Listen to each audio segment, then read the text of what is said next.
Now,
Hoy rolls to the basket, catches it right side, underneath the basket, wraps around back to the right side, it's up and in, and the Tiger Hawks lead by 7. 10 seconds to go, goes off a pick, brings it right side in the lane to Kishman, gets a step by Hoy, the shot up and in from the right block in the closing seconds of the first half, inbounds to Nye, Nye holds the basketball and the first half comes to an end. What a second quarter by MFL Marmac. They outscore North Fayette Valley 14-0. Bogdanovich, left wing, goes off a pick. She's going to take a three just off the top of the key. Left side, got it again. Bogdanovich with a three-pointer. And the Bulldogs have their biggest lead of the night, 10-point lead with 6 minutes to go. Nye drives in, takes a little runner, a shot outside the lane, it is no good. Hoy gets the rebound, put back up and in. She was able to reach over the top of Kishman. We approach 2 minutes, and the Tiger Hawks back within 1. Kishman brings it right side, spins, middle of the lane, takes the shot over Hoy, backs it up and in. Kishman got the spacing there, and the Bulldogs go up by 4, and now a timeout by North Fayette Valley. 4 seconds to go. Nye takes a three, right side, got it! But MFL Marmac is going to win this because North Fayette Valley is on a timeout. A three hit by Nye brings them back within 2, and MFL Marmac grabs control of the Upper Iowa Conference race once again. They come into West Union, and MFL Marmac, in a hard-fought game, defeats North Fayette Valley by a final score of 45-43. What a game tonight. Reister trying to back his way down, takes an 8-foot leaner outside the lane. It is up. It is in. Reister ends up on the floor. Count the basket. And it's 14-11, an 8-0 run by the Tiger Hawks. Keel at the free throw line, pulls up over the outstretched arms of Reister. 12-footer, middle of the lane. It is up. It is in. Foul, count the basket. And the Bulldogs back within 1. Lightfoot goes off a pick. He's open left side for three. Got it! The youngster ties the game up at 41 here. Lightfoot in the offensive end, goes off a pick, crossover dribble. He's got a lane to the basket, uses the right hand from the left side. Lightfoot with the crossover dribble and the layup. This is a 7-0 run by MFL Marmac. 2.5 to go, they lead by 4. MFL Marmac closes the game on an 11-0 run, and the Bulldogs remain undefeated the second half of the season. They avenge an earlier loss against North Fayette Valley. It is MFL Marmac 49, North Fayette Valley 41. That's the final score. The best high school basketball is on KCTN FM 100. It's Upper Iowa Conference basketball action again tonight on KCTN. Central visits Clayton Ridge. First off, we have the girls' game. The Warrior girls are one of 3 teams tied for second in the conference, just a game out of first. They look to stay there. For Clayton Ridge, the Eagles dropped an earlier matchup to Central, but feel they are much improved. They look to even up their record tonight. It's game 1 of 2, with Central and Clayton Ridge, the rivals, meet. The Chalk Talk for the girls' game coming up next on KCTN. Top Gun Customs knows that the insurance company wants you to do all the work for them. They want you to download the app, take the pictures, upload them, then they want you to accept the paltry check they think will repair your vehicle. No, no, no. Top Gun writes an accurate estimate, takes the photos, and explains the repair process to you. Let Bob and the guys take all the worries out of your repairs. Call Bob or Nancy at 563-964-9899 at Top Gun to schedule your repair today. Hi, this is Tara Fink, psychiatric mental health nurse practitioner. Helping people, bottom line, is the biggest reason I chose a career in mental health. During my own struggles, it was difficult to find good support in this area. Therefore, I vowed to come back home to help meet the great need for mental health care in Northeast Iowa. I'm available for consultations at both the Walk-On and Postville Clinic locations, offering assessment, diagnosis, and medication management for all mental illnesses. Exceptional caring people, Veterans Memorial. Inspiring changes to a happier, healthier you is what they do at Clayton Drug, now offering free delivery of prescriptions to the Monona area. To find out more, call 563-245-2530. Clayton Drug can help you transfer your prescriptions quickly and easily to their pharmacy. Clayton Drug is committed to helping you achieve the highest quality of life possible. Clayton Drug, connecting the communities of Elkader, Strawberry Point, and Sumner to serve all in between. Hi, this is Cody from Torkelson Motors in Elgin and Walk-On. At Torkelson Motors, we believe that student involvement in activities is a great way to help grow our communities, and we are proud to help sponsor this game for your enjoyment. We've been serving Northeast Iowa since 1926 and appreciate the business that our customers have given us and the support they provide to our area schools and communities. So the next time you are in need of a new or used vehicle or a repair, stop into Torkelson Motors. We've been selling cars the old-fashioned way with a friendly smile and a handshake right here next door in Elgin and Walk-On. Hey sports fans, take a time out and call Garms Financial Services. Their team of agents can show you how to save money on all your insurance needs with Grinnell Mutual. Whether you need auto, home, farm, crop, or business insurance, Garms Financial Services has you covered. You'll also receive quality protection, expert advice, and local friendly service. Call Brian Bugenhagen, Cheryl Wagner, Emily Bazin, or Kayla Olson today for a free competitive quote. Garms Financial Services in Elkader, your trusted choice agency. Alameda Clayton Electric Cooperative has youth opportunities available. High school sophomores and juniors whose parents are ACEC members could win an all-expenses-paid trip to Washington, D.C. Applications are due January 31st. Graduating high school seniors entering a course of study in the electric field are encouraged to apply for a cooperative scholarship. Go to acrec.com for more information on both opportunities. Alameda Clayton Electric Cooperative, your Touchstone Energy Cooperative. Warrior Eagle Basketball is brought to you in part by Rivertown Family Dentistry, Dr. Alicia Waukee in Guttenberg, David Balls, agent for Balls Insurance Agency in Elkader, Growl Logs and Lumber in Elkader, Timber It's a Crop, Harvest Wisely, Nick's Excavating and Kane Construction in Farmersburg, T&K Cahoon, your Napa dealer in Monona, St. Olaf Ag Sales and Service, Dean Family Chiropractic in Claremont, and by LTI & Sons Water Conditioning, your Connecticut dealer in Postville. We begin the Chalk Talk for our girls game. We're joined by Central girls basketball coach Mark Wiley. Coach, your team now 10-6, but 10-3 in the conference. Dropped a non-conference game to Walk-On last night, 45-37. Tell me about that game. Yeah, defensively, Dan, I was very, very pleased. We gave up 45 points last night. I thought we did a really good job to a team that since winter break has scored 63 points on average. So we did what we needed to do defensively. Just on the offensive end, we didn't stay patient. I didn't feel like we ran things through like we usually have been, and that equated to 37 points last night. But overall, I'm just really, really pleased with the kids' effort this week. That was our third game of the week, and tonight is our fourth game. Yeah, so let's get through the starting lineups. Set things for us tonight.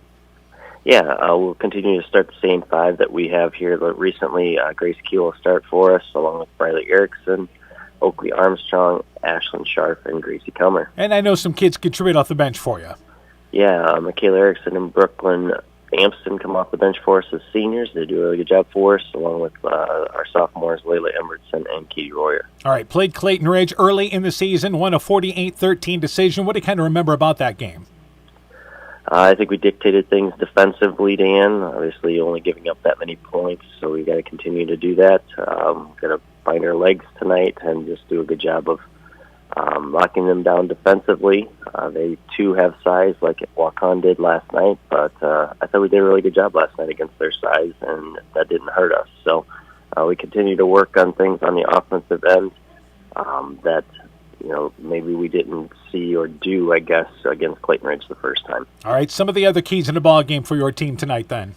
One of the biggest things for us, last night we didn't do this as much as we need to, but I felt like our transition offense wasn't there, and we need to be able to take advantage of that tonight. I think also in any game, free throws are important. We did a good job last night against Waukon, getting to the free throw line 18 times, and we converted on 13 of those 18 times. So we need to, on the road, show that we can also make free throws. All right, here we are in the final 2 weeks of the regular season. Do you like the progress your team has made? Really well, Dan. I really like how we've competed. We're 5-1 since break, and even a few games before break, we competed at a high level. So, I really think that we've made great strides. We just got to continue to fine-tune small details within our offense and defense. All right, Coach, good luck to you in the ball game. We look forward to talking to you later on tonight. Thank you, Dan. Central Girls Basketball Coach Mark Wiley and his Warrior team. The Chalk Talk continues after this. When making up a to-do list, don't forget to include servicing your car at Edie's AC Delco Service Center in Garnavillo. Your car should have the best care, and Edie's will make sure of it. Stop in or call 964-2186 to make an appointment. Tires worn out? Well, Edie's can replace them. Need a tow? Call Edie's at 964-2186. Kay, Lynn, and Todd invite you to stop by and fill your car's tank with fuel at Edie's AC Delco Service Center in Garnavillo. Edie's open 7 a.m. Mondays through Saturdays. Alpine Communications believes connected communities become thriving communities. We are the local telephone company that became a 21st century communications provider. Alpine provides internet, television, cellular security, and telephone too. We promise personal, timely, reliable service from people who live here. When you choose us, we all thrive. Connect with Alpine Communications today. Click alpinecom.net or call 563-245-4000. Strawberry Building Supply offers all your building materials for residential and commercial projects. Whether you're building from the ground up, remodeling your home, or a weekend project, we have the materials you'll need. We are an authorized Milwaukee dealer for all your Milwaukee tools. Strawberry Building Supply also has everything you'll need for your pets and livestock. Stop into Strawberry Building Supply today at 413 West Mission Street, Strawberry Point, or call 563-933-4579. Hi, Justin Burdnow here from Burdnow Chevrolet of Monona. I want to take a moment to extend a heartfelt thank you to all of our incredible customers and the amazing local athletes who have shown us unwavering support over the years. Just like you, we're all about the winning edge. That's why it's our goal for our customers to feel like they have scored big when they leave our dealership. Stop by today or visit us online at birdnowmonona.com. And remember, you have to get to our place. You'll love the way we treat you.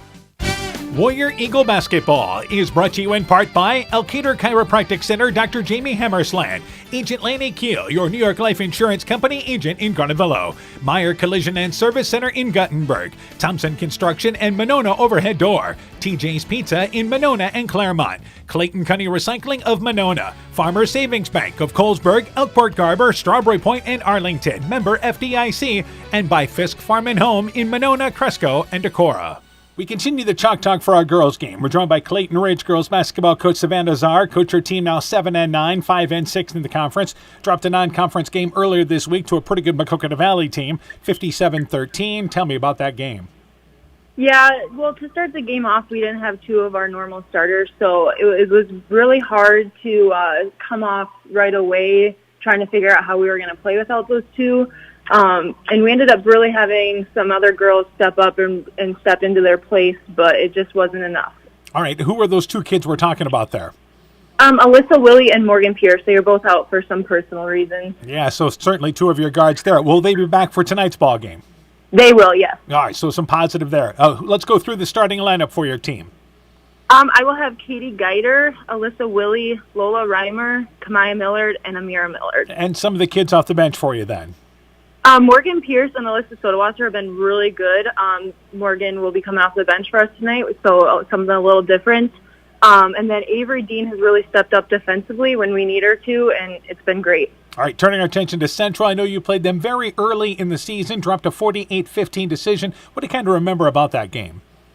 Yeah, we were still trying to figure out how we wanted to play, if we wanted to get up and down the court, if we wanted to slow it down. I think this game, we really found out we really liked half house and being aggressive in the half court. We had a lot of turnovers, which is one of our goals tonight is to really keep those turnovers low and then just to rebound. Some of the other keys in the ball game for your team then?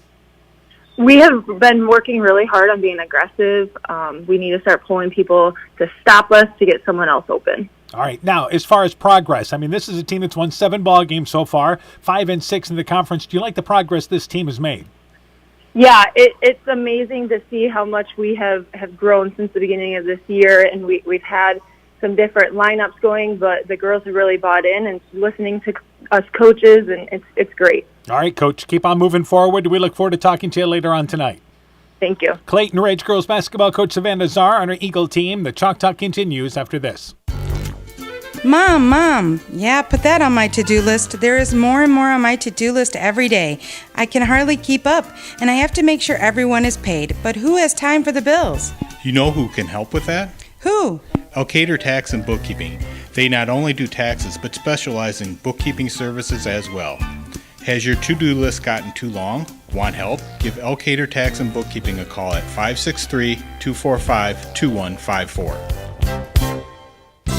Being good at life means getting your finances together so you can focus on the moments that matter most. With over 175 years of expertise, New York Life Insurance Company provides you with benefits you can enjoy while you're, living. So give your local agents, Andrew Reimer or Troy Springer in both Guttenberg and Monona, a call. You can reach Andy or Troy at 563-252-2471. That's 563-252-2471. They can help you and your family be good at life. Epic Wear. Get personalized clothing for your school, your team, family, friends, business, or any event. Epic Wear has a huge range of customizable apparel, trophies, and awards, and they offer free design help or design your own apparel at getepicwear.com. And you can even set up a free web store for your fundraiser. Make sure to check out the selection of Bulldog Spirit Wear and Iowa-themed items at the Monona location. Epic Wear, located in downtown Monona and Waukon. Call 563-539-2300 to place your order today. While out and about, don't find yourself stuck at the side of the road. At Edgewood Auto and Tire, our trained technicians work on all autos, trucks, semis, and heavy duties. We offer premier alignment service and DOT inspections and carry all major lines of tires. Call or ask about our current tire rebates. If you're in a bind and need a tow, give Edgewood Auto and Tire a call at 563-928-7333. Available 24 hours a day, 7 days a week. We offer a mobile tire repair service to get you back up and going, either on your farm or on the road. Warrior Eagle Basketball is brought to you in part by Guttenberg Municipal Hospital and Clinic. Check out career opportunities at guttenberghospital.org.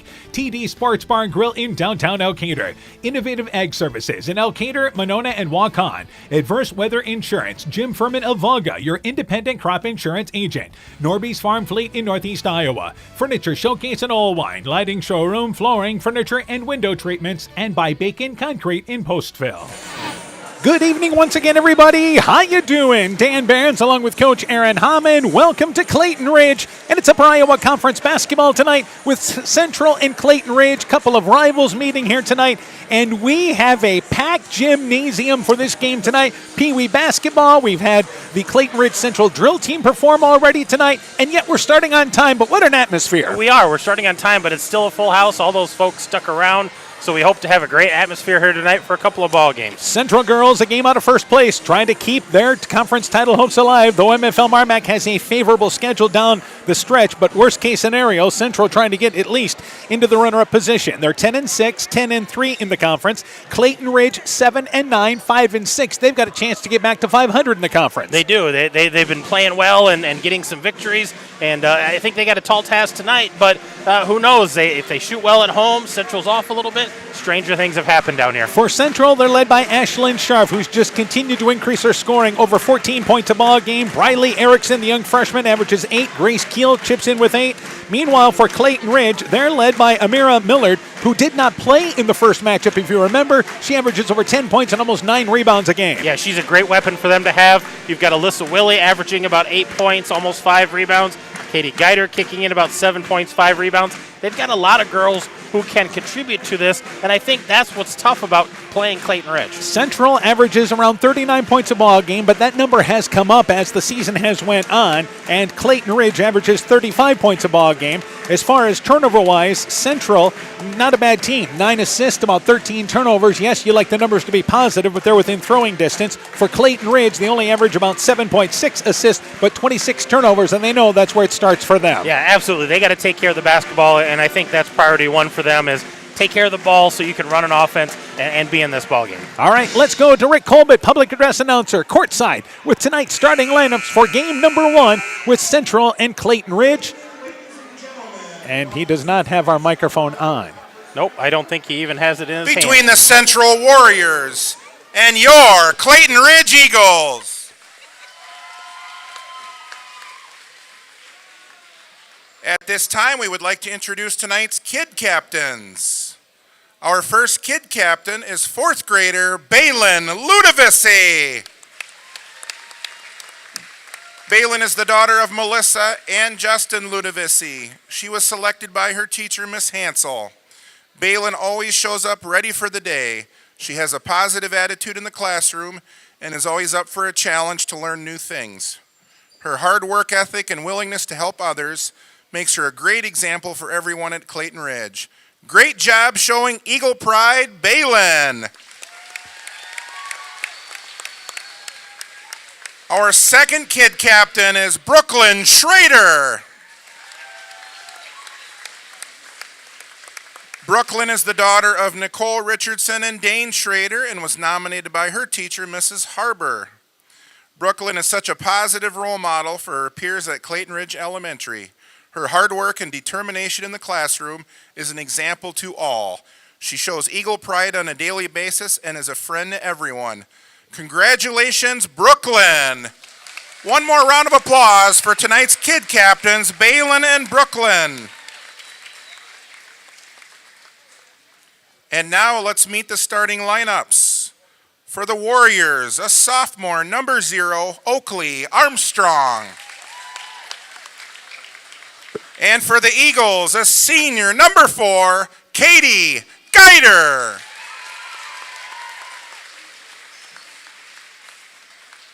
For the Warriors, a freshman, number 3, Briley Erickson. And for the Eagles, a junior, number 20, Lola Reimer.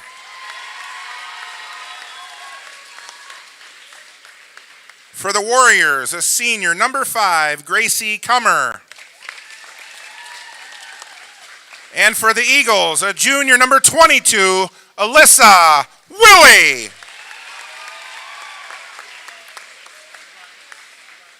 For the Warriors, a senior, number 14, Ashlyn Scharf. And for the Eagles, a freshman, number 24, Kamaya Millard.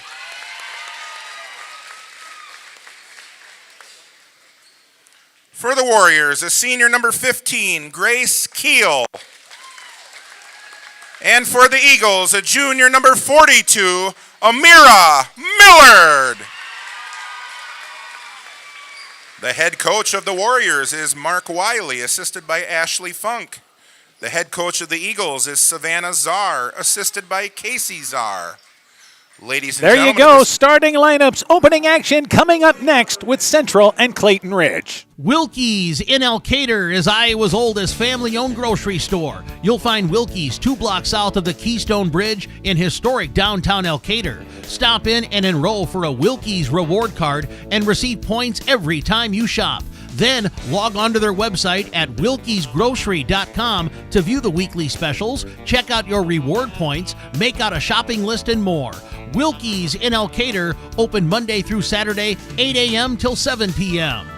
Scooter's Coffee in Manchester offers a variety of coffees, smoothies, blenders, and breakfast food products served all day long. Scooter's Coffee offers fast and friendly service, too. In a hurry? Use the Scooter's Coffee app to order, pay, and earn rewards. Simply stop at the drive-thru window and pick up your order. Scooter's Coffee is open Monday through Saturday, 5:30 a.m. till 8 p.m. and Sunday, 6 a.m. till 8 p.m. We look forward to seeing you at Scooter's Coffee in Manchester. Broadband is more important and versatile than ever, and you no longer need a home phone to utilize Neat's fiber broadband service. Freedom plans are now available to all subscribers on Neat's fiber network in and around Farmersburg, Luena, Monona, Postville, and St. Olaf. With speeds up to 250 meg, Neat's managed Wi-Fi is also included at no additional cost. Call today for more information on Neat's new Freedom plans and enjoy reliable, super-fast broadband internet service from Neat. Call us at 539-2122 today to discuss which Freedom plan is best for you. Neat, connecting you now. The Eagles wearing their home white uniforms, Clayton Ridge across the front in hunter green. Central their away red uniforms with the black and white trim down the side. Central in white, highlighted by black. It will be Ashland Scharf to jump it up for Central and Lola Reimer to jump it up for Clayton Ridge. This is our first look at Clayton Ridge the second half of the season. We had a couple of Eagle games postponed. We did, and they're at full strength, so it'll be a little different look for us. So here we go. This game is underway. Tip goes into the offensive end for Central, actually for Clayton Ridge, and it goes to the backcourt for Central, where it's picked up there by Comer. So Clayton Ridge loses the tip, and they come out here running a box in one, starting out on Ashland Scharf. Yep, Katie Geider's got Ashland Scharf's number tonight. This is a 2-2 zone. Erickson drives baseline, slides in from the left side, but misses the shot. Rebound tipped out of there, loose ball in the court, picked up there by Clayton Ridge. Back in the offensive end is Millard. That's to Willie. That is once again Kamaya Millard. On top to Willie to get into the offense. Central will come out here, and they'll play girl-to-girl defense. Geider, left side, guarded by Keel. Top of the key now to Millard. Right side to Willie. Willie looking for a cutter through, but nothing doing, and now she throws to the second cutter through, and Amira Millard, but the ball deflected out of bounds by Central with the help defense off the right side of the basket. I think both of these teams, shooting's going to be important tonight, rebounding and pace of play. They want to play their speed, their pace, and run things the way they're comfortable with. Yeah, neither team, will try to get this game into the 60s, but if Central turns Clayton Ridge over, that would be to their favor. Inbounds Reimer, catches it on the right block, covered, goes actually from the left block, right side to Geider, who lays it up and in from the right side, and the Eagles run a nice inbounds play. A minute in, they strike first. Good finish there by the Eagles. Geider is the chaser on Scharf. So when you handle a box in one, you run your man-to-man offense. Left side, Keel. Free throw line to Comer at the right block. Back over to Scharf. She's got a lane baseline. Use the Euro step. Uses the left hand from the right block. It's up and in. An athletic move there. And this will allow Central to set up some full court pressure. Yeah, they're going to pressure the ball. They're going to make Clayton Ridge handle this full court. And Amira Millard brings it across the timeline. Deflected out of bounds by Keel. That was really the story in the first matchup, which Central won 48-15. But again, as we mentioned, Amira Millard missed that ball game. She is back tonight, which gives him another ball handler. Yeah, she had her appendix out, so she was out for a long time. Substitution as Kamaya Millard checks out. Into the ball game is Morgan Pierce. They go in the lane. Pierce tried to go to, once again, Amira Millard, but the ball is overshot as she was looking on the right block. Loose ball picked up by Central. Erickson back in the offensive end. Left side to Grace Keel. Right side to Comer. Pump fakes. Goes to the middle of the lane. The shot blocked by Reimer, but got part of the arm. That little pump fake gave Comer a little spacing into the lane. She'll go to the free throw line for two. Yeah, that was a great pump fake there by Gracie Comer. She's averaging about 3-4 points a ball game. She gets 5 rebounds for them. I think if they can get her into that 6 to 8 range on a consistent basis, they'd really like her effectiveness in the post. You've heard us say this about Central, but what they do so well is get to the line far more than their opponent. The free throw by Comer is good. It is 3-2, Central in the lead, but the rarity is they're only a 56% free throw shooting team. For years, they've been 60-65% or above. And Comer has the second free throw. And trying to put the Warriors up by 2 here early. Second free throw on its way. High arcing free throw off the front of the rim. It is no good. 1 of 2. And Pierce gets the rebound. Back in the offensive end, Pierce triple team. Brings the ball down low. Then a reach in foul committed by Briley Erickson. Brought the ball down low. Erickson reached in. And the foul committed on the Warriors. Each team with a whistle. And Erickson kind of the victim of sight there because the official behind the play, and all he saw was that grab. He didn't see what she got, ball or arm. Willie takes it out near side at center court, inbounds to Millard. Millard has it behind the wing, goes back along the baseline area, now to Geider, back out on top to Pierce. Willie resets the offense. We're 2 minutes in, 3-2, Central the early lead. Left side to Pierce. They set the picks at the free throw line. They get it to Reimer on the left block. Her post-up shot moving to the right. It is no good. Not a bad move. Just off the back of the iron. Keel gets the rebound. Central back into the offensive end. Erickson, top of the key. Brings it over left side to Kummer. Kummer looking for Scharf, but she's covered, so goes back on top to Erickson. There is a foul, and this is a reach-in on top. As Erickson brought the ball left side, Willie commits a reach-in foul. Central's 4th game of the week. How much does that factor? Yeah, it's going to have a factor. You're going to have tired legs, just tired bodies, but they're going to try to set the pace and run what they can run. I'm sure Coach Wiley will sub freely. Katie Royer has checked in to this ball game for Central for Armstrong, and they go left side to Keel. Keel drives in, swings to the right side, lays it too strong off the glass, though. Hit the front of the rim, just did not get the touch, and Morgan Pierce the rebound for the Eagles. Pierce back offensively, left side to Geider. Geider drives in, and a tie up there as she tried to drive left side. Keel got a hand in there, forces a jump ball, but it stays down here with the Eagles. Yeah, couldn't get the ball to the ground there. Geider had it tied up there, but they're going to retain possession. Briley Erickson checks out. Michaela Erickson into the ball game. We've got the Millard girls, and we've got the Erickson girls for Central. And Michaela Erickson is a 5'3" senior. In the lane, they try to work it down to Reimer. Intercepted there by Scharf. Scharf quickly now picked up by Morgan. Pierce becomes the new chaser, it appears, on Scharf. Right side to Erickson. Erickson in the deep right corner to Kummer. Kummer back over to Scharf. Scharf, again, a lot of attention, goes to Kummer in the lane, goes the ball between her legs, able to maintain it. Back on top to Michaela Erickson. Erickson drives in, little 6-foot shot, banked it long, just off the right side of the basket. Millard gets the rebound underneath for the Eagles. Back across the timeline is Willie. Willie left side to Pierce. Again, that post pick at the free throw line set up by Reimer and Millard. Pierce has the ball knocked away into the backcourt, and it's picked up there by Royer, who knocked it away. Pierce and Royer both dive on the court, and it is Pierce called for the foul, going after the loose basketball. Yeah, kind of got their legs tied up there and tumbled to the floor, but the foul's going to go against Morgan Peace there. Pierce, her first. That's the third on the Eagles. 4.5 to go in the opening quarter. 3-2 Central, the early lead. As they have checked out Ashlyn Scharf. Into the ball game is number 20, and that will be for them, Brooklyn Amsden, a 5'8" senior. Keel, right side, and she goes now to Michaela Erickson. In the lane, trying to go to Keel, overshot. She tries to save it along the baseline, throws it back into the crowd, and it's picked up there by Pierce, and I mean the crowd in the lane. So back into the offensive end is now Clayton Ridge, a turnover by Central. Millard, high post area at the free throw line, brings it right side to Geider. So kind of a standstill her early in this game. In the lane, that is again Millard, drives down the lane, bank shot too strong as she took it off the right side from 8 feet away. Amira Millard long, and Central, good job rebounding, one and done for Clayton Ridge. Yeah, rebounding was key there, and nice job by Central boxing everyone out. Michaela Erickson tried to go left side to Keel, but Keel was starting to go towards the basket, and the ball goes out of the bounce. This one ends up in the Clayton Ridge crowd, and the turnover gives it to the Eagles. A couple more substitutions. Looks like Ashlyn Scharf and Brindley Erickson back into the ball game. So they have taken out here Amsden, and also checking, actually Kummer checks out too, Royer, and also checking out there is Michaela Erickson. So Briley Erickson is checked back in, along with Scharf and Oakley Armstrong. Meanwhile, for Clayton Ridge, number 2, Alyssa Sotawasser, a sophomore, checking in during that break as well for Geider. Right side, Willie cut off by Erickson.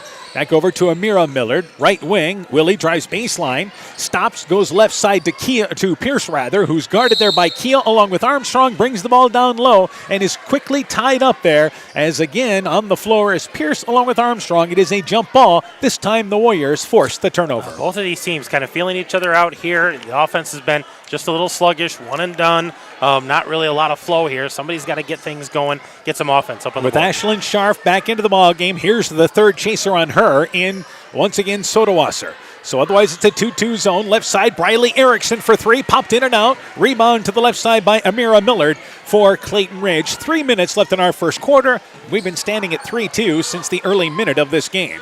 In the lane, Millard, double team, loses her footing, traveled with the basketball. She turned, and just good interior defense that time by the Warriors. Yeah, the second girl was coming over and was right there where she wanted to turn, and she just lost her footing. And a turnover gives it back to Central. Again, keep an eye on the turnovers here for Clayton Ridge early. Yeah, that's 5 on Clayton Ridge. Central's got 2 early as well. And across the timeline, Keel. Left side to Briley Erickson. And to right wing to Grace Keel. Puts it on the floor at the elbow, swings it left side to Briley Erickson. She drives in the lane, little one-handed runner, blocked by Pierce, but a body contact called there by Pierce. Pierce got the initial block there as Erickson drove in the middle of the lane, but made contact on the follow-through, and it will be Erickson to the free throw line for 2. Yeah, it was a clean block to start, but then that follow-through came through and made some contact with Erickson. So Briley Erickson, the freshman, she's going to go to the free throw line for a pair. And free throw on its way by Erickson is off to the left. It is no good. Briley Erickson shooting just a little under 50% from the free throw line. Pierce, by the way, picked up her second foul. She'll check out as Katie Geider comes back into the ball game for the Eagles. So still 3-2 in our first quarter. Yeah, we're stuck on that score right now. Second free throw by Erickson, circled in and out. It is no good. Amira Millard gets the rebound off the left.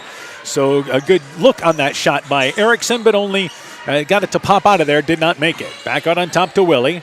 Willie left side to Sodawasser, open left wing, fires up the three. The shot is long. Geider, the weak side rebound. Her putback, stumbling backwards, kept the position and goes up from the right side. And the Eagles take a 4-3 lead. First offensive rebound for Clayton Ridge. Riley Erickson, right side to Armstrong, deep right corner for 3, aired it out long. Rebound into the hands of Willie. And here's Clayton Ridge back into the offensive end, but a better job by Central getting back. Sodawasser stops, launches a 3 from the top of the key. Aired it out long. Geider tries to save it, and she does, but back into the hands of Scharf for Central. Keel back in the offensive end, and a good job by the Eagles getting back. Scharf at the elbow, slides between 2 defenders, flips it up, and bailed out by contact. So Scharf, her first aggressive move to the basket, and she'll go to the free throw line for 2. Yeah, hard to get touches when you've got a chaser on you, so she kind of went backdoor there, got a hold of the ball, and went strong. Had a couple of defenders, but able to split them and get that shot off. The one thing we've seen from Scharf, especially the second half of the season, is the free throw is good. She is a very good free throw shooter. 41 of 67, so over 60% on the season. But she has been more aggressive offensively, and you expect that tonight. Well, we saw a great game when she played MFL Marmac. Just kind of put the team on her shoulders and decided, I'm going to go score a bunch of points. Keel checks out. Also coming out of the ball game for them is Amsden, as the second free throw is good. Royer back into the ball game, along with as well Comer. So that's the substitutions for Central. 1-2-2 zone here now from Central, it appears. Sodawasser stops her dribble, and the tied up on top. There's another jump ball. We have seen a number of jump balls, but the Eagles keep it down here. They're going to retain possession. They'll take it off on the side right in front of the Central bench. So 1:40 left in our first quarter. 5-4, Central the early lead. Geider inbounds on the far sideline. Inbounds to Sodawasser in the corner, who comes down out of bounds in front of the Central fans, and the toe hit out of bounds, and a turnover by Clayton Ridge on the inbounds. Dangerous area to throw that ball inbounds to. Just some court awareness there. Her whole foot was out of bounds. Clayton Ridge has brought back in Kamaya Millard. Left side, and she checked in that last break for Willie. In the lane, it is Royer. Takes a drop step move, taken away by Reimer, who also, by the way, checked back into the ball game. Reimer with her second block, but then Clayton Ridge has the basketball knocked away as they try to bring it to the offensive end. It goes back to the Eagles at center court. Yeah, interesting this 1-2-2 zone Central's going to sit in. You know, just trying to match up a little bit better with the girls for Clayton Ridge and take away that outside threat. Geider inbounds on top to Millard. Millard goes back right side to Geider. Geider traveled with the basketball. Yeah, she didn't catch the ball, I think, where she was hoping to, and caught it more towards the hip. Turnover gives it back to the Warriors, and again, far too many turnovers here early. Yeah, both of these teams just not valuing that possession enough. Clayton Ridge up to 7 turnovers in this young first quarter. Armstrong, right wing, back left side to Briley. Erickson open left side for 3. Aired it out, grazed the bottom of the net, so not quite an air ball, but the offensive rebound by Armstrong, who backs her away underneath and is fouled from behind, and the foul committed by Reimer. So Armstrong did a great job of working her way into position. Remember, she's all of 5'4".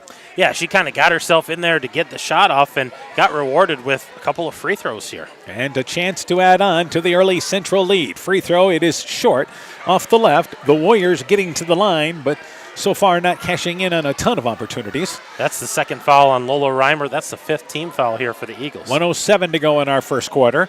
Second free throw being eyed by Armstrong. That free throw on its way. It is good. They'll take one of 2. 6-4. Central the early lead. The Warriors, kind of a slow start here. You would kind of expect that, but That has happened to them from time to time this season. It has, and we talked about tired legs, 4th game this week, so you can kind of see some signs of that. Geyer goes in the lane now. That is Reimer, who loses the ball. She turned towards the basket, never really got the shot attempt off. Ashlyn Scharf ahead of the offensive end, tried to lead Armstrong, and that was a tough pass. As Amira Millard able to get back down defensively, got a hand in the passing lane, deflected it out of bounds there, and actually it went off the hands of Armstrong. Then out of bounds, back to the Eagles. Yeah, that was going to be a tough catch and shot either way, but off of the hands of Millard made it even tougher. Sodawasser against the 1-2-2, brings it left side. The Warriors will try to trap out of that, and Sodawasser at center court again is tied up by Armstrong. So Sodawasser did the right thing, got away from the pressure, but that double team went with her. Yeah, that double team just followed her, and then she had the half-court line right there, and she had nowhere to go. That was an easy tie-up for him. And we're down to 38 seconds left in our first quarter. As Grace Keel comes in, Royer checks out. Central doing a lot of substituting, and this has to do with the 4th game. Yeah, this is fresh legs, getting girls hydrated, get them back in there. That's 100% what's going on there. Erickson stops her dribble at center court, and Sodawasser runs through a pick as that was just inside the center court line, and Ashlyn Scharf is fouled, and she'll go to the free throw line for 2. So the Eagles continue to put Central to the free throw line. Yeah, a lot of fouls here in this first quarter. You don't want to put Central at the free throw line. That's where they're making their bank right now. Ashlyn Scharf, the free throw, it's off the back of the rim. It is no good. Yeah, the Warriors have, 1 field goal so far in this quarter? Yep, 1 field goal by Scharf and 4 free throws. That's Reimer checks out as number 40 comes into the game, and Avery Dean, that is a freshman. Second free throw by Scharf. That one pushed it long to the left. It is no good. Amira Miller tips out the rebound left side to Geider. 30 seconds left in the quarter. Shot clock is off. Warriors here defensively dig into the 1-2-2. Eagles can work for the last shot if they choose. And Sodawasser fouled by Armstrong. And again, she hooked her with the body on top as Sodawasser tried to bring the ball from left to right. And a lot of these fouls, the girls are reaching just with the wrong hand. Instead of reaching at that outside hand, they're coming across the body and just making a lot of contact. All right, so checking out is Dean. Also checking out for them is Sodawasser, as well as number 24, and that is Camilla Millard. Meanwhile, back into the ball game is Pierce. Also back in there is Willie and Reimer. So this is a set you expect the Eagles to run here as we're down to 15 seconds left in the quarter. Willie brings it top of the key. And again, with 10 seconds to go, brings it right side. Willie, cut off from the baseline, wraparound pass, knocked away by Keel on the floor, picks up the loose basketball, and the officials are going to talk. And Central actually takes a timeout with 4.4 seconds to go to save possession. They'll have to go the length of the court, but a timeout Central leading early 6-4, a quick break. In a lawsuit, a little extra liability protection can go a long way. I'm Julie Debke, agent. A personal liability umbrella policy from American Family Insurance offers $1 million or more of coverage over and above the limits of your auto and home policy, and it's affordable. Contact Julie Debke, agent, at 205 South Main Street in Elkader or call 563-245-2366 today. American Family Mutual Insurance Company, SI, and its operating company, 6000 American Parkway, Madison, Wisconsin. So 4.4 seconds to go. The Warriors will have to go the length of the court. Now, you wonder why you take a timeout. You've got to go the length of the court. Gives you a chance to work on the play, but also it avoided a turnover back in the other end. Inbounds to Scharf. She brings it to half court. Half court heave on its way. Misses to the right. And the opening quarter comes to an end. Defense, the name of the game right now. 6-4, the early lead for Central. Let's take this break. Looking for a checking account with no fees? People's State Bank has just the account for you. People's e-checking account offers customers an interest-bearing checking account with no monthly service charge. You will receive free basic design, People's Preferred Checks, free debit card, and also have access to our free People's Online Banking and mobile app. We also offer refunds of up to 6 ATM fees per month. Get your account set up today. Minimum opening deposit of $100. Customer must enroll in online banking and opt in for e-statements. People's State Bank, member FDIC, and equal housing lender.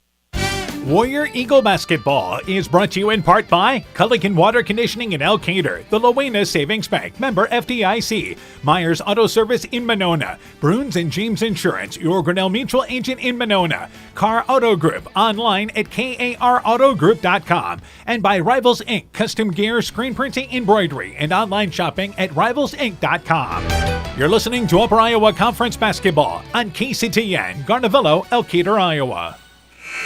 We've played one quarter. Central has the early lead, 6-4. What do we have for stats in the first quarter? For the Warriors, they were 1 for 9, 0 for 4 behind the arc, but they were 4 of 10 from the free throw line. The Eagles were 2 for 7, 0 for 2 behind the arc. They did not shoot a free throw. Turnover-wise, Clayton Ridge is sitting at 9. Central's got 3. Yeah, and again, that's a problem for Clayton Ridge. The longer this game goes on, they've got to handle the basketball better. It'll be Pierce Willie, also out there as well, Amira Millard, Geider, as well as Reimer to start the second quarter. Eagles with possession. Central back to girl defense. Left side, Willie on the wing, and back out on top to Pierce. Pierce right side to Geider. Geider behind the three-point line, brings it along to baseline, backs away now in Armstrong, gave a little nudge, and Geider takes a 17-footer from near the right baseline, hits the shot, and the game now tied at 6. And that's 6 points for Geider. She's been their offense tonight. 7.5 left in our first half. Ashlyn Scharf, Erickson out there, also number 21 out there as well. Layla Ebronson, a 5'11 sophomore. You have Keel and Armstrong, and we have a stoppage of play as the ball was knocked out of bounds on the far sideline in front of the Clayton Ridge bench. So back to the box and one again for Clayton Ridge, and now Pierce is the chaser on Scharf. Left side, Armstrong in the lane to Keel. On the left block, loses the handle on the pass, tries to save it along the baseline, back into the hands of Willie, and the Warriors turn it over.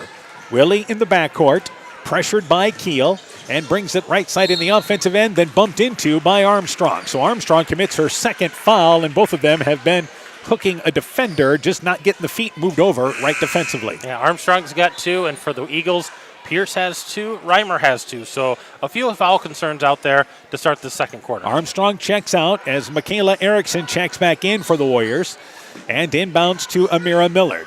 Millard back over to Geider. You expect them to really look for Amira Millard in the lane a little more as Geider brings it back on top to Willie. Willie's guarded by Erickson. Left sideline now to Pierce. Pierce cut off on the baseline, double team, tries to throw it to Reimer at the high post, and she is quickly tied up there again by Erickson. Briley Erickson forces the jump ball, and again the Eagles turn it over on a possession rule. Yeah, they've had a few of those where that ball gets tied up, but they're on the wrong end of the possession. And so the ball goes back to the Warriors, still tied at 6. Right side in the offensive end, they go in the corner. Briley Erickson right down to Embronson. Her shot from the right block, played Annie over. A little contact there, but not enough for the call. Missed it, aired it out from right to left. Geider, the rebound. Geider back in the offensive end. They get it down low. Amira Millard misses the shot on the right block. Gets her own rebound, though. Put back up and in from the right side, and the Eagles take the lead at 8-6. She wasn't going to miss that bunny twice. She got that offensive rebound, went right back up with it. Left side in the offensive end. Top of the key to Grace Keel. Warriors out of sorts here. Keel left open. Top of the key for 3. It's off the back of the rim. Briley Erickson gets the rebound in the lane, and a reach-in foul committed by Clayton Ridge. But the Warriors just struggling with this box and one. They are. They're not running their offense real crisp because they're looking for that bailout to get Scharf to give that different look, maybe to dribble drive. Somebody else has to step up and do that, and nobody has at this point. They've been settling for outside shots. Embronson checks out. Comer back into the game for the Warriors. Meanwhile, it will be Kamaya Millard into the ball game, and Pierce checks out. First score of the night from elsewhere. Edco leads Maquoketa Valley at the half, 27-16. Keel at the free throw line on the inbounds. Left side to Erickson, baseline to Erickson, but that's Briley, left corner for 3. Circled around, got it to stay down, and the Warriors take the lead at 9-8 with 6 minutes left here in the half. Basket for the freshman, assist to the senior. And that was a nice job there of the inbounds play for Central. Willie has it knocked away into the backcourt. She can go get it without the violation, and Willie brings it across the timeline. It was knocked away by Keel. Willie, high post area. That is Reimer. Takes the jumper from the elbow, banks it long. Amira Millard gets the rebound, and then a reach-in foul by Michaela Erickson as Millard tried to drive off the left side. That's what we see Amira Millard do well. Keep that possession alive with the hustle. Yeah, get the offensive rebound, getting on the floor, and I thought that was a decent shot for Lola Reimer. She just needs to square up. I think she can knock that down and be effective about that 8-12 foot. Geider inbounds to Willie, open, left corner for 3, grazes the front of the rim, shot no good. Then Geider comes over the back as that was a nice seal on the weak side by Central. And that will be the first whistle on the Eagles here in our second quarter. Correction, it's the second foul on Clayton Ridge. 5.5 to go. Both teams have 2 fouls in our first half. Still 9-8, Central in the lead. Michaela Erickson back out on top to Briley Erickson. Erickson, right side, Keel open, right side for 3. It's off the back of the rim. Rebound by Ashlyn Scharf, but misses the putback. Michaela Erickson comes in and gets the rebound off the left side, and then she's fouled on the putback attempt off the weak side, and Michaela Erickson to the free throw line for 2, and the Warriors keep the possessions alive. A couple offensive rebounds, that's going to be key for them, I think, because we got such a low-scoring game here. I think this is just a sign of tired legs, not taking care of the basketball, but they got to convert on these free throws. Here's the free throw. It's off to the left by Michaela Erickson. Yeah, Warriors struggling from the line. As substitutions, Geider and Amira Millard check out. Kamaya Millard back into the ballgame along with Pierce. So both teams continue to substitute freely.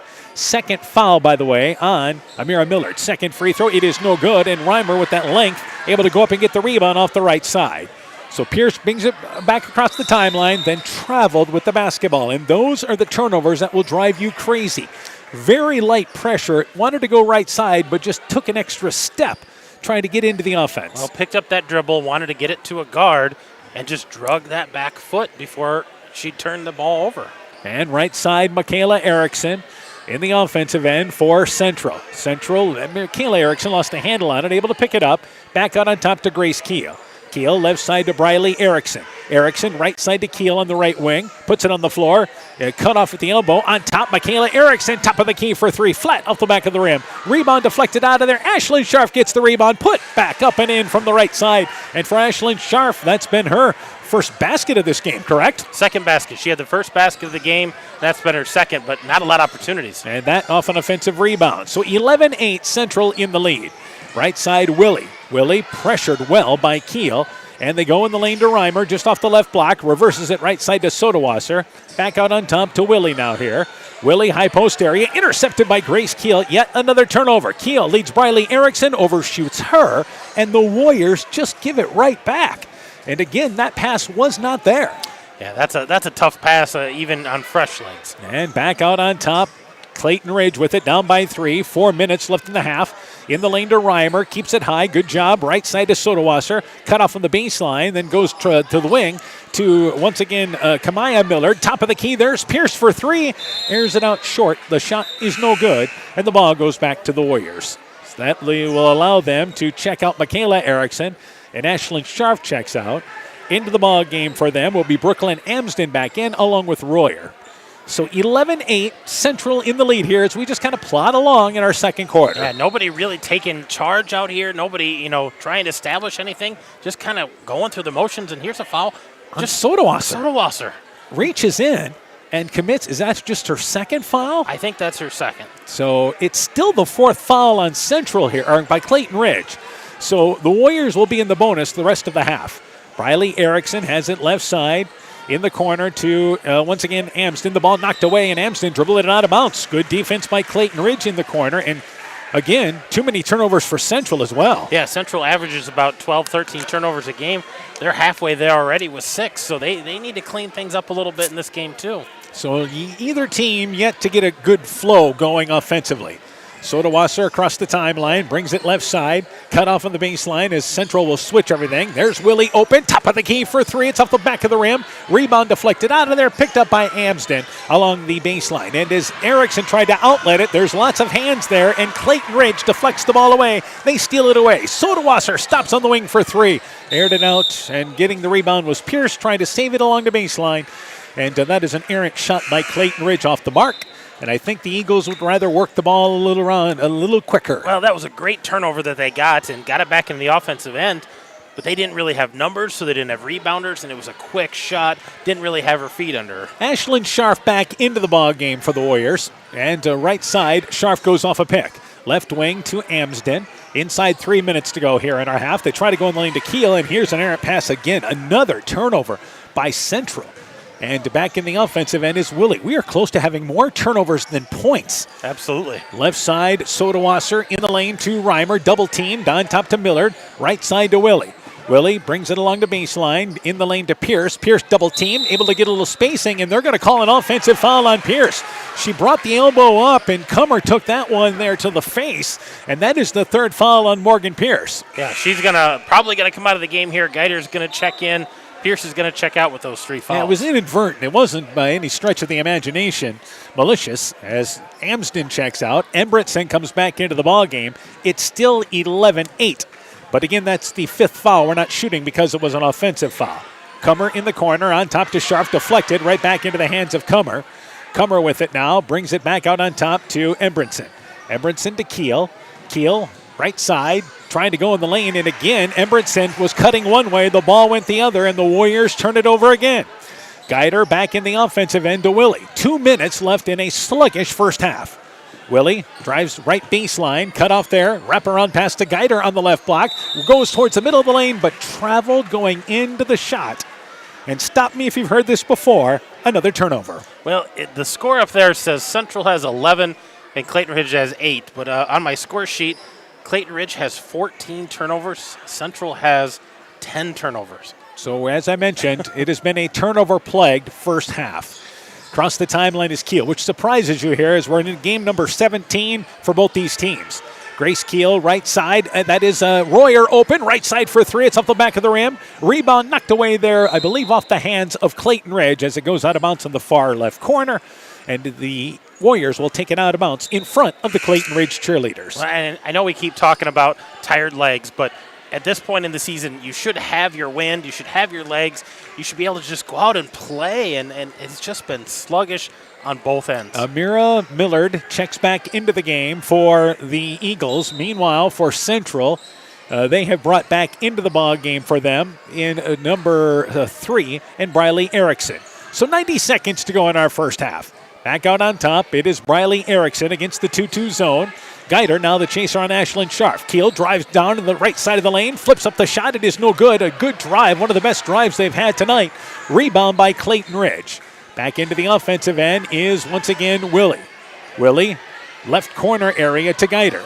Guider on the left wing as we approach 1 minute left here in the first half. Willie, right side, back out on top. That is once again Kamaya Millard. Baseline, Guider drives in, and an offensive foul on Guider driving in. As Comer was straight up, drew the contact as Guider went up for the shot. That's the second charge Comer has drawn. Yeah, she's done that twice, a couple possessions here. That's Guider's second, so another Eagle kind of getting into that foul trouble, something Coach Czar is going to have to worry about here maybe in that third quarter. And again, we're not shooting free throws yet. Left side, Briley Erickson. Right side to Comer off the right block. And she hands it on over to Grace Keel. Keel right wing with it and brings it left side. Briley Erickson left side for three. Short off the side of the rim. Not enough oomph on that shot. And the Warriors continue to struggle from behind the three-point line. They shoot 32% as a team, 29% from the three-point line, and now the Warriors want a timeout. Still 44 seconds to go in our half. 11-8. Central in the lead. Boisier Lumber Company in Guttenberg and Elkader, your do-it-best rental center, handles Midland garage doors for residential, commercial, and agricultural needs. Midland Steel garage doors provide the best all-around value when appearance, security, durability, and low maintenance are desired. Boisier Lumber and Midland Doors take pride in providing their customers with top-quality products and superb customer service. Contact Boisier Lumber in Guttenberg and Elkader, your do-it-best rental center for Midland overhead doors sales and service. 44 seconds to go in our first half. We have another score. It is North Fayette Valley leading Southwind 16-11 at the end of one. Meanwhile, still 11-8 here. And with the basketball is Clayton Ridge as Central with the 1-2-2 pressure really hasn't translated into any fast break opportunities. Guider to Amira Millard, and Millard brings it up the sideline and stepped out of bounds on the sideline to our left. So just ran out of room. And another turnover by Clayton Ridge. Well, and Central likes to run that to pressure on made baskets. There just hasn't been a lot of them. So another chance for them to kind of run some pressure. They get another turnover. And here is Keel, left side to Erickson. Warriors can work for the last shot if they choose. Right side, Keel open, right wing for three. It's off the side of the rim, missed it to the left. Rebound, last touch there by Central, out of bounds along the left baseline. And the ball goes back to the Eagles with 19.6 seconds to go in our first half. And here's that 1-2-2 pressure again, trying to slow down the Eagles, maybe cause a turnover here in the backcourt. Backcourt area is Guider. Guider brings it up left sideline, and as she brings it into the offensive end, the Eagles want a timeout to set up their final play. 13 seconds to go. Back with the first half conclusion. 11-8. Warriors in the lead. Timeout. Stop into Nightingale Drug in Guttenberg to find that perfect gift for that special occasion. We have Silver Stars jewelry line, Gans and Carson home decor, Simply Noel purses and bags, Melissa and Doug toys, and baby items. Need that last-minute greeting card? Stop in and see our large selection. We have something for every occasion. Nightingale Drug and Gift Shop, your small-town, family-friendly business, located along Highway 52 in Guttenberg. Health Mart, caring for you and about you. Winter high school sports season has begun. Dr. Mark Foey, Dr. Jessica Wilkie, Dr. Courtney Wicken, and the staff of Family Dentistry Associates in Monona encourage you to support your local high school basketball and wrestling teams. Family Dentistry Associates of Monona, 539-4651, where health-changing smiles are created.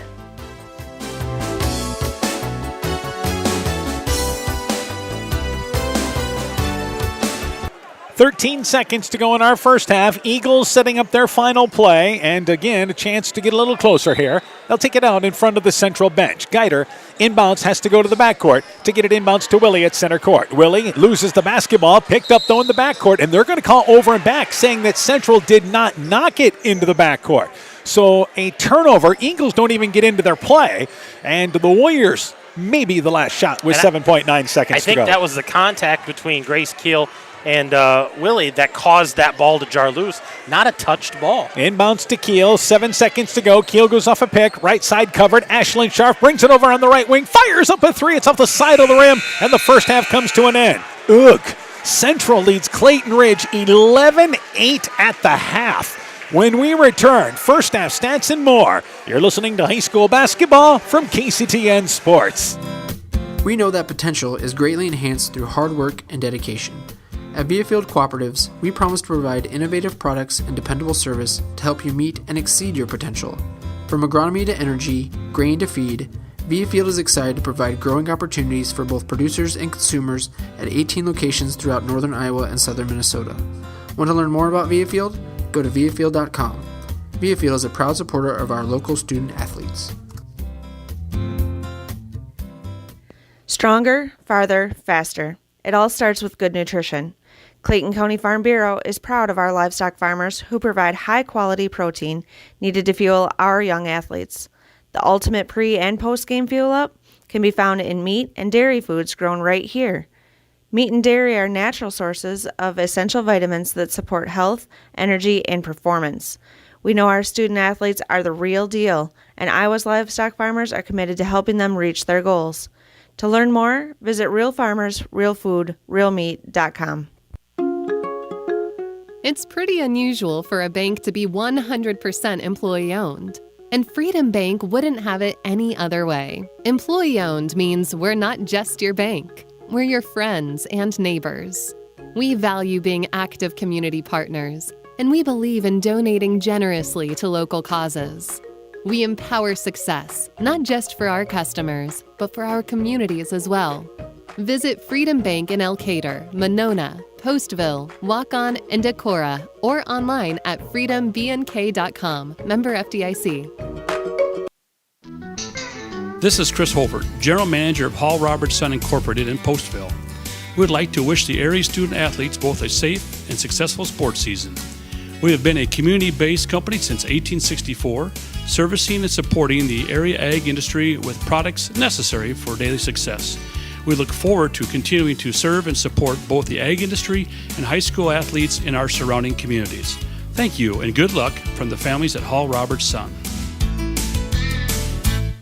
Warrior Eagle Basketball is brought to you in part by Rivertown Family Dentistry, Dr. Alicia Waukee in Guttenberg, David Balls, agent for Balls Insurance Agency in Elkader, Grow Logs and Lumber in Elkader, Timber It's a Crop, Harvest Wisely, Nick's Excavating and Kane Construction in Farmersburg, T&K Cahoon, your Napa dealer in Monona, St. Olaf Ag Sales and Service, Dean Family Chiropractic in Claremont, and by LTI & Sons Water Conditioning, your Connecticut dealer in Postville. At the half, Central leads Clayton Ridge 11-8. Other scores, Edco leads Maquoketa Valley at the half 27-16. North Fayette Valley leads Southwind at the end of one 16-11.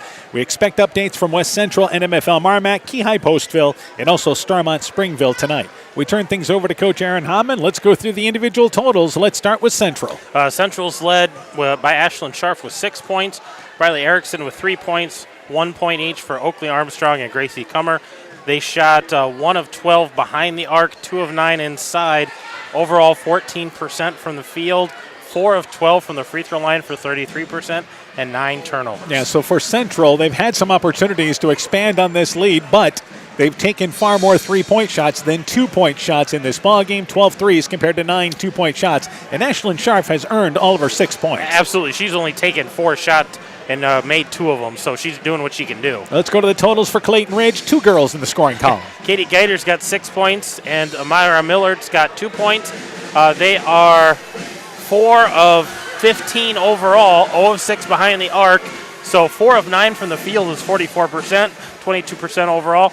They didn't shoot a free throw, and they had 17 turnovers. So they're in a 3-point ball game here, and they've got really struggling offensive stats. Yeah, Clayton Ridge really struggling just to get into their offense in this ball game, but yet here they are, only down by 3 points at the half. Tried to set up a possession there that could have maybe got it back within 1 or maybe tied the ball game. They've got to feel like that they've played as poorly as they have in quite a while in this first half of the ball game, yet they're still in it. Yeah, they're well within striking distance, and this second half could go either way, but they gotta take care of the basketball and get better looks. And again, this is a half-court ball game tonight, which Clayton Ridge would prefer. That means that Central's not getting in transition and fast break opportunities. Well, and Central not getting those shots so they can set up the pressure to try to make it a little faster has really slowed down the game as well. So at the half, 11-8. Yep, that's the score. Central leads Clayton Ridge. When we return, we'll talk about our boys' game coming up a little bit later on tonight. You're listening to high school basketball from KCTN Sports. When I started out in the car business, my dad gave me some good advice. Hi, it's Forrest Brown with the Browns family of dealerships. What my dad told me is when you sell someone their first car, you need a good sales department. But if you expect to sell them their second, third, and fourth car, you better have a great service department. Visit any one of the Browns family of dealerships in Guttenberg, Elkader, West Branch, or Victory Ford in Dyersville and find out why Browns is your hometown dealer, no matter where your hometown may be. The Woodland Eye Clinic in Elkader and West Union are proud sponsors of high school sports. We are committed to bringing our patients the highest level of total eye care with detailed one-on-one attention. Our offices offer the newest technology and equipment with a professional team of experienced staff that is committed to you. Call us today for your next total eye care appointment. The Woodland Eye Clinic in Elkader and West Union supports all of our local athletes taking the field or court this season. You love your business. You put everything into it, nurtured it so it would grow into the pride and joy it's become. It's only natural that you want to protect it with the right insurance. An insurance policy from West Bend is the best way to keep it happy, healthy, and profitable. We'll wrap it in the cozy warmth of the silver lining. To find out how West Bend can protect your business, contact Michael Beck, agent with Gifford Insurance Agency in Elkader at 245-1360.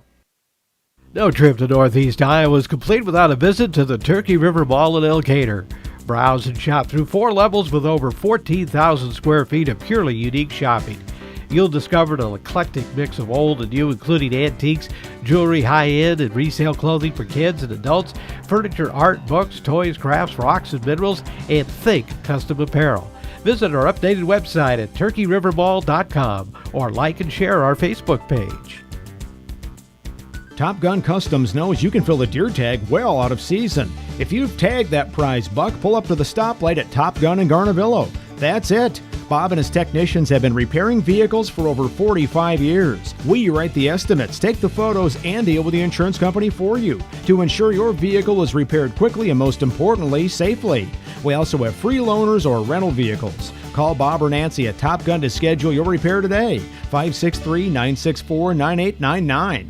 Warrior Eagle Basketball is brought to you in part by Elkader Chiropractic Center, Dr. Jamie Hammersland, Agent Lanny Keel, your New York Life Insurance Company agent in Garnavillo, Meyer Collision and Service Center in Guttenberg, Thompson Construction and Monona Overhead Door, TJ's Pizza in Monona and Claremont, Clayton County Recycling of Monona, Farmer Savings Bank of Colesburg, Elkport Garber, Strawberry Point, and Arlington, member FDIC, and by Fisk Farm and Home in Monona, Cresco, and Decorah. Again at the half, Central leads Clayton Ridge 11-8. Another halftime score, North Fayette Valley leading Southwind 21-15 at Southwind tonight. We'll continue to keep you up to date. All right, our boys game coming up a little bit later on.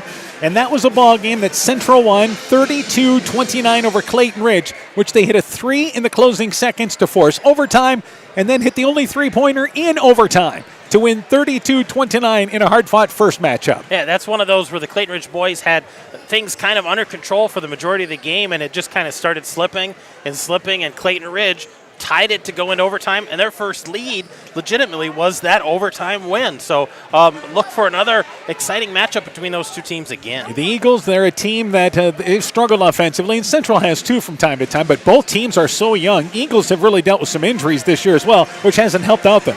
Yeah, young to begin with, and some of their other guys getting hurt, and you got some sickness, some different things going on, so they're really depleted. So some of those young guys are going to have to step up and play for them. So that'll be coming up a little bit later on tonight. Let's talk about the second half of this girls' game. Can either team find a flow offensively here? Yeah, somebody's got to shoot the ball well tonight, and it might be somebody off the bench. It might be somebody who normally doesn't score for either team. Somebody's got to find a rhythm and try to get shots and get something going offensively, or we're just going to plod through another couple of quarters. For the Eagles, you've just got to take care of the basketball. I know we say that all the time, but really, you're on pace to have 34 turnovers. You average 26 as a team. They've had some games where they've been able to get that number down to 20, and I think they could live with that. Yeah, I think, with their age and how they play, they'd be okay with, 15 to 20 turnovers, but you're talking 25, 30 turnovers. You just can't get that offensive flow. It's just not physically possible. Well, that's why you have Central taking so many more shots in the first half than Clayton Ridge. Meanwhile, for Central here, by now your legs should be underneath you. They should be. Somebody's got to step up and do something.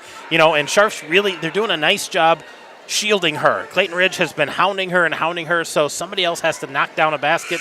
We saw Grace Keel get to the basket a couple of times. We've seen some open looks to the three. You got to knock them down. Yeah, they've taken, again, probably too many three-point shots that I think Coach Wiley would like. Yeah, 12 threes and 9 from inside the arc. They'd like to see that flip-flopped at least. So it will be the Eagles basketball to start the second half. It'll be Willie, Geider, Reimer. Also out there, Amira Millard and Kamaya Millard. Meanwhile, for Central, they'll start their starting five with Sharp out there, Keel, Kummer, Briley Erickson, and Armstrong as we get ready to start the second half. We've seen Central really at their best in ball games against North Fayette Valley before the break, and then in a win against MFL Marmac, who leads the conference.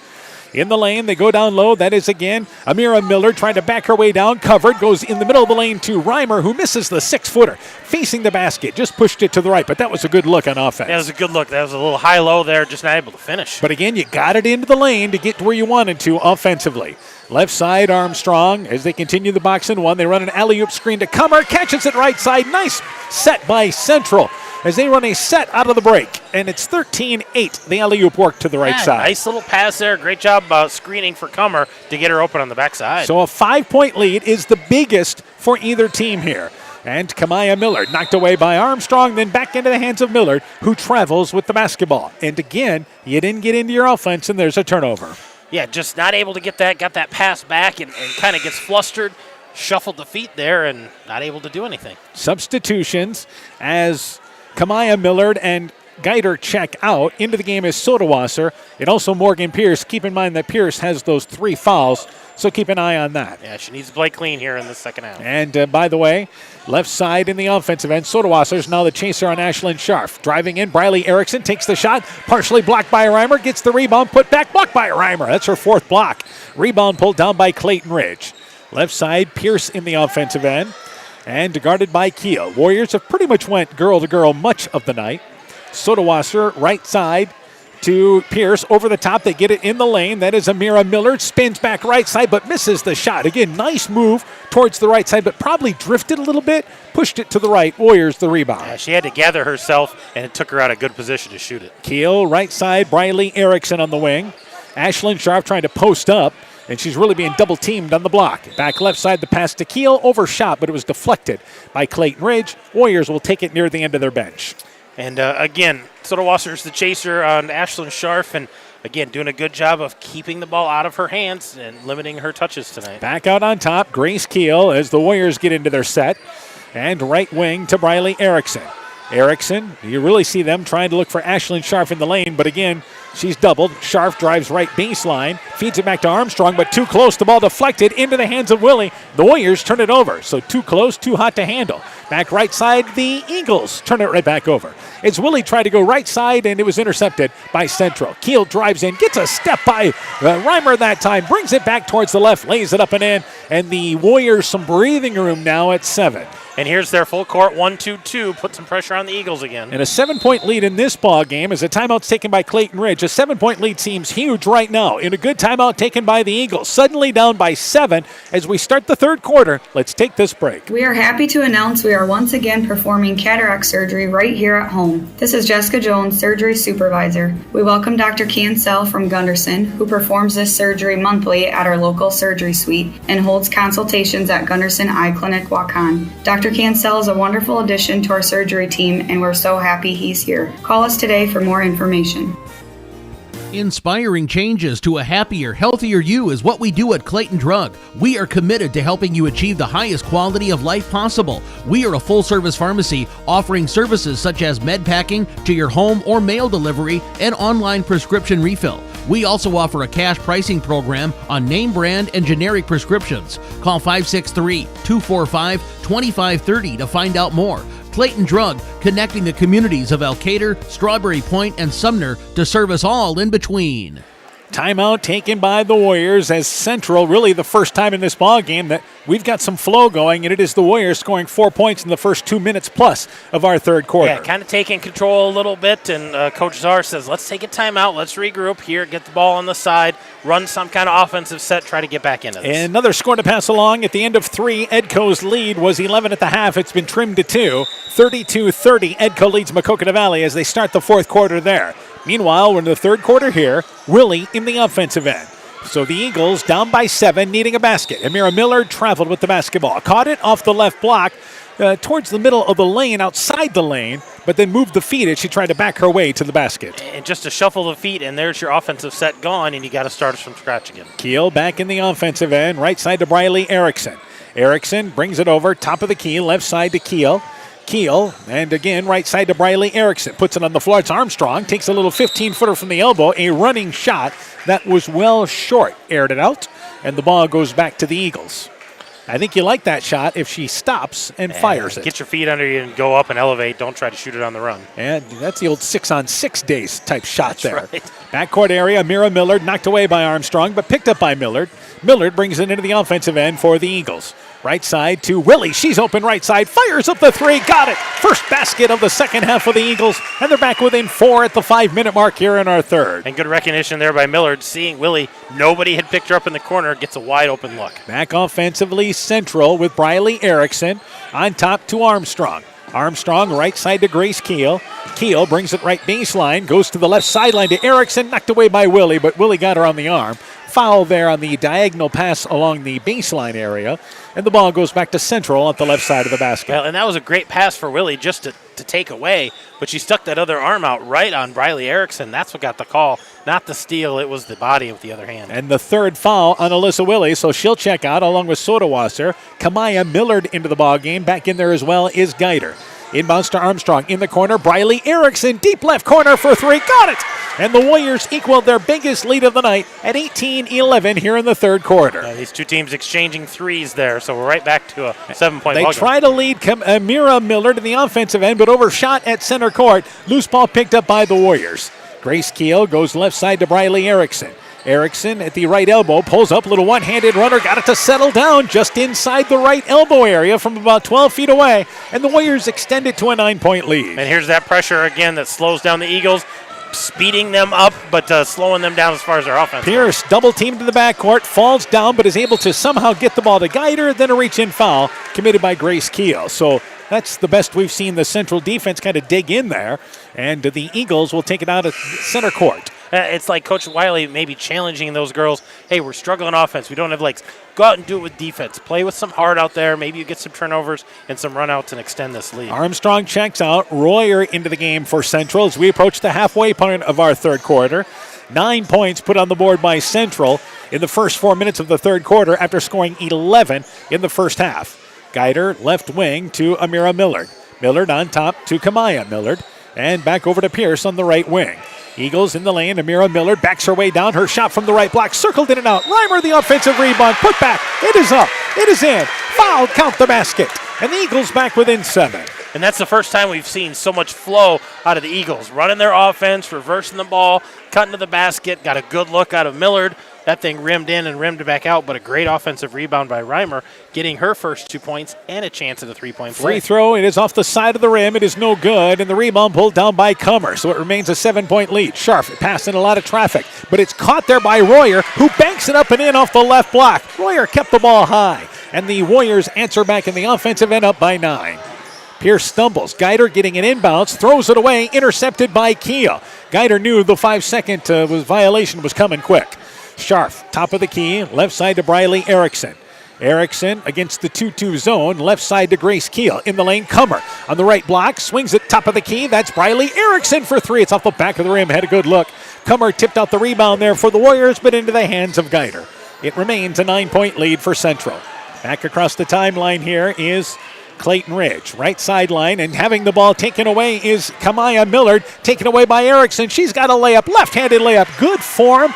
The kid hit a left-handed layup. It's an 11-point lead for Central, and they take a timeout. Little breathing room for the Warriors, up by 11. Let's take this break. Hi, this is Cody from Torkelson Motors in Elgin and Walk-On. At Torkelson Motors, we believe that student involvement in activities is a great way to help grow our communities, and we are proud to help sponsor this game for your enjoyment. We've been serving Northeast Iowa since 1926 and appreciate the business that our customers have given us and the support they provide to our area schools and communities. So the next time you are in need of a new or used vehicle or a repair, stop into Torkelson Motors. We've been selling cars the old-fashioned way with a friendly smile and a handshake right here next door in Elgin and Walk-On. Hey, sports fans, take a time out and call Garms Financial Services. Their team of agents can show you how to save money on all your insurance needs with Grinnell Mutual. Whether you need auto, home, farm, crop, or business insurance, Garms Financial Services has you covered. You'll also receive quality protection, expert advice, and local friendly service. Call Brian Bugenhagen, Cheryl Wagner, Emily Bazin, or Kayla Olson today for a free competitive quote. Garms Financial Services in Elkader, your trusted choice agency. 24-13 is our score, and an 11-point lead for Central. They've outscored Clayton Ridge 13-5 in the third quarter, and the difference has been just crisper on offense. Yeah, just a little more clean, knowing what you want to do with the ball, cutting a little harder, rebounding a little harder. And it will be Clayton Ridge. Inbounds Willie, who checked in during the break, gets it inbounds to Geider. Geider in the offensive end, be able to beat the pressure. Right side to Reimer, who the pass is overshot. Reimer saves it along the baseline, but back into the hands of Royer, who has it stripped away. Loose ball in the court, finally picked up by Sodawasser. Willie open left side for 3. It's off the side of the rim. Rebound deflected out of there, picked up in the hands of Keel, and Keel fouled from behind for the second whistle against the Eagles, who have been better foul-wise here in this third quarter, but the ball goes back to the Warriors. Yeah, cleaner on the defensive end, not reaching, not grabbing, and but still, that's the third foul on Katie Geider. So they have a number of girls who are sitting at 3 fouls. And Kamaya Millard, who was just out during that timeout, checks back in for Geider with those 3 fouls. 2:36 to go here in our third quarter. 24-13, Central in the lead. And left side now they go to Keel. Keel. And no longer in the box and one. Now it's 1-2-2 for Clayton Ridge. In the lane, Comer. Spin move to the left, but banks it wildly. Erickson tries to save the ball in the far corner, but back into the hands of Willie. Then a reach-in foul committed by Central. So that time it appeared the Eagles were out of the box and one. Yeah, they weren't chasing anymore, and you could see the expression on Ashlyn Scharf. They're not chasing me anymore. We can run something different, and maybe she can get some cleaner looks. That reach-in foul committed by Briley Erickson. That is her second foul. Inbounds back over to Willie with Scharf playing the top of the 1-2-2. Willie brings it left sideline, double teamed as she comes across center court. Then another silly reach-in foul as Briley Erickson reached in, and that's the third foul on Briley Erickson. Quickly, she'll have to check out of the game.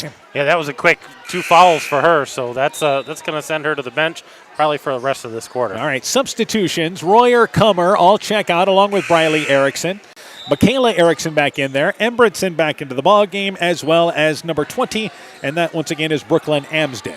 So 2:09 to go in our third quarter. Eagles take out Sodawasser. Morgan Pierce comes back into the ball game. And I believe that's all the substitutions. Millard is out as well. All right, Kamaya Millard checked out, so Geider comes back in for her. In the lane, Reimer off the left block, pulls up, 8-foot jump shot. It is good. Kept the ball high. Strong turnaround shot. Eagles back within 9. Good look for Lola Reimer there, catching it like that 6-8 feet, knocking it down with confidence. A little better flow for the Eagles this second half offensively, but down by 9. Michaela Erickson, right side, the pass deflected by Pierce, but picked up there by Keel. She's run into by Pierce as they went after the loose basketball near the sideline, and that will be the 4th foul on Morgan Pierce. And quickly, Kamaya Millard gets off the bench for the Eagles. Yeah, and this is part of it, too, is not having that flow as girls in and out in foul trouble. They've had some problems with that earlier in the year, and it kind of rears its head again tonight. So we approach 90 seconds left in our third quarter. Keel right side to Ashlyn Scharf. Scharf left wing to Keel. Keel back right side to Amsden. Amsden baseline, and she double dribbled with the basketball. Got a dribble to collect things, then put it on the floor again. And the turnovers have been a little better this second half. They have Central's sitting at 12 turnovers now. The Eagles only 3 this second half. Only 3. 7 for the Eagles here in the second half. And here is Willie stopping her dribble across the timeline as she's guarded by Keel. In the lane to Reimer at the high post. Left side, try to go to, once again, Amira Millard, but it's deflected out of there by Central. They'll take it off the left side of the basket. So, yes, the turnovers by the Eagles do continue to be a problem here in this third quarter. They do. They're still struggling with that, and I don't think that's going to go away tonight, but... Inbounds to Willie, open in the left corner, launches a 3. The shot is off the back of the rim. It is no good. Keel gets the rebound. Excellent job by the Eagles getting back defensively. Michaela Erickson, left side, Ashlyn Scharf open, left wing for 3, off the heel of the rim, and the rebound kicks to the right side. Michaela Erickson left open from the elbow. Her 15-footer no good. Rebound picked up there by Amira Millard. Back into the offensive end is Clayton Ridge. Back inside, a minute left in our third. Willie brings it right side over to, once again, Kamaya Millard for 3, partially blocked. Geider gets the rebound from the right block. Her shot no good. Read well. She realized that ball was deflected. Got the rebound, goes up for the shot. No good, but fouled. She'll go to the free throw line for 2. Yeah, good recognition there by Katie Geider, the senior, going, hey, that ball's not going to make it. And everybody else had already turned to box out and rebound. So she went and got that. Had good positioning. He's going to get the foul here. So Geider to the free throw line. 47 seconds to go in our third quarter. Geider's free throw on its way there, and it is good. So it's 24-16 right now. The Eagles back within 8. As Embretson checks out, Cummer comes into the ball game. Also checking out of the ball game is Amira Millard. As Avery Dean comes into the ball game, we've just got right now we've got a turnstile at the scorer's table. Michaela Erickson checks out. Armstrong comes back in, and it will be Geider to the free throw line for a second free throw. Lots of substitutions in this game tonight. Quick change there for this last 47 seconds. And that may have something to do with the struggle of our flow. Both coaches looking. Second free throw. It is no good. 1 of 2 by Geider. Rebound by Grace Keel. Keel into the offensive end. Wraparound pass to Amsden. Her shot no good, but bodied by Kamaya Millard. So they beat the pressure. Keel had the numbers. Nice feed over to Amsden, who goes to the free throw line for 2. And nice job by Amsden going up strong. You know, she had a defender step right there. Goes up strong, knowing she had inside position. Gets the foul, so she's going to get the free throws. So both teams in the bonus, but only 41 seconds left in our third.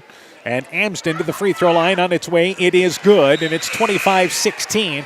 So Central here, better offense in this third quarter, extending things. Dean checks out. Dean has been in twice and has probably played a total of about 15 seconds so far. She's just been in to give Amira Millard a breather. Yeah, quick breathers here and there. And the second free throw being eyed now by Amsden. So Amsden trying to put the Warriors up by 10. Second free throw, it rattled in and out, no good. Reimer, good job securing the rebound off the left side for the Eagles. So about a 6-second differential in the shot clock. Amira Millard in the backcourt. Left side to Geider in the offensive end. Geider, as Central gets back defensively, has it deflected into the hands of Sodawasser. Back over in the left corner to Geider. Geider tried to step through a double team and a reach-in foul committed by Central. It's been the Eagles here that are going to take advantage of this because of Central reaching in on the perimeter. Yeah, trying to attack that aggressive defensive play by the Warriors, and gets rewarded with a foul and a couple of free throws. And the Eagles, which were not to the line the entire first half, getting there in the third quarter. A few times anyway. A few times, not great production, but at least getting there now. And Geider has 2. Free throw circled around, popped out to the right. It is no good. The best she can do is put the Eagles back within 8. Dean back into the ball game. She's got a chance to finish the 23 seconds remaining in this half as Amira Millard checks out of the ball game.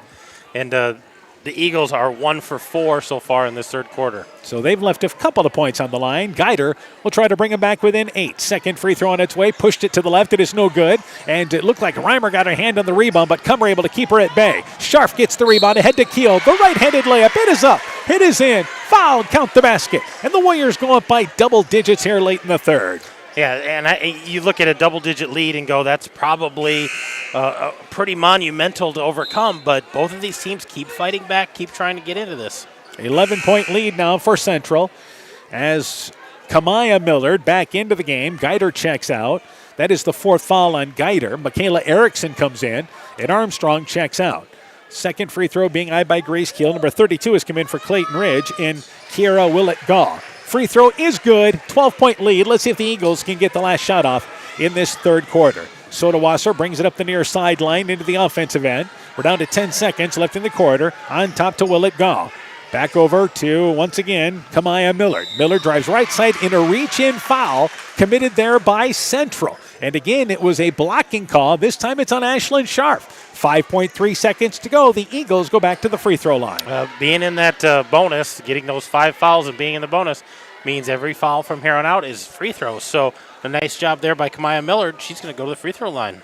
At the girls' game is now over, as at the free throw line is once again Kamaya Millard, who misses the free throw. The girls' final, Keyhigh has defeated Postville tonight, 47-15, the final score there. And the second free throw being eyed by Millard. Missed the first, second free throw, circled in and out, and then I believe there's a foul. There's a line violation on Michaela Erickson. That's what it is. Oh, they call a foul on Erickson. Erickson tried to box out the shooter, and did they call a violation? They called a violation. And they called the violation They gave on 23. the numbers on the violation, but it's just going to be a free throw here. And that is, again, on Erickson, the violation. Second free throw over the front of the rim. It is good. So Kamaya Miller takes advantage of that, and it's 28-17. Ashlyn Scharf into the offensive end, takes a half-court heave, banks it long, and the third quarter comes to an end. Some breathing room right now for Central. 28-17, a better third quarter for both teams. They lead by 11. Central does as we go to the fourth. Alameda Clayton Electric Cooperative has youth opportunities available. High school sophomores and juniors whose parents are ACEC members could win an all-expenses-paid trip to Washington, D.C. Applications are due January 31st. Graduating high school seniors entering a course of study in the electric field are encouraged to apply for a cooperative scholarship. Go to acrec.com for more information on both opportunities. Alameda Clayton Electric Cooperative, your Touchstone Energy Cooperative. Warrior Eagle Basketball is brought to you in part by Guttenberg Municipal Hospital and Clinic. Check out career opportunities at guttenberghospital.org. TD Sports Bar and Grill in downtown Elkader. Innovative Ag Services in Elkader, Monona, and Waukon. Adverse Weather Insurance. Jim Furman of Volga, your independent crop insurance agent. Norby's Farm Fleet in Northeast Iowa. Furniture Showcase in Allwine. Lighting Showroom, Flooring, Furniture, and Window Treatments. And by Bacon Concrete in Postville. So a much better third quarter for both teams, but Central outscored Clayton Ridge 17-9. And they now lead 28-17 as we go to the fourth quarter. And in a ball game like this, as I mentioned, that seems like a huge lead. It does. It seems like it's just a monument in front of you, this mountain to try to get over. But Clayton Ridge has gotten a couple shots, gotten some better looks. They got 9 shot attempts that quarter. They were 3 for 9. Central shooting much better. They were 8 of 16, shooting 50% in that third quarter. Yeah, you figured Central was going to shoot better from the field after shooting 14% the first half. So they lead by 11. Briley Erickson, Grace Keel, Kummer out there, Scharf, as well as Royer to start this fourth quarter. Clayton Ridge, again, they're out of the box and 1-2-2 zone. And Erickson has it on top. Brings it left side and got it over to Keel, who almost traveled with the basketball. Also for Clayton Ridge, it'll be Amira Millard, Kamaya Millard. Also out there for them is Willie, along with Reimer and Pierce. Driving in the lane, it is Scharf getting into traffic, takes the shot from the right block and hacked on the way up. As Scharf got into the lane on the dribble drive, she'll go to the free throw line for 2. And I think that call was on Amira Millard, just reaching in as she went through her third foul.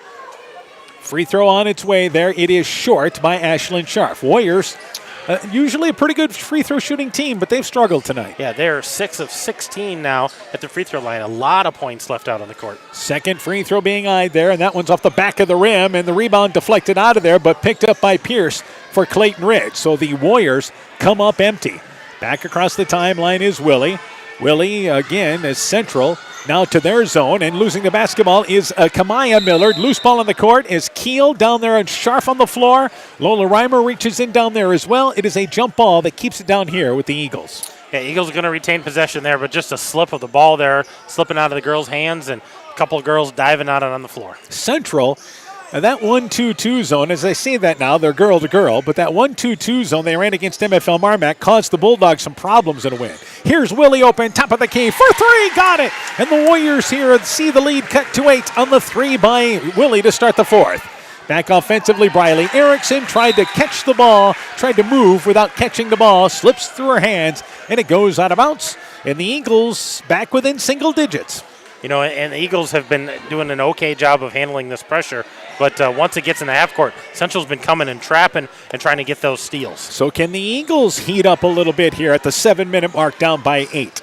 Willie on top, and that is again Kamaya Millard who drives in, and there is a reach-in foul by Briley Erickson, I believe, and that's going to be the 4th foul on, and that's the 3rd reach-in foul on her. That's the 3rd reach-in foul. I believe that's her 4th overall, but more importantly, that's the 2nd team foul here in this quarter. So the Warriors don't want to put the Eagles at the free throw line. Morgan Pierce takes it out of bounds in the corner to Willie. Willie on top, and that is Kamaya Millard, right side for 3, got it! And suddenly, after back-to-back threes, the Eagles back within 5. Back offensively is once again Central. And here is Willie knocking the ball away from Keel. Loose ball picked up by the Eagles. Willie in the offensive end, cut off on the baseline, takes a shot, partially blocked, into the hands of Kamaya Millard, and she's fouled by Armstrong. So the foul on the floor, and the Eagles with their best stretch of basketball right now. Yeah, they're playing their best basketball at the right time. We talked about that big mountain. They've been doing a nice job of cutting away on it, and that's Oakley Armstrong's 4th foul, so she's going to go to the bench. Only the 2nd foul. Inbounds to Reimer, catches it in the middle of the lane, and here's another foul by Central as Grace Keel tried to reach over top of the lengthy Lola Reimer, and the foul goes to the right side of the basket with Clayton Ridge, but the 3rd foul now on the Warriors. Yeah, they're mounting up pretty quickly. The Eagles don't want, they want to get to the free throw line. Right side, Kamaya Millard for 3, leaves it short, but Amira Miller with the rebound. Her shot too far underneath the basket, hit underneath the rim. Central on the floor is Royer with the loose basketball along with Kamaya Millard, and they call a foul on Kamaya Millard reaching in late. That's the 2nd whistle against the Eagles. I had another good look. The Eagles, they're going to start knocking these down. Central needs to answer on the offensive end. Back across the timeline, Keel, the 1-2-2 for Clayton Ridge. Left sideline now to Michaela Erickson. Erickson, right side, cutting to the basket is Keel. Her shot misses it. Too strong. Had a good look. And it was Amira Millard straight up as Keel tried to go over top of the outstretched arms. Back in the offensive end is Pierce. Beats the pressure. Right side, that is once again Kamaya Millard, and she traveled with the basketball. Wanted to drive right side, but again, slid the pivot foot. Yep, and you see Coach Czar talking about you got a jump stop, then you have that pivot foot, then you can kick it back out instead of establishing that pivot foot and then switching. 2 minutes into our 4th quarter. Keel drives in the middle lane, loses the basketball, picked up by Amira Millard, ahead to Willie. Willie drives in, right-handed layup, misses it, but there is Amira Millard. Misses the offensive putback. Reimer gets the rebound and is tied up on the jump ball by Royer underneath. And the Eagles miss a golden opportunity to crawl closer. Yeah, picked Grace Keel's pocket and had a wide open shot at it. Missed the layup, missed the putback, and then ball trickles out of bounds. Give some props to Ashlyn Scharf getting back defensively. Yeah, she challenged that first layup, but not able to get the rebound on the first one. Keel left side to Ashlyn Scharf. As we approach 5.5 to go, Grace Keel has it right wing, brings it along the baseline, looking for Cummer, double team, trying to get out of it here. And now a timeout taken by Central to avoid a 5-second call. 5:29 to go. Warriors lead trimmed to 5. Let's take this break. When making up a to-do list, don't forget to include servicing your car at Edie's AC Delco Service Center in Garnavillo. Your car should have the best care, and Edie's will make sure of it. Stop in or call 964-2186 to make an appointment. Tires worn out? Well, Edie's can replace them. Need a tow? Call Edie's at 964-2186. Kay, Lynn, and Todd invite you to stop by and fill your car's tank with fuel at Edie's AC Delco Service Center in Garnavillo. Edie's open 7 a.m. Mondays through Saturdays. Alpine Communications believes connected communities become thriving communities. We are the local telephone company that became a 21st century communications provider. Alpine provides internet, television, cellular security, and telephone too. We promise personal, timely, reliable service from people who live here. When you choose us, we all thrive. Connect with Alpine Communications today. Click alpinecom.net or call 563-245-4000. Central takes a timeout to avoid the violation. How about this score tonight? North Fayette Valley leads at Southwind 36-35 as they start the fourth quarter. So Central and Clayton, and North Fayette Valley rather, are in games tonight involving the lower teams in the conference, and this is a battle for both these teams tonight. It is. Both of these teams are struggling, and, I don't know if it's the wear and tear of the season, but these are games that you should be playing at your peak. Another score, MFL Marmac leads West Central 57-24 at the end of 3. Meanwhile, Scharf drives in the lane, throws up a prayer. It is not answers that banks long. Comer gets the offensive rebound, kisses it off the glass, and the Warriors score their first points of the fourth quarter. We approach the 5-minute mark. They go back up by 7. Willie left side to Pierce. Pierce and goes right side, top of the key. That is Mira Millard. She's left open. Top of the key for 3 off the front of the rim. It is no good. Ashlyn Scharf able to sky and get the rebound as the Eagles turned away. Back across the timeline is Scharf. Central continues to face the 1-2-2 by Clayton Ridge. Left side, Erickson cut off on the wing. That's Royer open. Left wing for 3. Got it. So they've answered with 5 quick points. And just like that, Warriors back up by 10. Yeah, that lead right back up there, hitting a couple of baskets and playing some defense, preventing Clayton Ridge from getting anything clean. 1-2-2 zone, and Keel knocks the ball away from Willie and then traveled with the basketball. Great hustle by Keel. Gets credited with the steal. But from, again, the backside, falling on the floor, tried to save it to Scharf, but is called for traveling instead. Yeah, kept pursuing that ball and ended up getting it, just didn't have her feet under her, tipped over there and got the travel. And now we've got Clayton Ridge taking another timeout. 4:27 to go. Warriors back up in control by 10. Let's take this timeout. Strawberry Building Supply offers all your building materials for residential and commercial projects. Whether you're building from the ground up, remodeling your home, or a weekend project, we have the materials you'll need. We are an authorized Milwaukee dealer for all your Milwaukee tools. Strawberry Building Supply also has everything you'll need for your pets and livestock. Stop into Strawberry Building Supply today at 413 West Mission Street, Strawberry Point, or call 563-933-4579. 33-23 is our score. It is once again a 10-point lead for Central, and a couple of big trips down the court for the first points of this quarter. Yeah, those were some big baskets by the Warriors, and they've kind of turned the defense up a little bit. Edco girls have defeated Maquoketa Valley tonight 47-45. Meanwhile, Clayton Ridge got back within 5 moments ago and now suddenly down by 10. Right side, Amira Millard, right wing for 3 off the side of the rim. Rebound kicks to the left, and it's picked up by Royer. So the Eagles now here down by 10. They're going to have to get hot to make up this deficit. And a lot of outside shots here, a lot of attempts from out there. I think they can go inside and maybe get an N1. And with it on top is Royer. Royer left side to Ashlyn Scharf on the left baseline area. Lots of certainly knowledge of where she's at. Royer goes right side to Grace Keel. Keel back over to Ashlyn Scharf just off the right side. Royer has it, top of the key, brings it middle of the lane, loses the basketball, and is picked up by Amira Millard. Then a reach-in foul committed by Grace Keel. So a turnover by the Warriors gives the ball back to the Eagles. And that's the 4th foul on Central now, right? That's the 4th foul, so everything from here on out, Clayton Ridge gets a shot at the free throws. So back into the offensive end. It is once again going to be Morgan Pierce. Pierce brings it left side. Stops the dribble on the left wing. Back out on top to Reimer. 3.5. Here's Willie open. Top of the key for 3 off the back of the rim. And there's some fighting going on to the rebound underneath. But the ball went up, hit the basketball support wire, and that's out of bounds. The ball goes back to Central. I had a good look there, and that's the person you want shooting the threes if she can get a good look is Willie. But just a little long on that one. And back into the offensive end. It is once again Central. So Central be wise to use some clock here. Left side, Grace Keel.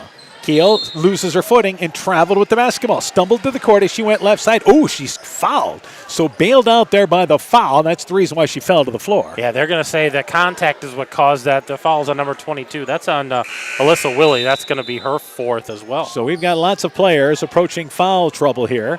And she will check out as Kamaya Millard comes back into the ballgame. I think at some point they need to be on the court because they're running out of time here. And Keel, left side, to Ashlyn Scharf. Backs her way down, kicks it over to Royer. Left wing for three. Aired it out well long to the right. And the rebound picked up there by Amira Millard. Back into the offensive end for Clayton Ridge. Left side to Pierce. Along the baseline, Geider gets a step, goes for the reverse layup, and then traveled with the basketball. Keel got a piece of it, but Geider traveled trying to go up for the reverse layup. Yeah, she had an open lane on the left side, and it closed down, so she tried to go under. Took that extra step to try to get it up off the glass. And another turnover by Clayton Ridge as it denies them an opportunity. Comer across the timeline offensively. Good decision here. Wait for a guard to come get it. And as I say that, Pierce comes out to challenge her. Comer put it on the floor. Pierce knocked it away, and it goes off the hands of Comer. Costly turnover. Warriors they need to take care of the ball, run their offense, get shots. So they can salt this away. And with it right side, it is again Pierce, almost knocked away by Royer. Picked back up by Pierce, and then Pierce traveled with the basketball, picking up the loose basketball. So Willie, by the way, checked in during that last break, and you've got to keep her in there with 4 fouls, and she quickly checked back into the ball game. Yeah, at this point, you need shooters on the court, girls who can score for you, and you need to attack the basket. Briley Erickson back into the ball game. She also has 4 fouls as Armstrong checks out, but again, you need another ball handler out there. Grace Keel in the offensive end. 2:25 left in the fourth. Still a 10-point lead for Central. Left side, a dangerous pass. You can't go from the right wing to the left wing over top of it, and it's intercepted easily by Willie. Just never going to be able to make that pass. Top of the key to Pierce. Right side to Reimer. Back over to Willie. Willie, top of the key. Central girl-to-girl defense. Pierce has it on top. Brings it right side, tries a pass diagonally, and there's a screen set up by Reimer, and I believe a Warrior ran through the screen. And if it was Briley Erickson, that will be the 5th foul, and it is. Erickson ran through the screen, so Lola Reimer goes to the free throw line for 2. Yeah, a screen set up there by Reimer. They've been running off of that cut.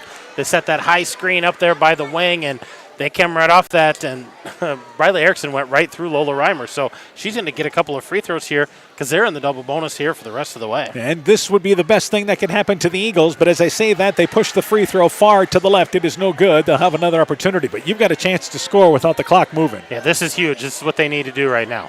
So the second free throw being eyed. Again, we have substitutions every stoppage of this game, don't we? I think that slowed things down a little bit. We talked about the flow. And second free throw by Reimer, circled in and out, no good.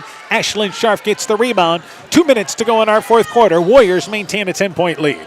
And it is Ashlyn Scharf. Good to have a senior guard to help get you into your offense here as you try to work some clock. Armstrong in the lane, gets it Royer, drives in left side, too strong with the layup. Rebound, Comer there, able to somehow stumble backwards, and Amira Millard able to pull the ball away. And good job by Comer avoiding a turnover. Meanwhile, Clayton Ridge wants a timeout. I think that's her final timeout. 1:39 to go. It is 33-23. Central in the lead. Let's take this timeout. Hi, Justin Birdnow here from Birdnow Chevrolet of Monona. I want to take a moment to extend a heartfelt thank you to all of our incredible customers and the amazing local athletes who have shown us unwavering support over the years. Just like you, we're all about the winning edge. That's why it's our goal for our customers to feel like they have scored big when they leave our dealership. Stop by today or visit us online at birdnowmonona.com. And remember, you have to get to our place. You'll love the way we treat you. Being good at life means getting your finances together so you can focus on the moments that matter most. With over 175 years of expertise, New York Life Insurance Company provides you with benefits you can enjoy while you're, living. So give your local agents, Andrew Reimer or Troy Springer in both Guttenberg and Monona, a call. You can reach Andy or Troy at 563-252-2471. That's 563-252-2471. They can help you and your family be good at life. 1:39 to go in our fourth quarter. Eagles with possession. I believe the Eagles are out of timeouts now, correct? I believe so. I think they've used them all up. So it will be Clayton Ridge down by 10. 90 seconds left here in the fourth. Geider into the offensive end. Left side to Sodawasser, open left side for 3. Got it! Eagles with a heartbeat, back within 7 now. And Sodawasser can knock him down here and there. Armstrong ahead of the pack, left side to Comer. Comer catches it, uses the left hand from inside the left block. They beat the possession there down the court, score the layup. They lead by 9, and Coach Wiley takes a timeout. I don't think he's pleased about the defensive end the other way. No. Meanwhile, 1:21 to go. Timeout Warriors. Back with the finish after this. Ocator Tax and Bookkeeping are proud supporters of all of our local high school sports teams. We want to wish everyone the best of luck on their season. We are here for all your tax, payroll, and bookkeeping needs. Give us a call at 563-245-2154. Again, that number is 563-245-2154. Thank you from Kurt and Ann at Elkader Tax and Bookkeeping, located in downtown Elkader. TNT Power Sports sells and services all makes and models of UTVs and ATVs. We have a nice selection of clean used units available along with new units. Contact Brian, Sawyer, or Tracy for your next UTV or ATV purchase. To keep your UTV or ATV in top-notch condition for work or play, schedule your service work with Brian or Nathan by calling 563-245-1100 or stop into TNT Power Sports north of Elkader on Highway 13 for all your sales or service work. Timeout taken by the Warriors, and that was all about defensively what happened last trip down the court because Sodawasser left wide open for a three. Yeah, there's no reason that you leave the three-point shooters open. You got to get a hand in their face, make them take the two at worst-case scenario. But a nice answer in transition by the Warriors, so they lead by 9.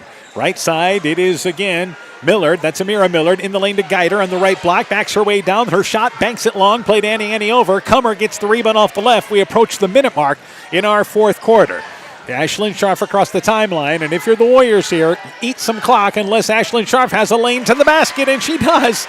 She was able to set up her defender, beats everybody, and scores the left-handed layup. Warriors equal their biggest lead of the night. I think the Eagles had no idea what defense they were in. Pierce, top of the key for 3, shot no good. Scharf gets the rebound underneath, so the senior going to close the deal. Then Sodawasser reaches in and commits the 4th team foul on Clayton Ridge, so they still have 1 to give, and Sodawasser has fouled out of this ball game.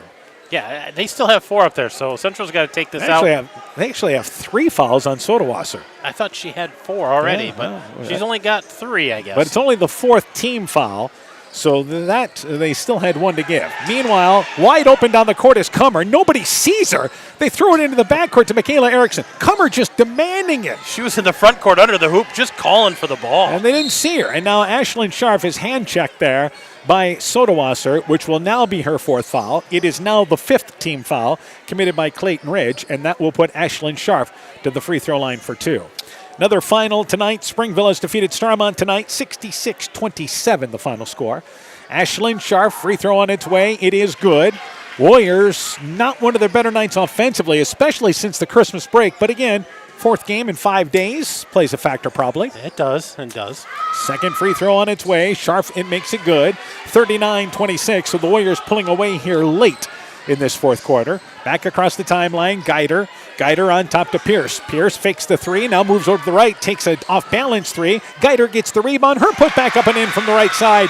And I believe a timeout taken by Clayton Ridge. Do they still have a timeout? They apparently still have one because they just took it. So they've used them all now. 24 seconds to go, down by 11. Let's take this timeout. Wilkie's in Elkader is Iowa's oldest family-owned grocery store. You'll find Wilkie's 2 blocks south of the Keystone Bridge in historic downtown Elkader. Stop in and enroll for a Wilkie's reward card and receive points every time you shop.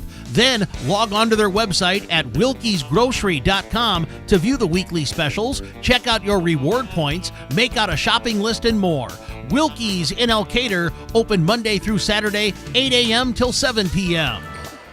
Both teams are out of timeouts. 24 seconds to go. 39-28, Central in the lead. And for Clayton Ridge, again, you're down by 11 with 24 seconds to go. It's going to be tough. Absolutely. And inbounds, they go to Keel, who went along the baseline back out of bounds and gave it right back into Scharf, and Scharf is fouled with 21.4 seconds to go. I think at this point, the only thing left to decide is the final score, and Sodawasser has now fouled out of the game. Now she has fouled out, but you put Ashlyn Scharf at the free throw line. She's their top free throw shooter, shooting about 61%.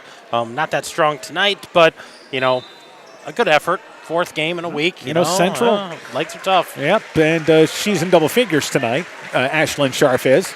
And she'll have 2, once again, to get Central to the 40-point mark. Free throw, it's off the back of the rim.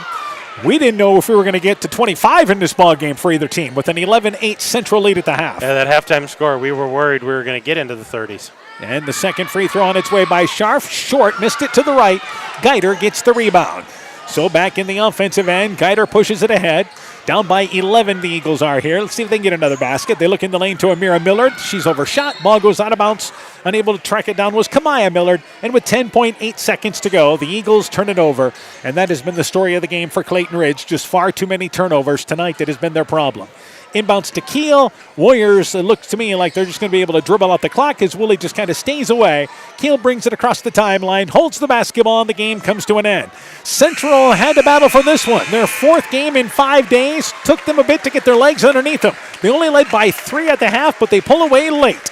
Central defeats Clayton Ridge by a final score of 39-28. With the win, Central now 11-6, 11-3 in the conference. Clayton Ridge drops to 7-10, 5-7 in the conference. A break when we return. Game stats and the Chalk Talk for the boys game coming up. You're listening to high school basketball from KCTN Sports. Scooters Coffee in Manchester offers a variety of coffees, smoothies, blenders, and breakfast food products served all day long. Scooters Coffee offers fast and friendly service, too. In a hurry? Use the Scooters Coffee app to order, pay, and earn rewards. Simply stop at the drive-thru window and pick up your order. Scooters Coffee is open Monday through Saturday, 5:30 a.m. till 8 p.m. and Sunday, 6 a.m. till 8 p.m. We look forward to seeing you at Scooters Coffee in Manchester.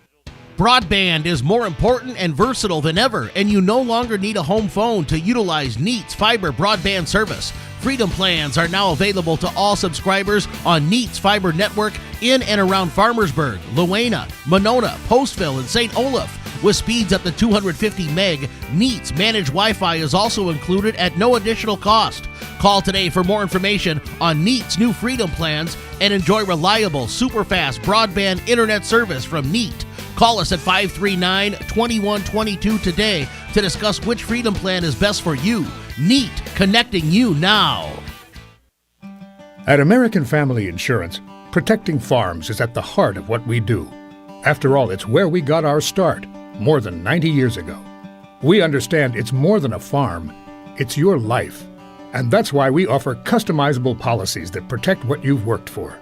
Let's build the policy your farm deserves. Contact Julie Depke, agent, at 563-245-2366 today. American Family Mutual Insurance Company, SI, and its operating company, 6000 American Parkway, Madison, Wisconsin. Final score, 39-28. Central victorious. Other girls finals, Edco beat Maquoketa Valley 47-45. Springville over Starmont 66-27. MFL Marmac leads West Central in the third 57-24. Keyhigh has defeated Postville 47-15. And North Fayette Valley leads Southwind 36-35 at the end of 3. Take us through the individual totals, Coach Hammond. For the Warriors tonight, Ashlyn Scharf with 10 points, Briley Erickson with 10 points. 7 points for Gracie Kummer, 5 points for Grace Keel, 5 points for Katie Royer, 1 point for Oakley Armstrong, and 1 point for Brooklyn Amsden. They were 39 points. They were 4 of 19 from three-point land, 11 of 26 from the field, 8 of 21 from the free throw line. For the Eagles, they were led by Katie Geider with 9 points. We had 6 points for Alyssa Willie, 4 points for Lola Reimer, 4 points for Kamaya Millard, 3 points for Alyssa Sodawasser, and 2 points for Amira Millard.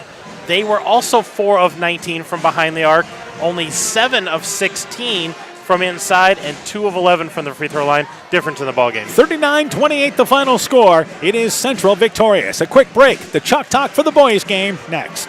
Looking for a checking account with no fees? People's State Bank has just the account for you. People's e-checking account offers customers an interest-bearing checking account with no monthly service charge. You will receive free basic design People's Preferred Checks, free debit card, and also have access to our free People's Online Banking and mobile app. We also offer refunds of up to 6 ATM fees per month. Get your account set up today. Minimum opening deposit of $100. Customer must enroll in online banking and opt in for e-statements. People's State Bank, member FDIC, and equal housing member.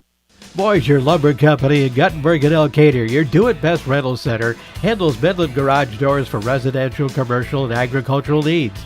Midland Steel garage doors provide the best all-around value when appearance, security, durability, and low maintenance are desired. Boisier Lumber and Midland Doors take pride in providing their customers with top-quality products and superb customer service.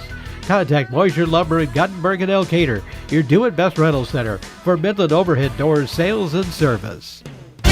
It's time now for the Warrior Eagle boys game. Both teams are young and both teams are improving. The Warriors in the midst of a busy week. This is their third game. They look to finish it out with a victory. Clayton Ridge looks to stop their recent slide and pick up a much-needed boost. The Warriors grinded out an overtime decision in the first matchup. Here's the rematch tonight. Central and Clayton Ridge, the Chalk Talk for the boys game coming up next on KCTN FM 100. Stop into Nightingale Drug in Guttenberg to find that perfect gift for that special occasion. We have Silver Stars jewelry line, Gans and Carson home decor, Simply Noel purses and bags, Melissa and Doug toys, and baby items. Need that last-minute greeting card? Stop in and see our large selection. We have something for every occasion. Nightingale Drug and Gift Shop, your small-town, family-friendly business, located along Highway 52 in Guttenberg. Health Mart, caring for you and about you. Winter high school sports season has begun. Dr. Mark Foey, Dr. Jessica Wilkie, Dr. Courtney Wicken, and the staff of Family Dentistry Associates in Monona encourage you to support your local high school basketball and wrestling teams. Family Dentistry Associates of Monona, 539-4651, where health-changing smiles are created.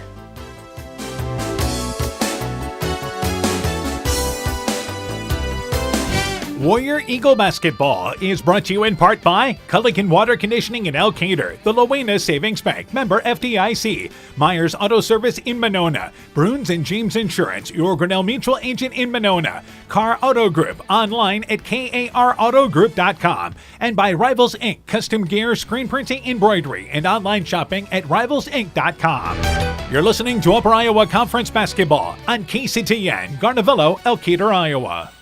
We begin the Chalk Talk for a boys game. We're joined by Central boys basketball coach Brady Stramer. Coach, your team now 4-11, 3-9 in the conference. Dropped a conference decision to Postville on Tuesday night, 66-29. Tell me about that game. Yeah, I thought our half-court defense throughout the night was really solid. Two areas that got us in trouble were transition. Postville was able to get out and get some good looks in transition. And beyond that, rebounds were a big struggle for us. I think we had 15 total rebounds, and they had 41. That's a big discrepancy there, hard to overcome. A positive for us was turnovers. I think we only had 10 turnovers, which is, I think, the second lowest for us on the season. So we did a good job in terms of taking care of the ball. I thought we settled at times for perimeter shots, so we'll have to work on that moving forward. All right, let's go through starting lineup for your team tonight. Yep, we'll have our one junior, Vaughn Zittergreen, starting for us, along with three sophomores, Isaac Lone, Jake Carritrump, and Carson Rignitz. And then we'll round out the starting lineup with freshman Owen Hammers-Lamb. Some of the kids off the bench for you then. Yep, sophomore Garrett Burns has been our consistent sixth man. He'll be the first one off the bench. And then we'll also have Julian Singleton, Caden Fetty, and Henry Reimer available for us if we need them. All right, turning our attention to Clayton Ridge. I know you guys pulled out an overtime ball game, 32-29 last time you met. What do you kind of remember about that game? Yeah, Clayton Ridge did a great job. They kind of hang around that 1-3-1 half-court defense. It was a big struggle for us on offense throughout the game. 29 points for 4 quarters usually isn't enough. Fortunately for us, we were able to play really good defense, which kept us in the game, and then our guys hit some timely shots down the stretch. All right, keys in the ball game. In tonight's ball game, what do you have to do? Yeah, I talked about their 1-3-1 defense. We turned it over far too many times against them the first round, so we'll have to continue kind of that improvement that we saw last Tuesday against Postville. On the defensive end, we got to close out on shooters. They hit a lot of three-pointers against us last time. And then again, like I talked about, rebounds will be big for us. We got to hold them in one-shot possessions as much as we can. All right, let's talk about progress to this point, because I know you're a very young team. Do you like the progress your team has made this year?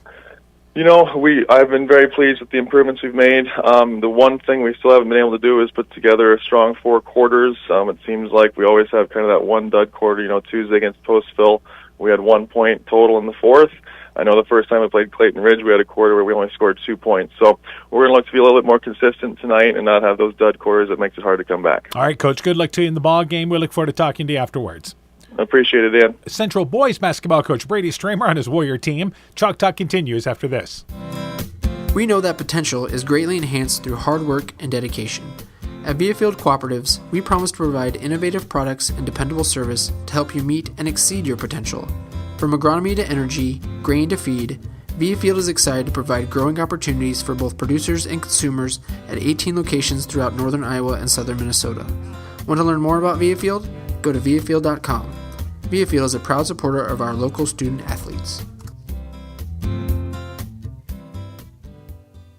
Stronger, farther, faster. It all starts with good nutrition. Clayton County Farm Bureau is proud of our livestock farmers who provide high-quality protein needed to fuel our young athletes. The ultimate pre- and post-game fuel-up can be found in meat and dairy foods grown right here. Meat and dairy are natural sources of essential vitamins that support health, energy, and performance. We know our student athletes are the real deal, and Iowa's livestock farmers are committed to helping them reach their goals. To learn more, visit realfarmersrealfoodrealmeat.com. For generations, local farmers have trusted Freedom Bank to provide the financial backing they need to succeed. We have a long tradition of empowering success, and that continues today. We offer competitive financing options at competitive rates, whether for equipment purchases, building construction, land purchases, or operating capital. Visit one of Freedom Bank's experienced ag loan professionals in Elkader, Monona, Postville, and Waukon, or online at freedombnk.com. Member FDIC. We continue the Chalk Talk for our boys game. We're joined by Clayton Ridge boys basketball coach Kyle Spierschlage. Coach her team 3-12, 1-9 in the conference. Dropped a non-conference decision to Maquoketa Valley earlier this week. A pretty good Mac Valley team, 70-27. Tell me about that game. Yeah, the score of that will definitely be deceiving, and you're going to look and say we gave up 70 points. We must not have played very good defense.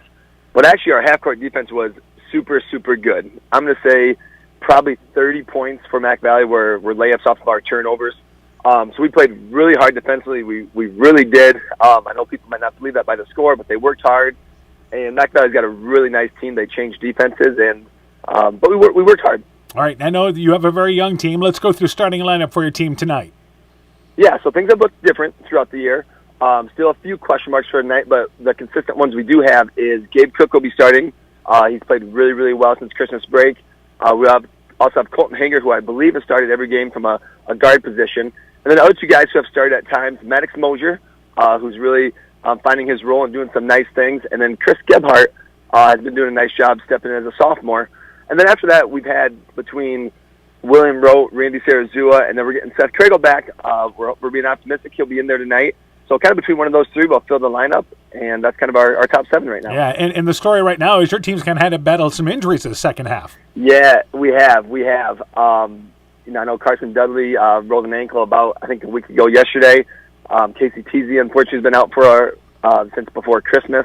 And I guess another name, I don't want to leave anyone out here, Ethan Backus has been coming up as a sophomore. Hasn't started, but he's played some varsity minutes, and he's put a lot of work in the offseason, and he's helped us out too. Yeah, absolutely. So kids stepping into roles for you. All right, let's talk about Central. I know you dropped a decision in overtime earlier, 32-29. What do you kind of remember about that game? Yeah, not many baskets from either team, really. That was before Christmas. Big weakness for us that game was we had about 22 or 23 turnovers, and that was against Central not pressing. You can't have 20 turnovers in the half court. So that was the big thing from the negative side of it. But the positive was we held them to 32 points in 36 minutes. Yeah, absolutely. Now, keys in the ball game in tonight's ball game. What do you have to do? Yeah, I guess I've kind of touched on it. So we played really well defensively at home, even though opponents, if they've scored a lot of points, a lot of them have been off of turnovers. So we have to ensure that we keep playing the defense we have. And then I know it's obvious here, but we got to take care of the ball. And I know Central's been pressing a little bit, so we'll see what that looks like if they're going to throw that at us with us having some injuries. But we have to take care of the ball. We absolutely, even if we don't shoot a high percentage, we have to get shots off. We got to keep that turnover number around a dozen or so for us to be successful. All right, Coach. Good luck to you in the ball game. We look forward to talking to you afterwards. Awesome. Thanks, Dan. Clayton Ridge basketball coach Kyle Spierschlage and his Eagle team. The Chalk Talk continues after this. The Woodland Eye Clinic in Elkader and West Union are proud sponsors of high school sports. We are committed to bringing our patients the highest level of total eye care with detailed one-on-one attention. Our offices offer the newest technology and equipment with a professional team of experienced staff that is committed to you. Call us today for your next total eye care appointment. The Woodland Eye Clinic in Elkader and West Union supports all of our local athletes taking the field or court this season. This is Chris Holbert, General Manager of Hall Roberts Son Incorporated in Postville. We would like to wish the area student athletes both a safe and successful sports season. We have been a community-based company since 1864, servicing and supporting the area ag industry with products necessary for daily success. We look forward to continuing to serve and support both the ag industry and high school athletes in our surrounding communities. Thank you and good luck from the families at Hall Roberts Son. Warrior Eagle Basketball is brought to you in part by Rivertown Family Dentistry, Dr. Alicia Waukee in Guttenberg, David Balls, agent for Balls Insurance Agency in Elkader, Grow Logs and Lumber in Elkader, Timber It's a Crop, Harvest Wisely, Nick's Excavating and Kane Construction in Farmersburg, T&K Cahoon, your Napa dealer in Monona, St. Olaf Ag Sales and Service, Dean Family Chiropractic in Claremont, and by LTI & Sons Water Conditioning, your Connecticut dealer in Postville. Welcome back to Clayton Ridge. Welcome back to the boys' game. Our girls' final tonight, Central won 49-38. Other girls' finals, MFL Marmac beat 39-28. I'm sorry, the final score of our girls' game. MFL Marmac beat West Central 66-31. Keyhigh over Postville 47-15. North Fayette Valley pulls away late to beat South Wind 53-40. Edco by a bucket over Maquoketa Valley 47-45. Springville beat Starmont. Final score there 66-27. Coach, you've got 45 seconds. Tell us the keys in the game. Well, for the Warriors, I think it's pace of play, cut down on the turnovers. I think they need to rebound. For the Eagles tonight, it's point production. Find your scorers. They also need to cut down on turnovers, and they need to handle the basketball. Both these teams struggle offensively. Central averages 35.7 points a ball game. Clayton Ridge 33.5. Both teams shoot less than 35% from the field. Central at 31%. Clayton Ridge at 28%. Casey Teasy is the lone Eagle in double figures. He is lost for the season there due to injury, averaging 10 points a ball game. And Isaac Alone leads Central. He's available tonight, averaging 10 points a ball game. Yeah, just finding scoring and playing your ball game. You got to figure something out at this point in the season. All right, we're ready to go with the starting lineups for game number 2 with Central and Clayton Ridge. Rick Colbert at the scorer's table. Take it away with tonight's starting lineups. Good evening once again, basketball fans, and welcome to game number 2 of tonight's UIC doubleheader between the Central Warriors and your Clayton Ridge Eagles. Let's meet the starting lineups. For the Warriors, a sophomore, number 2, Isaac Lone. And for the Eagles, a sophomore, number 20, Colton Hager.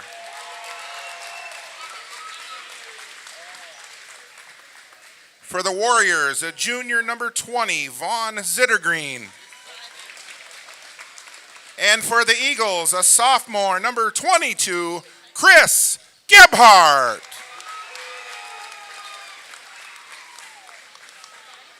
For the Warriors, a sophomore, number 22, Jake Hairtramp. And for the Eagles, a sophomore, number 23, Seth Kriegel.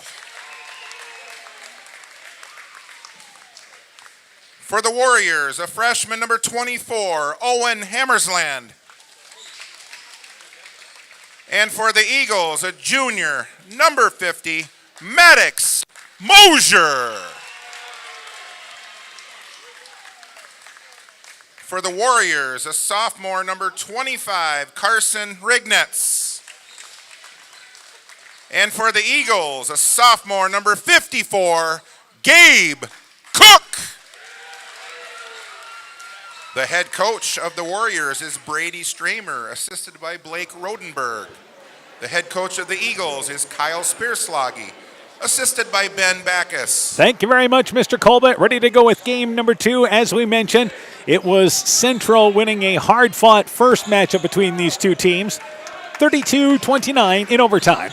Cook to jump it up for the Eagles, Hertrump to jump it up for Central. Welcome back to game number 2 tonight here at Clayton Ridge. And both these teams hungry for a win here, so we'll see what they come out with, try to establish early. Central's 3-9 in the conference. Clayton Ridge is 1-9. Meanwhile, both these teams have just a handful of wins overall as Cook wins the tip, but it goes out of bounds past the Clayton Ridge bench, and it will go to Central, so technically Central wins the tip.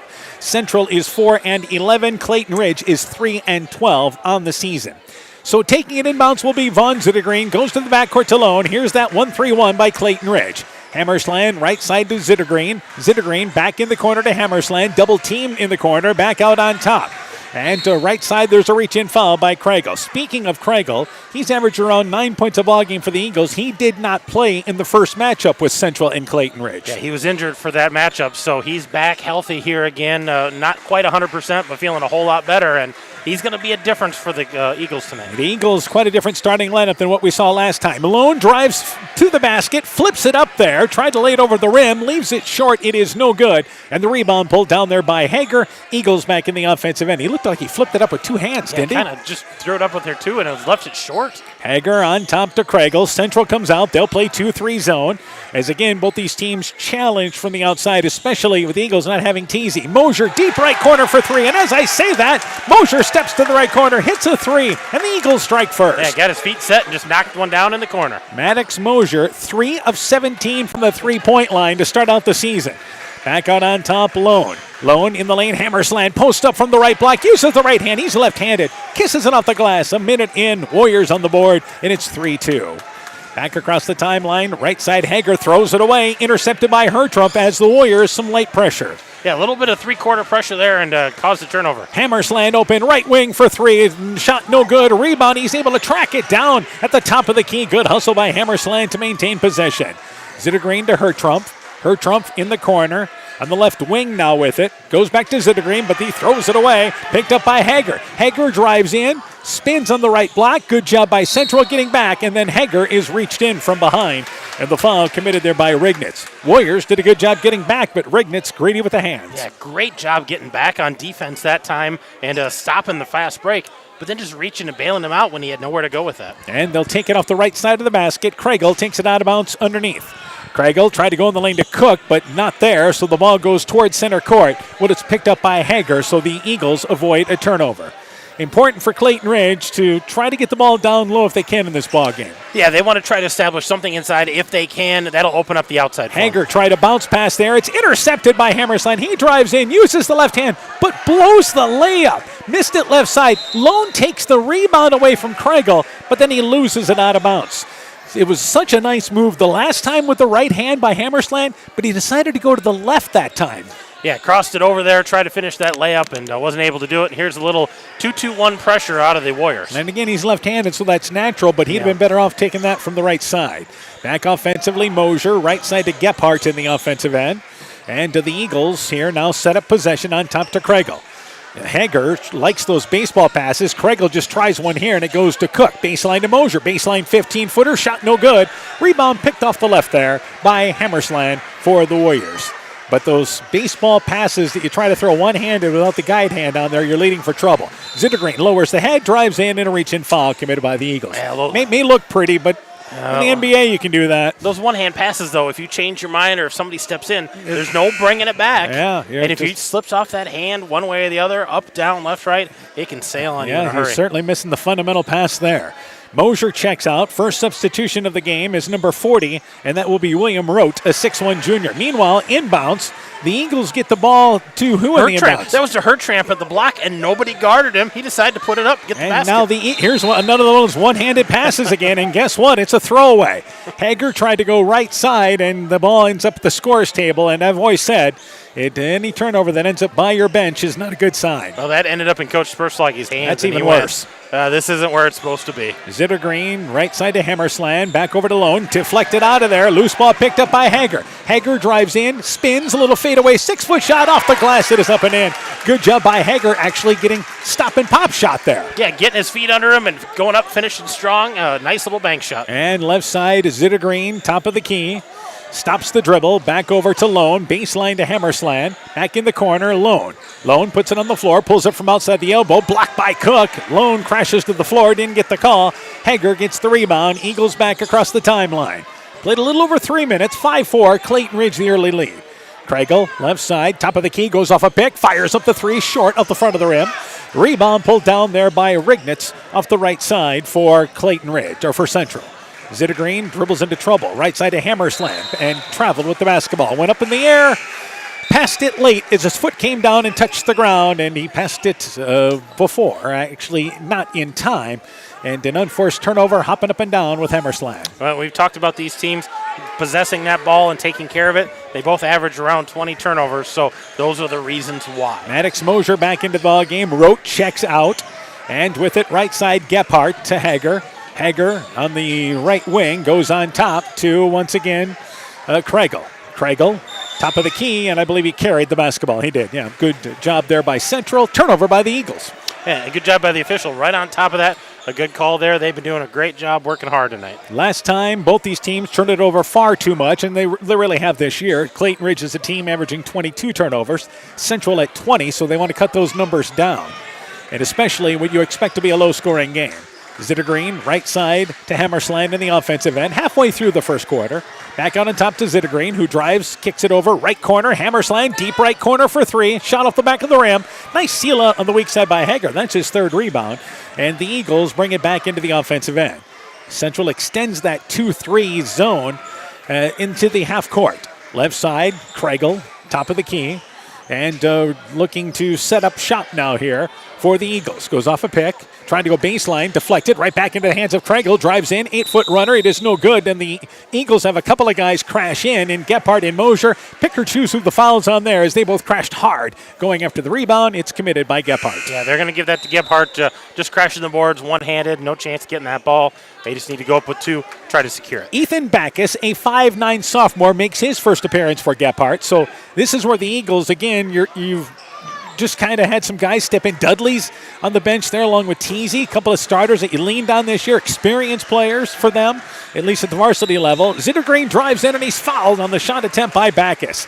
So Central, what they try to do is get the ball on the baseline, then it's converging into the lane. Yeah, and that's where they want to attack. They want to attack the lane, whether it's lane line, whether it's down at the block, whether it's down in the middle of the lane on a cut. But that's where they want to try to attack this thing instead of attacking from the wings or the baseline. As we mentioned, both these teams struggle offensively. Zittergreen's free throw, it is no good. Central, 31% from the field, 23% from the three-point line, 43% from the free throw line. Clayton Ridge, 28% from the field, 25% from the three-point line, 41% from the free throw line. Yeah, really evenly matched, both of them. Second free throw, it is good. 1 of 2 by Zittergreen. He'll check out.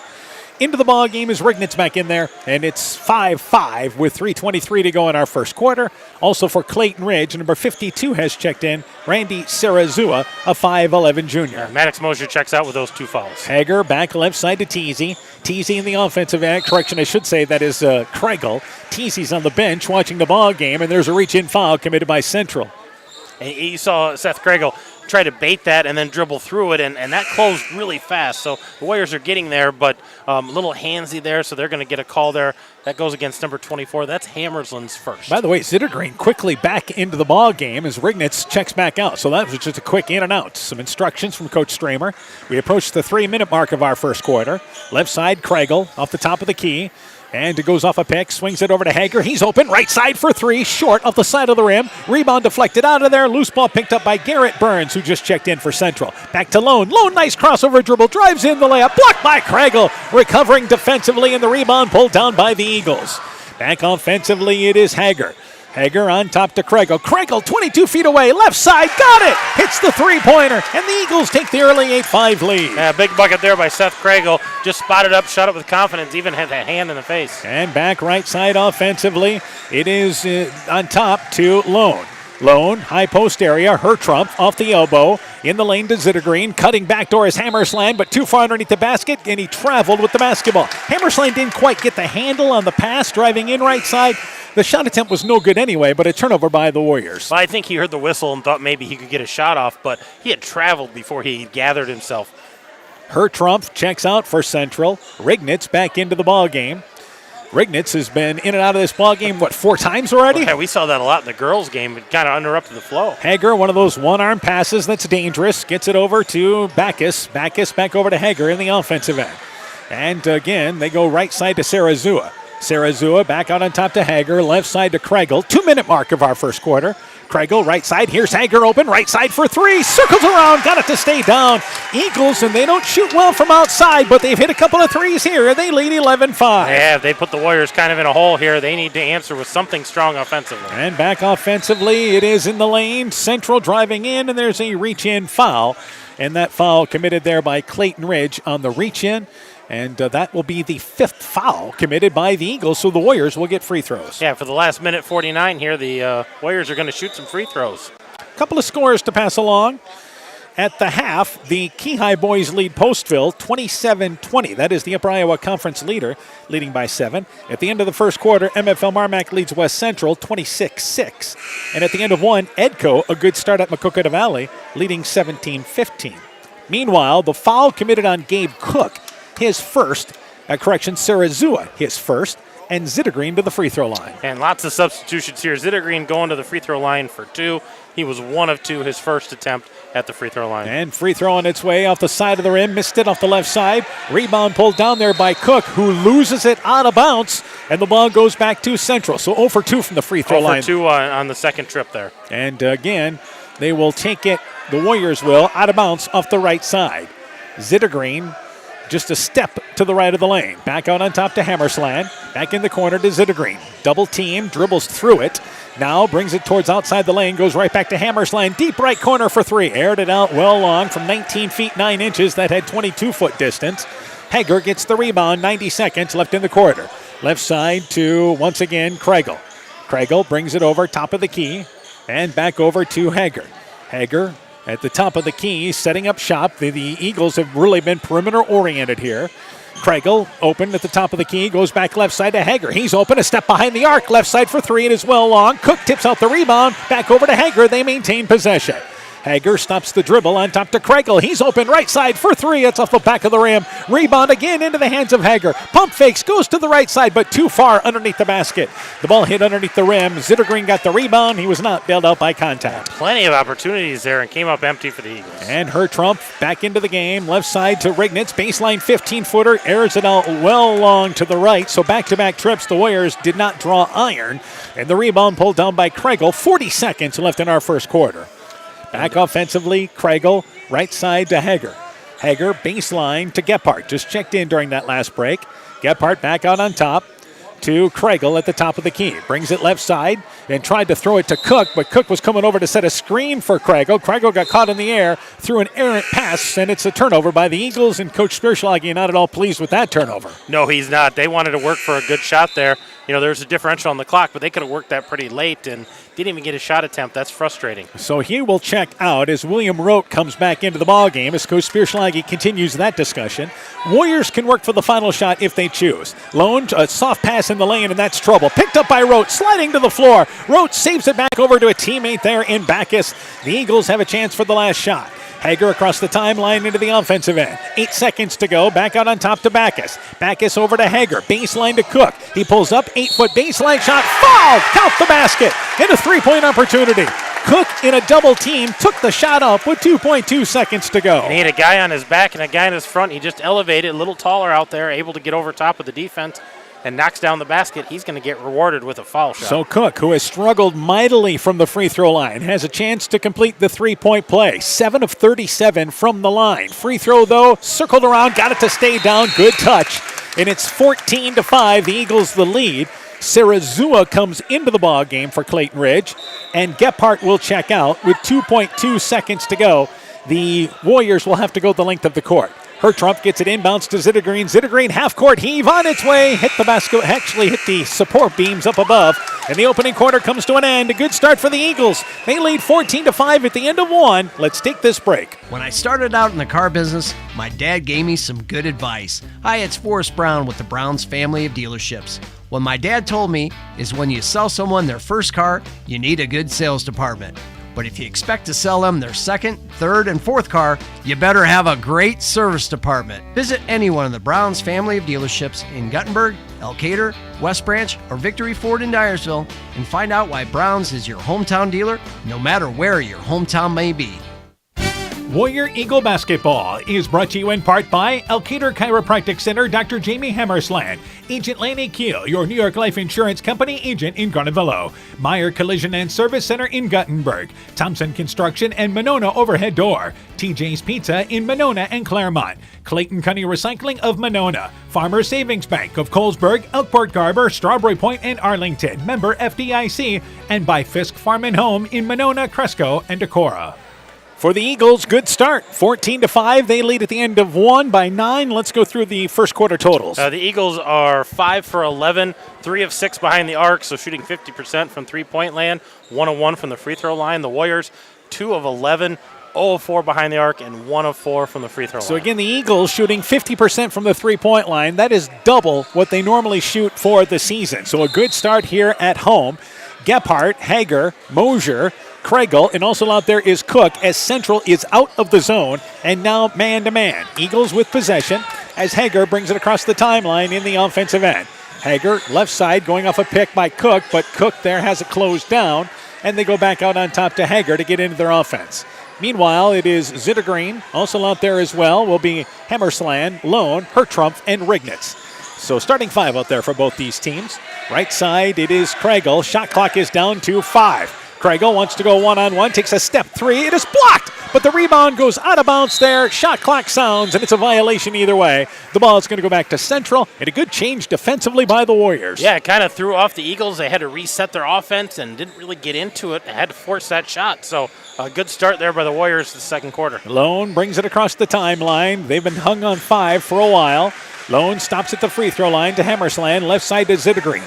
Zittergreen, right side to Hammersland, back out on top to Lone, left wing to Zittergreen, puts it on the floor, drives into trouble, saves it back to Lone. He's open, left wing, fires up the 3. It's off the back of the rim. Shot no good, rebound tipped away, goes off the hands of Mosier off the right side. Let's keep it down here with Central a minute into our second quarter. Chance for Central to reset here. They're going to take it off on the right side of their MFL Marmac, by the way, now leads West Central 51-11 at the half. So the Bulldogs taking care of business. Inbounds, Hammersland rolls to the right block. The shot blocked by Gephardt. Rebound deflected out of there by Hertrumpf. He drives in, and a hand check foul called on the Eagles as he brought it right side, and I believe the foul committed on the floor. And does that fall on Mosier? That may be his third. That's on 50. I believe that's his third, yeah. Right, inbounds. They try to force a pass into a lot of traffic on the right block to Hammersland. It's knocked away by the Eagles. Lots of arms down in there. So, yes, it is on Mosier, his third. He's there at the scores table waiting to check out for him. Meanwhile, Hager takes a shot, partially blocked by Lone. Missed it to the left. Rebound pulled down by Zittergreen. Zittergreen lowers the head, drives in. Right-handed layup. It is up. It is in. Foul. Count the basket. Zittergreen hit the floater outside the lane, and the Warriors get off that 5-point mark to 7. Yeah, better trip down. Last 2 times down, they haven't either had shot attempts or had steals. And they just need to get something going offensively. Try to answer the Eagles' little run here at the end of the first quarter. William Rote into the game for the Eagles as Mosier checks out. Zittergreen's free throw, it is good. Finishes off the 3-point play, and the Warriors climb back within 6. The last time these two teams met, Clayton Ridge got off to a good start over in Elkader. They did, and things kind of faltered in the fourth, so they want to have a strong second quarter to complement that first quarter. Hager goes off a pick, top of the key. And again, he's guarded by Lone. And back over right side to Gephardt. Gephardt drives, covered, back over left side to Cook, who reverses it right side to Kregel. Baseline to Hager. He's got a lane, cut off on the right baseline, though, back over to Rote. Rote drives between 2 defenders, and as he drives in, fouled on the floor, a reach in, committed by the Warriors. That'll be their first foul here of the second quarter. Yeah, they've been playing a little better here as far as keeping clean, not fouling, not reaching. Switching to this man-to-man has been a positive thing for them. Eagles will take it off the left side of the basket. Hager rolling to the basket is Rote, catches it inside the right block, and he's stripped out of there by Lone. The ball goes off the hands of Zittergreen, and it stays down here. Lone able to knock the ball away, but the Eagles will now take it off the right side of the basket. Well, and Rote brought that down low, and the guards love that. They start digging. Hager takes it out of bounds again off the right side and goes back out on top to Kregel. 2 minutes into our second quarter. Kregel open, right side for 3, airs it out long. It is no good, but Cook gets the rebound. Left side, Hager for 3. That shot no good. And the rebound tracked down by Gephardt, who loses it. Lone stumbles to the court. Now we've got a mad scramble. Rignitz and also Kregel there tied up on the floor, both diving for it, and the Warriors get it on the alternate possession rule. Outstanding hustle by both. Yeah, both teams getting after it. That was huge, and we've got another substitution here for both teams, number 30 in the ball game. And that is Garrett Burns back in there for the Warriors. Rignitz checks out. Kregel checks out for Clayton Ridge as Backus comes back in for them. Still 14-8. Again, Clayton Ridge has the lead. Offensively, they try to go right side to Lone, and errant pass, too hot, too close to handle, and the Warriors turn it over, and let's give a turnover update. Yeah, the Central Warriors now are sitting at 7 turnovers. The Eagles are sitting at 7 turnovers. So both of these teams, we know they're prone to have this. Pretty even so far. Hager walks it into the offensive end, and again, he's covered on top by Lone. Hager right side to Backus. Backus goes off a pick in the corner to Rote. Rote, deep right corner. Body there by Zittiger, or I should say Burns, but nothing called. And back out on top to Hager. Hager on the right wing, guarded by Zittergreen. Back out on top. Shot clock's at 10. And they go back to Hager to get into their set. Baseline to Cook. Cook forces the pass with a lot of Warriors in the lane and easily intercepted by Hammersland. There was nowhere to pass that to. Lone back in the offensive end. He drives in, flips it up with the right hand. Shot no good. Had he taken a normal layup, he probably had a shot, but he just flipped it up on the drive in. And he's able to tie up at least on the rebound there, Hager, and it stays down here with the Warriors. So good effort keeping at it. Yeah, I think that's going to go to the Eagles because I think they forgot to flip that after the last jump ball. So this is going to be Eagle ball, but I agree with you. If Lone takes that thing up strong, uses the glass, uses his right hand, he just kind of flipped it there, floated it there, and it just kind of bounced away. Timeout by Clayton Ridge with 5:04 to go in the half. They still lead 14-8. Let's take this break. Your business is your pride and joy. You raised it with hard work from nothing but a dream. And since you care so much, naturally you want to protect it. An insurance policy from West Bend and Gifford Insurance is the best way to keep it happy, healthy, and profitable. We'll wrap it in the cozy warmth of the silver lining. To find out more about a business insurance policy from West Bend, contact Michael Beck, agent with Gifford Insurance Agency in Elkader at 245-1360. 30-second timeout taken by Clayton Ridge as our officials. Central was sitting at the bench, Clayton Ridge standing at the bench, but now they finally have the second horn, but we should have been out of that timeout there before that. A little quicker. I believe Central thought it was a full timeout, but that was not the case. So a 30-second timeout taken by the Eagles. That's our first timeout of this ball game. 5 minutes left in our first half. Hager across the timeline as the Warriors out of that 2-3 zone early. Hager, nothing doing off a pick, so he'll go back out on top to Kregel. Kregel left sideline to Rote. Rote off the elbow, baseline to Cook. Cook middle of the lane, fade away, 8-foot shot, tough shot, hits it. Fading back towards the middle of the lane, and the Eagles doubling them up. Yeah, big shot there by Gabe Cook, going up strong and finishing strong. And it is Zittergreen back out on top to Lone. Lone tried to go left side, intercepted by Hager. Tough pass in the lane. Hager drives right side, a wraparound pass to Cook. Hammersland does a great job getting back and getting in the passing lane. Tried to save it along the baseline, but stepped out of bounds. It goes back to the Eagles. Yeah, good hustle there by the Warriors, getting back and preventing that easy layup, that dish and finish. Substitution, Vaughn Zittergreen will check out as Rignitz comes back into the ball game. Hager takes it off the right side. And he has to go back out on top to Gephardt to get it inbounds. Gephardt back to Kregel.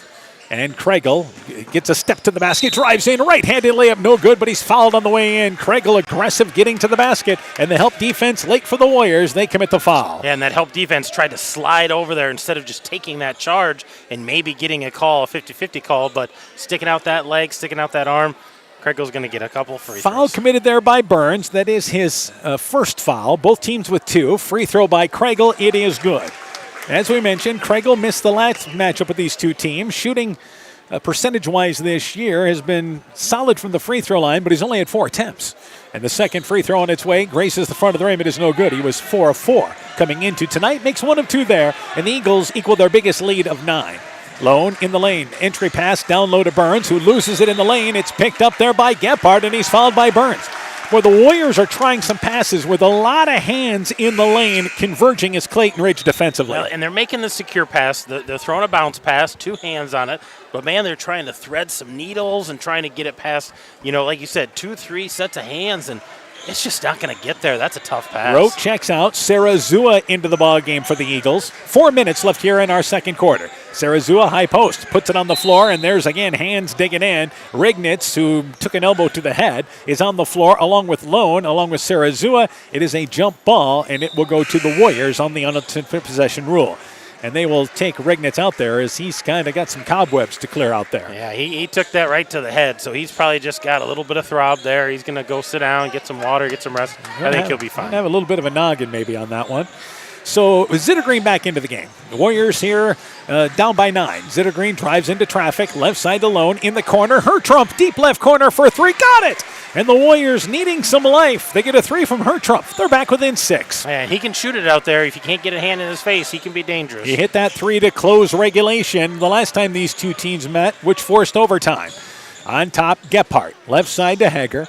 Hager at the free throw line, takes a tough 15-footer and gets it to lay on the back of the rim and slide through. He never really squared up, but gets the hometown roll. Yeah, body never got turned, and that ball just laid flat on the back of the iron and rolled through. Zindergreen beats the pressure, right side to Hertrump. His shot from the block is blocked from behind. Kregel with his second block coming over there to help defensively. Hager back in the offensive end. At the elbow, on top to Kregel. Fadeaway three-pointer, and the shot off the side of the rim, it is no good. Gephardt saves the rebound into the corner to Cook. Cook back over left side to Hager. And the Eagles, good hustle to keep the possession. Gephardt pulls up, 10-foot shot. He banks it long from the right wing. Kregel got a hand on the rebound, and then it's taken away by Lone. He couldn't control it. Lone back in the offensive end. Right side ahead of the pack. That is Burns. Flips it up from the inside the right block up and in. Warriors with a rare transition basket back within 6. Yeah, trying to cut into this lead, and they got to get stops in the defensive end because they're starting to get baskets and get to the hoop on the offensive end. And it is Hager on top at the right side now as he moves over to the top of the key. Back left side to Kregel. Kregel's guarded by Hertrump. And Kregel has a lane to the basket, but cut off by the help defensive Lone. Now Cook in midair tried to take a shot, and the ball picked up by Clayton Ridge, and Central came over the back as the pass was going to be picked up there by Gephardt as Cook got caught in no man's land. Yeah, he went up to try to take that shot, and he had the tall Jake Hertrump right in his face. Timeout by Central. They trail 19-13. Let's take this break. No trip to Northeast Iowa is complete without a visit to the Turkey River Mall in Elkader. Browse and shop through 4 levels with over 14,000 square feet of purely unique shopping. You'll discover an eclectic mix of old and new, including antiques, jewelry, high-end, and resale clothing for kids and adults, furniture, art, books, toys, crafts, rocks, and minerals, and think custom apparel. Visit our updated website at turkeyrivermall.com or like and share our Facebook page. At Top Gun Customs, we know that cars are complicated. We can handle all the complex new features of any vehicle, foreign or domestic. Not only will it look like new, it'll perform like new. At Top Gun, we don't care if it's a 30-point buck or just your neighbor's cat, big or small, we like them all. Top Gun also does fiberglass repairs, boats, motorcycles, guitars, detailing, paint corrections, headlight restoration. There's not much we don't do. Call Bob or Nancy at Top Gun for details and to schedule your repairs today. 563-964-9899. So it's 19-13. Clayton Ridge has the lead. Another score. North Fayette Valley leads South Win at the end of one, 15-12. And also, as we mentioned, MFL Marmac over West Central, big 51-11. Keyhigh leads Postville at the half, 27-20. Edco leads Maquoketa Valley, 17-15. That was at the end of one. Eagles basketball, they take it off the left side of the basket with Hager. Hager has to go to the lane to Kregel, who loses the ball on the way in, and the Eagles turn it over, trying to get into their inbounds play, and a tough pass to entry. Yeah, and that was the right idea. That's where you want to fill is that gap after the guy leaves, but there was hands there was bodies there, so it just wasn't open. And back across the timeline, Lone throws it away, picked up by Hager. Hager spins his shot, blocked by Lone, and the rebound by Zindergreen. Lone and Hager both end up on the floor. They both get up there okay. Zindergreen back into the offensive end. Zindergreen drives into traffic, and he's able to go back out on top to Lone to save the turnover. Zindergreen right side to Hammersland. Baseline to Hertrump. Puts it on the floor, and he stepped out of bounds along the baseline. That'll drive you nuts. By the way, in the NBA tonight, just thought I'd pass this along. Luka Doncic has 73 points on 33 shots in a game. Oh, my God. Is that incredible? That's incredible. That's incredible. All right. Just wanted to pass that along. That's impressive. That's a positive. Backcourt area. It is again across the timeline in Kregel, who throws a bullet. And again, guess what? A one-handed pass. He tried a diagonal to Cook. Too high, too hot to handle. You don't make the fundamental pass. It leads to a turnover. Well, and these one-handed baseball passes, I'm worried about this summer at the baseball field because they got some heat on them. Yeah, and right now they have to have a little better aim on the baseball field as well. Zindergreen in the offensive end goes baseline to Hertrump.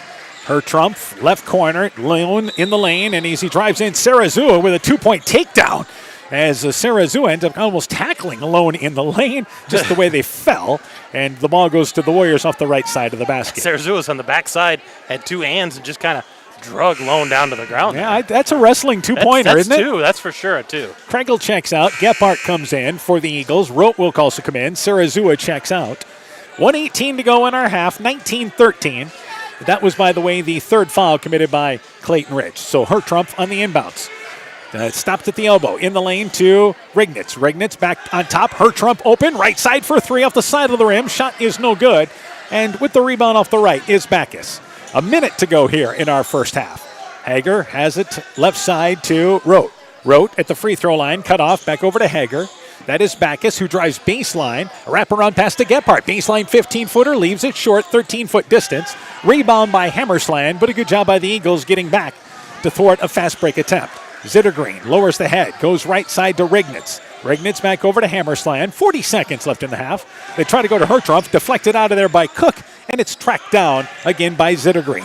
Zittergreen, left side, goes back out on top to Rignitz. 15 seconds on the shot clock. Lone stumbling along the sideline, saves it back to Zittergreen. Zittergreen spins, drives in, floats it up from the left side, uses the right hand up and in, and the Warriors creep back within 4. Yeah, the shot clock's off here. We're under 20 seconds, and Clayton Ridge can play for one if they want. Central wants to get a stop here, keep this a two-possession ball game. So back over left side to Backus. Backus to Hager. Hager drives, wanted to pull up there, almost traveled, but is able to get back down. He overthrows the ball away, picked up by Hammersland. Hammersland to Lone, but he leads him too far. Would have been a layup with 0.3 seconds left in the half. The Warriors miss a gimme two and turn it over. Oh, got the turnover and had the fast break, just couldn't finish. So inbounds, they get it to Hager. The first half comes to an end. The Eagles led by 9 at the end of 1. It's been trimmed to 4, but they lead 19-15 at the half. When we return, interviews from our girls' game, first half stats, and more. You're listening to high school basketball from KCTN Sports. Inspiring changes to a happier, healthier you is what we do at Clayton Drug. We are committed to helping you achieve the highest quality of life possible. We are a full-service pharmacy offering services such as med packing to your home or mail delivery and online prescription refill. We also offer a cash pricing program on name brand and generic prescriptions. Call 563-245-2530 to find out more. Clayton Drug, connecting the communities of Elkader, Strawberry Point, and Sumner to serve us all in between. Hi, this is Cody from Torkelson Motors in Elgin and Waukon. At Torkelson Motors, we believe that student involvement in activities is a great way to help grow our communities, and we are proud to help sponsor this game for your enjoyment. We've been serving Northeast Iowa since 1926 and appreciate the business that our customers have given us and the support they provide to our area schools and communities. So the next time you are in need of a new or used vehicle or a repair, stop into Torkelson Motors. We've been selling cars the old-fashioned way with a friendly smile and a handshake right here next door in Elgin and Waukon. At the half, 19-15. It is Clayton Ridge leading Central at the break. Earlier tonight, Clayton Ridge girls dropped a 39-28 decision. We're joined by their head coach, Savannah Domeyer. Coach, first off here, a first half here that both teams really trying to find their way. Yeah, the first half was definitely a defensive game, and I told the girls at halftime, be ready for it to start turning to offensively. All right, so obviously, I think there were some good stretches in the second half you can build off of. Yeah, I mean, we really locked down on defense, and we got it to whoever needed to go for offense. Let's talk about some of the individuals. Let's start with Katie Geider, led you with 9 points. Yeah, Katie's been driving our team. She always works hard. She fights for those 50-50 balls. So her effort is really driving us right now. All right. Also, Alyssa Willie hit a couple of three-pointers. You really rely on her back in the lineup with 6 points. Yeah, but she's been on fire at the three-point line, and we just need her to keep being aggressive there. All right. The other thing is, I think your rebound. I think you're pleased with how you guys did on that end tonight. Yeah, the last game we did not rebound, and that was one of our bigger problems, and that was one of our keys tonight is we got to be aggressive on the boards, and I think they did a very well job tonight. All right. Obviously, you know we have to bring this up, but it goes back to turnovers. Yeah. 29 in this game, I believe. Yeah, really the best thing that came from these turnovers compared to the last game was some of them were dead balls instead of just giving them a fast break point. And a better job the second half by you guys as well. So I think that's something you can build off of. Yep. All right, what's coming up for you guys here? You guys still have a busy schedule. Yeah, so we go to MFL on Tuesday. We're here on Friday with West Central, and then we're at Turkey Valley on Saturday. All right, what do you want to see out of your kids as you get ready for the postseason here? You guys got a chance to have a winning record in the conference yet. Yeah, and we kind of said that starting off the second half. We just got to keep locking down on defense and letting it turn into our offense. All right, Coach, we hope to catch up with you guys in the postseason. Good luck to you guys. Thank you. Once again, Clayton Ridge girls basketball coach Savannah Czar talking things over there about her Eagle team. I think I said Domeyer when we started out. When we return, we'll talk with Central coach Mark Wiley when our halftime show continues after this. Hey, sports fans, take a time out and call Garms Financial Services. Their team of agents can show you how to save money on all your insurance needs with Grinnell Mutual. Whether you need auto, home, farm, crop, or business insurance, Garms Financial Services has you covered. You'll also receive quality protection, expert advice, and local friendly service. Call Brian Bugenhagen, Cheryl Wagner, Emily Bazin, or Kayla Olson today for a free competitive quote. Garms Financial Services in Elkader, your trusted choice agency. Alameda Clayton Electric Cooperative has youth opportunities available. High school sophomores and juniors whose parents are ACEC members could win an all-expenses-paid trip to Washington, D.C. Applications are due January 31st. Graduating high school seniors entering a course of study in the electric field are encouraged to apply for a cooperative scholarship. Go to acrec.com for more information on both opportunities. Alameda Clayton Electric Cooperative, your Touchstone Energy Cooperative. Once again at the half, it is 19-15. Clayton Ridge leads Central at the half. Earlier tonight, the Central girls victorious, 39-28. Coach, first half, I'd say it's your fourth game in 5 days, huh? Yeah, I would. Just fatigued a little. Credit to Clayton Ridge and coming out in the box and one against Ashland. Got us, out of our rhythm and got to us a little bit mentally. We struggled offensively. So that being said, I felt like we played pretty good defense in the first half. The problem is when you don't make shots, it's pretty hard to get into your press. And so we were limited probably in turning them over. We just played pretty good half-court defense. And in the second half, I think you like what you guys did offensively.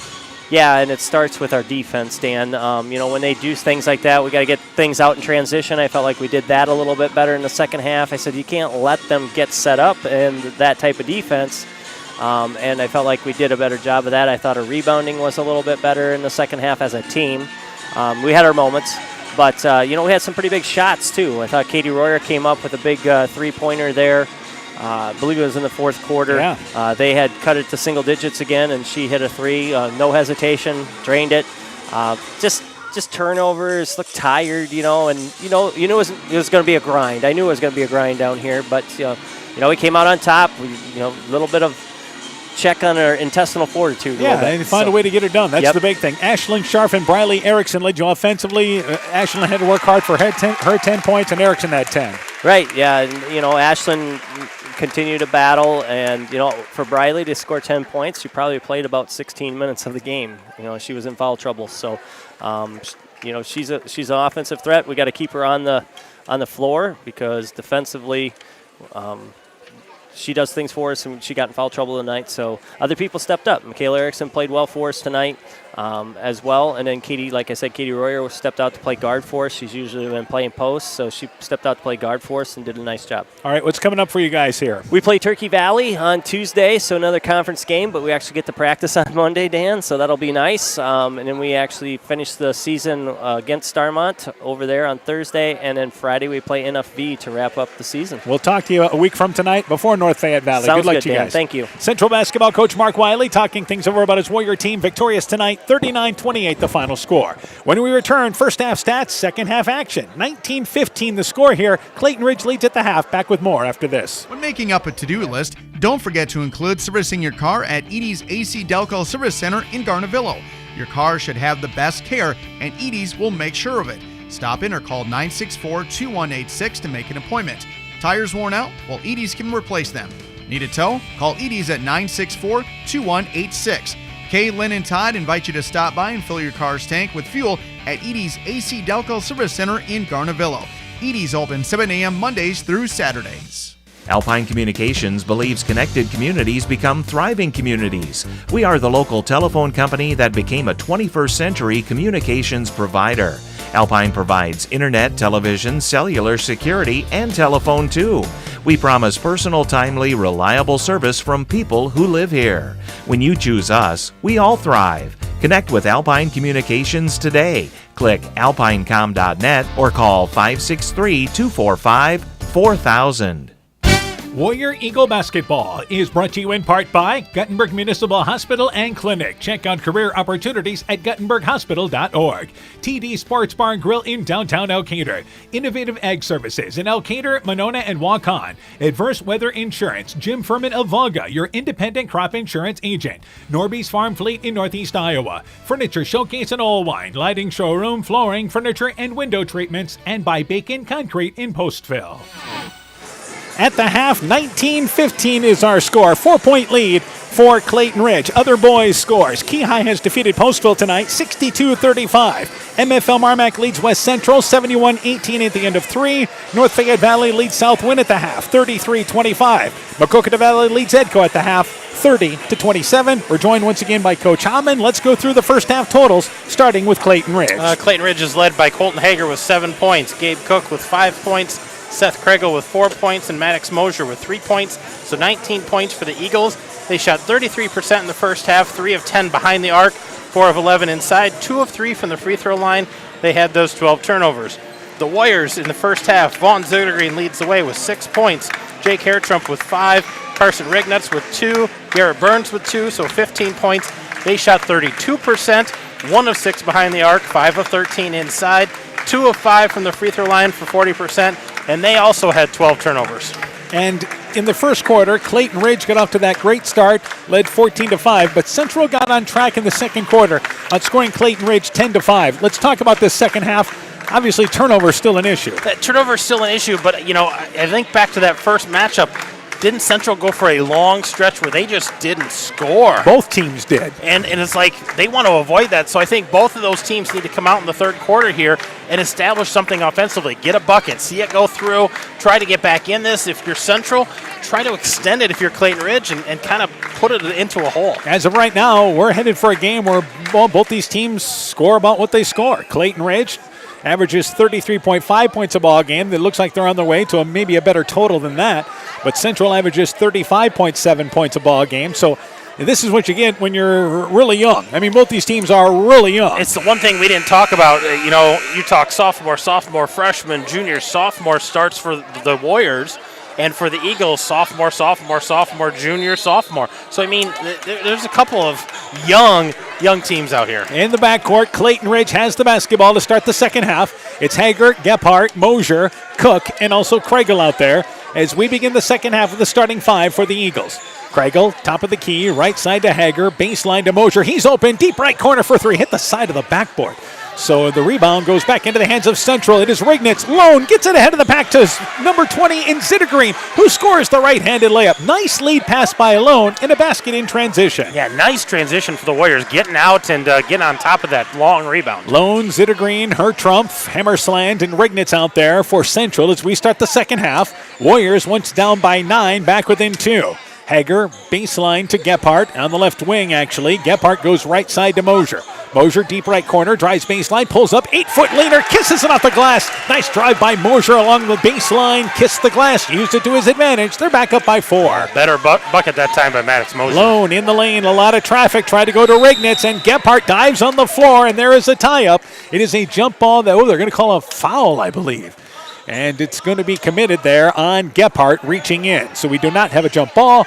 The Warriors will maintain possession off the right side. Yeah, on the right side here, they're going to look to try to score off the out of bounds. Lone inbounds to Zittergreen. Pump fakes the 3. Drives in, pulls up, facing the basket. Little 8-foot leaner, up and in. Strong move by Zittergreen. And the Warriors back within a bucket. And Zittergreen averages about 4 points. He's in double figures already tonight. And has taken some good looks strong to the basket. Hager on top to Mosier. We've played 90 seconds of our third quarter. Little flow going here. Gephardt, he drives in left side, cut off on the baseline, over to Cook. He's open from the elbow, 15-footer, long. Rebound deflected out of there, but picked up by Rignitz off the right side for the Warriors. Lone beats the pressure, drives in, runs into a player, and an offensive foul. That's an easy call.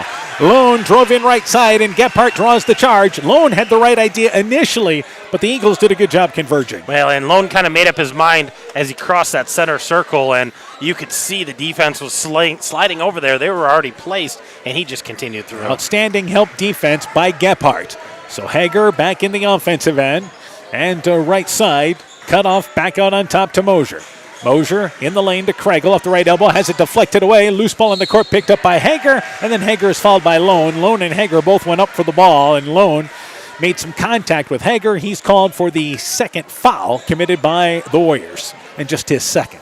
His second, the second of this quarter. So they definitely don't want to send anybody to the free throw line for a lengthy time in this quarter, a chance for a team to extend or get back in. Kregel backcourt to Hager. Again, the Warriors got shot out of the 2-3 zone in the first half as the Eagles hit a couple of threes. They've played man-to-man since, but again, most teams, they are going to switch on a lot of those picks.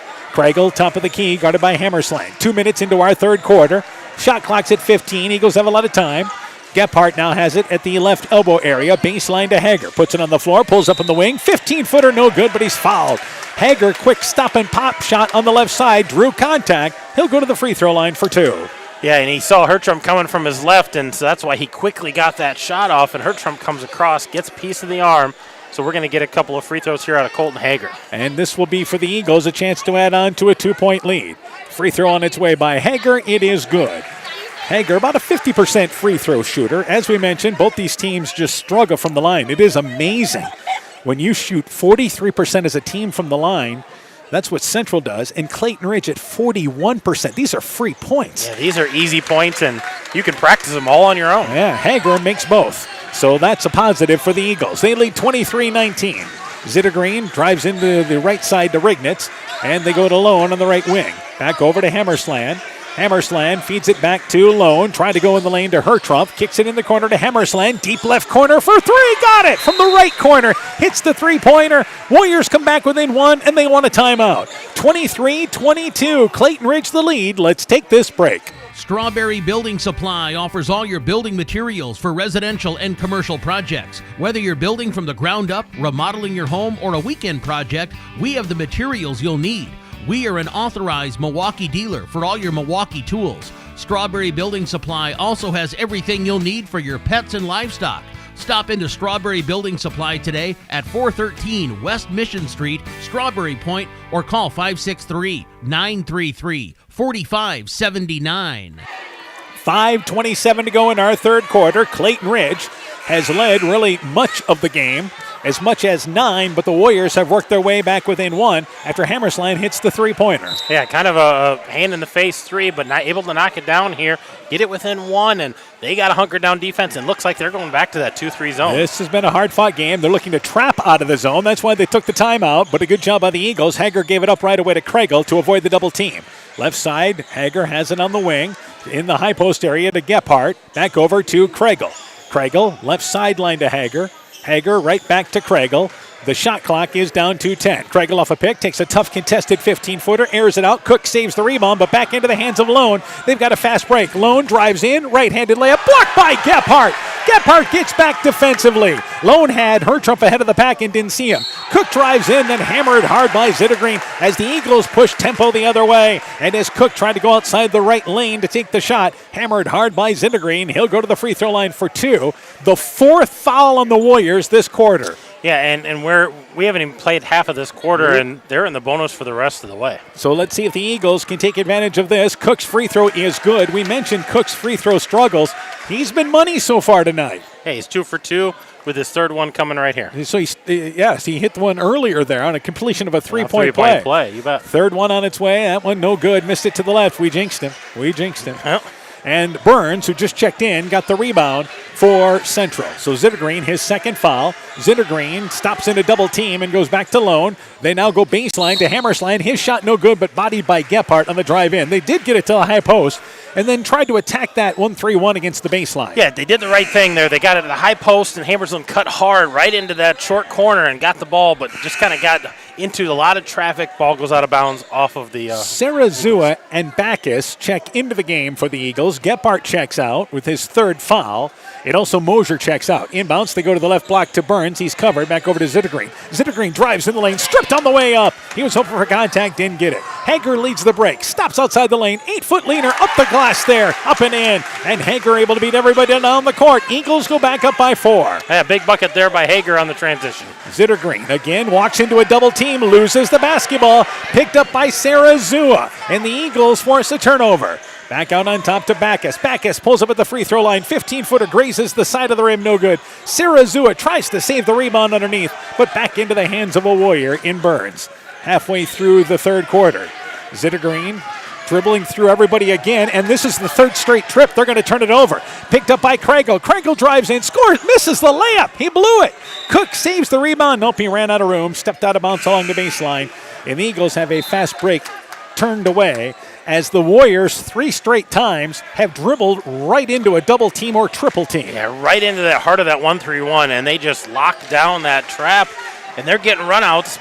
They only came up with a couple of points. Number 12 coming into the game, and Caden Fetty, his first appearance for the Warriors. Lone tried to go to Burns. It's deflected off the hands there of Sarazua at the high post. So everything being challenged in the lane and just not some sharp passing right now. No, the passes are a little late and a little off target there. They need to find a better hole to attack. Hammersland lowers the head and drives in, and a blocking call on Sarazua. Sarazua just a split second late, but Hammersland was determined to take it to the basket. That's a couple of football players bodying up there in the lane. I thought Sarazua was in a good position, but moving just a little bit late there, so the official says, now we're going to take the block here. And Mosier will check in. Sarazua with 3 fouls, checks out. Meanwhile, Gephardt will come back into the game for the Eagles, and it will be Backus checking out for them. They want Gephardt to play the bottom of that 1-3-1, I believe. So Lone takes it out of bounds off the right side of the basket. And Lone goes left side to Burns, an errant pass. Burns unable to track it down in the corner, and they lose it out of bounds. Again, Warriors, is that the 4th straight trip without a shot? 4th straight trip that they haven't even had a shot attempt. Not even a look. Not even a look. So they're only down by 4 with 3.5 left in the third. Eagles have missed a chance to kind of grab a hold of this game. Gephardt on top to Kregel. Kregel brings it baseline.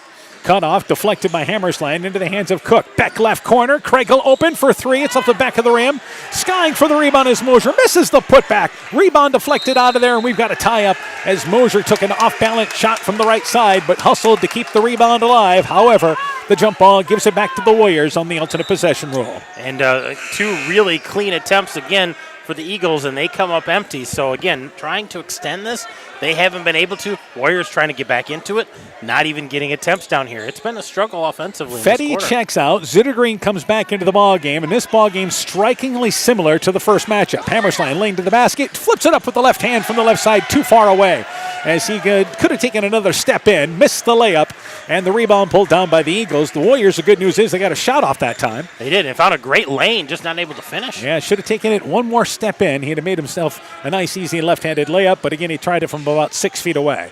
Hager, top of the key. Eagles still lead 26-22. Right side of Backus. He's open right corner for 3. Got it from near the right corner, and the Eagles go back up by 7. What a quick shot there by Backus and knocked it down. And Zittergreen in the offensive end. Left side to Hertrump. Hertrump, he's got a lane baseline, loses the basketball, picked up by Kregel, and again, the Warriors turn it over in the offensive end. Yeah, 5 out of the last 6 trips, just turnovers. Kregel lowers the head, bodied by Hammersland, and that is the 5th foul on Central. So the Warriors have turned it over far too often, and now going to put the Eagles to the free throw line for 2. Well, we talked about, can the Eagles take advantage? Here's an opportunity for them. That's the 3rd foul there on Owen Hammersland, but more importantly, free throws. For the Warriors here, the second quarter is how they want to run their offense. Yeah, it is, and they're just getting away from it. Kregel's free throw good. Eagles lead by 8. Lone checks out. Rignitz back into the ball game for Central. They've just been rushing themselves offensively. Just no other way to say it. Second free throw by Kregel. It is good. And the Eagles equal their biggest lead, which is 9. They led 14-5. And that was at the end of the first quarter. So the Warriors down. Zittergreen left side to Hammersland. Hammersland has a lane to the basket. He's bodied on the way in as we have started to mount up the fouls here in this second half. Hammersland on the drive. They say he's going to foul on the shot attempt. I thought maybe it was on the floor. But either way, it's the 4th whistle against the Eagles and the foul committed by Maddox Mosier. Yeah, I thought that was probably on the ground, but they're going to say he was attempting the shot. So we're going to shoot 2 free throws here for both teams the rest of this quarter. Yep, 2:09 to go. Let's see which team can take advantage of it. At the free throw line, Hammersland free throw, it is short. And he'll get another opportunity. Hammersland from the free throw line this year below 50%, 11 of 27. As Sarazua comes back into the ball game. Checking out is Mosier. Second free throw being eyed now by Hammersland.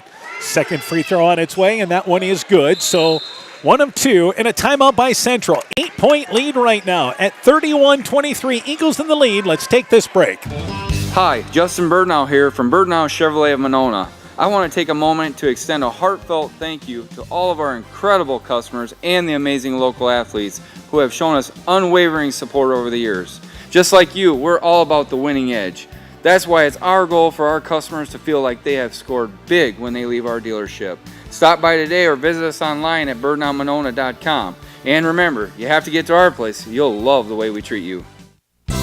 Being good at life means getting your finances together so you can focus on the moments that matter most. With over 175 years of expertise, New York Life Insurance Company provides you with benefits you can enjoy while you're, living. So give your local agents, Andrew Reimer or Troy Springer in both Guttenberg and Monona, a call. You can reach Andy or Troy at 563-252-2471. That's 563-252-2471. They can help you and your family be good at life.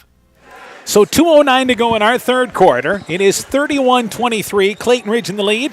And since it was 23-22, this is an 8-1 run by Clayton Ridge. Yeah, and Clayton Ridge just got to keep pouring it on, try to extend. They don't want to have those lapses in offense. Central, you got to get stops. You did things so well in the second quarter. And you got to do it Warriors here. now go to a one, it looks like a correction there. They're going to go man-to-man now here. So they're going to stay actually man-to-man. Right side, Kregel, inside 2 minutes left in the third. Kregel wants to go one-on-one, covered on top to Hager. He's going to take a three, blocked by Zittergreen. Hager gets the rebound, saves it over to Kregel, left wing for three. It's off the back of the rim. Long rebound picked up by Zittergreen. Zittergreen leads the break, scores the right-handed layup. Kregel tried to close, but not in time, and it's a 6-point lead for the Eagles. 31-25, a rare run out for either one of these teams. A long rebound and a great read there by Vaughn Zittergreen. Just go with it, and he finished strong at the rack. And back out on top to Kregel. Kregel off a dribble, goes between two defenders, floats up the shot. It is no good, as that was a lot of traffic to try to get through. Loose ball picked up by Hertrump. Central back into the offensive end.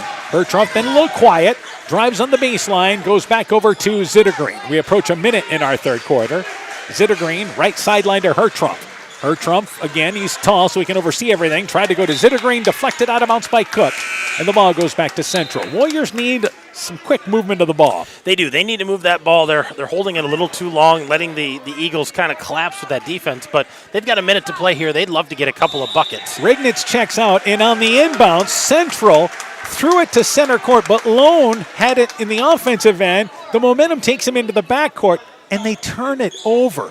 Again, they've been plagued by turnovers this third quarter. And if you're Coach Stramer, that's just got to be frustrating because it's another lost opportunity. You didn't even get an attempt. Hager drives in the lane. Shot blocked by Hertrump on the help defense. Loose ball picked up by Lone. We're down to 50 seconds left in the third. Lone left side to Zittergreen.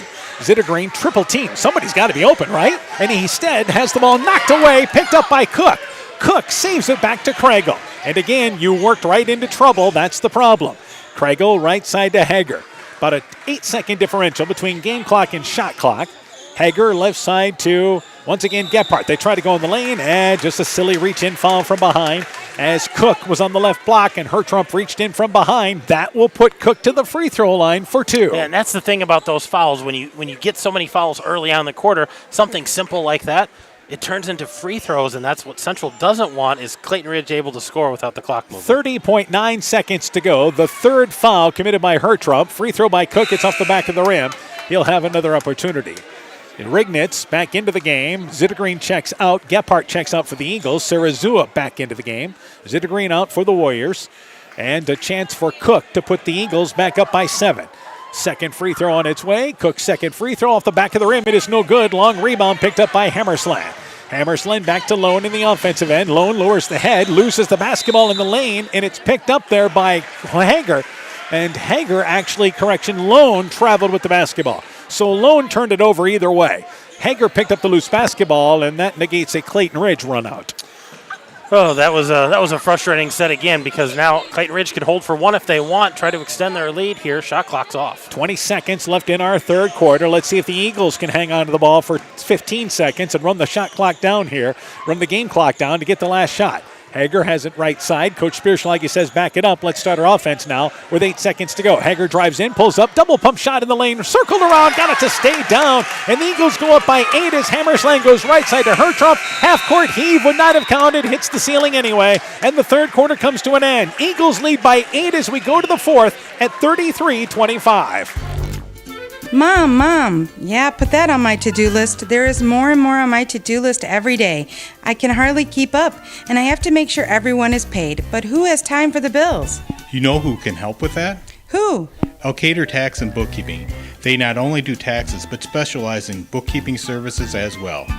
Has your to-do list gotten too long? Want help? Give Elkader Tax and Bookkeeping a call at 563-245-2154. Warrior Eagle Basketball is brought to you in part by Culligan Water Conditioning in Elkader, the Loena Savings Bank, member FDIC, Myers Auto Service in Monona, Bruins and James Insurance, your Grinnell Mutual agent in Monona, Car Auto Group, online at karautogroup.com, and by Rivals Inc., custom gear, screen printing, embroidery, and online shopping at rivalsinc.com. You're listening to Upper Iowa Conference Basketball on KCTN, Garnavillo, Elkader, Iowa. Clayton Ridge outscoring Central 14-10 in that third quarter, but again, they closed it on a 10-3 run, so they lead by 8. As we start the fourth quarter, it is the Eagles basketball. Kriegel, Hager, Gephardt, Mosier, and Cook to start the fourth quarter. For Central, Lone, Zittergreen, Hammersland, along with Hertrumpf, as well as Rignitz. In the lane, tough shot there by Hager. Banks it up and in, middle of the lane from 8 feet away. And the Eagles go up by 10, their biggest lead of the night. Yeah, it's a big lead, and they got to play some defense here. Central's got to find a way to run an offense. Lone right side to Hammersland, and he's covered. Goes over to Hertrumpf, reverse layup from the right side, just flipped underneath as he moved from left to right. Back within 8 on the inbounds. It's deflected away by Lone as the Warriors try to up their pressure a bit. Well, and if you want to look at one stat in that third quarter, the Warriors are now up to 20 turnovers. Clayton Ridge didn't have a turnover in the third quarter. They took care of the basketball. And the reason why they're up by 8 points right now. Kriegel has it taken away by Hammersland, who picked his pocket, knocked to the floor, and I believe they say the ball is out of bounds. Hammersland felt that he was fouled as he was bumped to the floor, but he loses the basketball out of bounds on the baseline right in front of us. Yeah, and he had Kriegel's pocket picked there, just couldn't reel it in. And it will be Gephardt inbounds to Hager. So this is man-to-man full court. Backcourt area, Hager able to beat the pressure, brings it right side to Cook. Baseline set shot, 15 feet away, nails it. Cook, way to square up. Eagles go back up by 10. Yeah, Cook averages about 4 points. He's at 8 tonight, doubling that total. Zittergreen, and he's bodied there by Kriegel. That'll be the fourth foul on Kriegel, and I like that. Kriegel awkwardly brings up Von Zittergreen like it was the Heimlich maneuver, helping him up. But he did get the job done. Yeah, got him to the floor, and it was kind of straddle him, just kind of scoops him up by his chest, picks him up, puts him back on his feet. And I believe that the Eagles are going to take a timeout here. No, we've got a little bit of a moisture on the court where Zittergreen ended up there along with, once again, Kriegel. And a good job here as our towel boy, Coach Spierschlage's son, able to bring out the towel. And we'll dry that area of the court as Zittergreen and Kriegel both ended up on the floor. 7:08 to go in our fourth quarter. Eagles lead by 10. And they need another stop here. Central needs to find that offense, try to get a good look down this time. Lone to Zittergreen, puts it on the floor, covered at the right elbow. Pass with a lot of traffic there, goes off the hands of Rignitz. And again, you're asking for trouble. There's so much traffic down in there to try to needle that through. Just ain't going to happen. A lot of hands, a lot of activity in there. The Eagles in this 1-3-1, and they're just going to tip a lot. Hager has it knocked away by Lone, picked up by Rignitz, Hammersland, who scores the right-handed layup. And the Warriors needing that back within 8. And now a timeout by Clayton Ridge. 37-29, timeout Clayton Ridge. Eagles have the lead by 8. Let's take this break. TNT Power Sports sells and services all makes and models of UTVs and ATVs. We have a nice selection of clean used units available along with new units. Contact Brian, Sawyer, or Tracy for your next UTV or ATV purchase. To keep your UTV or ATV in top-notch condition for work or play, schedule your service work with Brian or Nathan by calling 563-245-1100 or stop into TNT Power Sports north of Elkader on Highway 13 for all your sales or service work. 6:49 to go. Let's update you on a couple of scores. 50-36 now. It is Maquoketa Valley pulling away from Edco in the second half. That is, again, 50-36. Also tonight, Springville has defeated Starmont 48-33. That's the final score of that ball game. MFL Marmac has defeated West Central tonight, 89-37, the final score there. And as we mentioned, Keyhigh beat Postville 62-35. North Fayette Valley leads South Wind 56-43 at the end of 3. Kregel with the basketball, and they throw it away. Intercepted by Zittergreen. Zittergreen drives in, lays it over the front of the rim, but leaves it short. Lone the rebound. He misses the putback from the left side. And now we've got Lone along with Kregel rolling over on the floor. And it is a jump ball. They're going to call a foul. They're going to call a foul, I think, on Kregel there. And if that's on Kregel, that I believe is his 4th. So a foul committed there. It's on the Eagles. And off the left side of the basket, it will be, once again, Lone to take it out of bounds. So those two just wrestling down there in the court. Yeah, there was. There had to have been a reversal. Inbounds Hammersland, left corner for 3, got it! And the Warriors creep back within 5 with 6.5 to go. Two-possession game right here. Hager, backcourt, pushes it sideline to Mosier in the offensive end. Maddox Mosier goes right side back to Hager. So the Warriors have up the pressure. Hager, baseline 15-footer, leaves it short. It is no good. Hammersland gets the rebound. The one thing the Eagles don't want to do is play quicker at a quicker pace. Zittergreen right side to Hammersland. We approach the 6-minute mark in our 4th. Zittergreen to Lone. Lone's got a lane to the basket, drives in between 2 defenders and knocked to the floor. He's fouled on the drive in. He'll go to the free throw line for 2. Yeah, they're going to say they're going to say this is on the floor. They're not going to give him the shot. So that is the 3rd foul, however, on Clayton Ridge. Central has not committed any, and that is the 5th foul on Maddox Mosier. So he will foul out of this ball game now as Mosier and Kregel with those 4 fouls check out. Yeah, he's going to go to the sideline as well. I don't think this will be long for Kregel. They're going to want him in there handling the ball and being able to take shots. So again, off the left side, inbounds to Hammersland. Left corner for 3, got it! Hammersland is it back-to-back threes, and with 5:50 to go, the Warriors back within 2. And you can hear the Central faithful getting into it. They're back in this ball game. And now, timeout by Clayton Ridge. We've got a good one coming down the stretch. 5:48 to go. It's a 2-point lead for the Eagles. Let's take this break. Wilkie's in Elkader is Iowa's oldest family-owned grocery store. You'll find Wilkie's 2 blocks south of the Keystone Bridge in historic downtown Elkader. Stop in and enroll for a Wilkie's reward card and receive points every time you shop. Then log on to their website at wilkiesgrocery.com to view the weekly specials, check out your reward points, make out a shopping list, and more. Wilkie's in Elkader, open Monday through Saturday, 8 a.m. till 7 p.m. Scooter's Coffee in Manchester offers a variety of coffees, smoothies, blenders, and breakfast food products served all day long. Scooter's Coffee offers fast and friendly service, too. In a hurry? Use the Scooter's Coffee app to order, pay, and earn rewards. Simply stop at the drive-thru window and pick up your order. Scooter's Coffee is open Monday through Saturday, 5:30 a.m. till 8 p.m. and Sunday, 6 a.m. till 8 p.m. We look forward to seeing you at Scooter's Coffee in Manchester. So Central, which has struggled from the field, suddenly heating up with back-to-back 3-pointers by Owen Hammersland. They're back within a bucket. Yeah, 4 of 6 in this 4th quarter. 2 threes, 2 twos. They're getting hot at the right time. And what they've done is picking up the pressure, and Hager is bodied by Alone, and that time a little too aggressive as he hooked him with the left leg. So the foul is the first on the Warriors, but this is what has quickened up the pace for Clayton Ridge now. Yeah, it has. Central putting this full court man-to-man pressure and just making them go the length of the court, go a little faster than they want, maybe. Lone to Kregel, back in there with those 4 fouls. Kregel has the ball stripped away by Hammersland. Hammersland drives in, the layup, it is up and in. Kregel tried to block him, and he better stay away with those 4 fouls. But the game now tied. Hammersland 8 in a row for the Warriors. Yeah, Hammersland having a huge 4th quarter here with steals and finishes. Hager back in the offensive end, brings it left side. The Eagles suddenly had a 10-point lead moments ago. It's trimmed to 2. There's one of them baseball one-handed passes. It's knocked away by Rignitz. The Eagles turn it over again. Hammersland back to Hertrump as we approach the 5-minute mark here in the 4th. Hertrump able to oversee the 1-3-1. Back out on top to Zittergreen. Zittergreen right side to Hertrump. Hertrump back out on top to Hammersland. He drives in. Little push shot with the right hand. No good. Lone gets the rebound. Saves it back to Rignitz, but it's through his hands. Rignitz and Cook go after the basketball, and I think Rignitz calling for the foul in front of the Central bench. Good hustle by both those kids, but that'll be the second whistle against the Warriors here in the 4th. And another good look by Hammersland. He got himself in the lane, kind of off balance, but got a good look. He took it right-handed, and remember, he's left-handed. So back to Hager.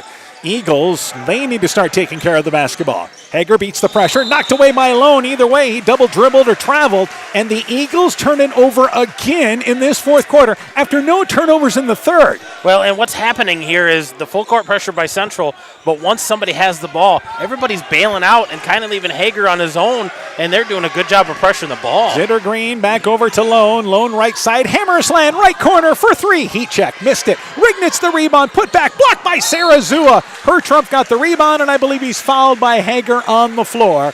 And that is the fourth whistle against the Eagles. So, yes, free throws are going to play a huge factor in this game. Yeah, absolutely. Lone takes it out of bounds near the baseline area, tries a soft pass, and it's knocked away by Cook. And Cook, it goes off the hands of the Warriors. I think the officials are going to talk. They're going to talk this over and figure this out, make sure they know. But that was a soft pass that they tried to make, and this happened right in front of the Central bench. So our officials having a lengthy conversation about what you saw and what I saw, and I believe they're going to still give it to Clayton Ridge. Well, it was a soft pass, and then the receiver never went to it, so it was kind of up for grabs, and two hands go off of it. They said it went off the Central last. Backcourt area, Gephardt gives it to Hager. Eagles try to retake the lead, and Hager, a reach-in foul, and just a silly reach-in foul from behind by Lone. Lone had good defense initially, then just reached in from behind. That'll be the third whistle on the Warriors now. Well, and Lone got behind the ball there. Hager turned the corner, was looking to drive, and he was just on the side, just kind of stuck out the wrong hand and made some contact. That's the fourth foul on Lone as well, so that is a major concern for the Warriors.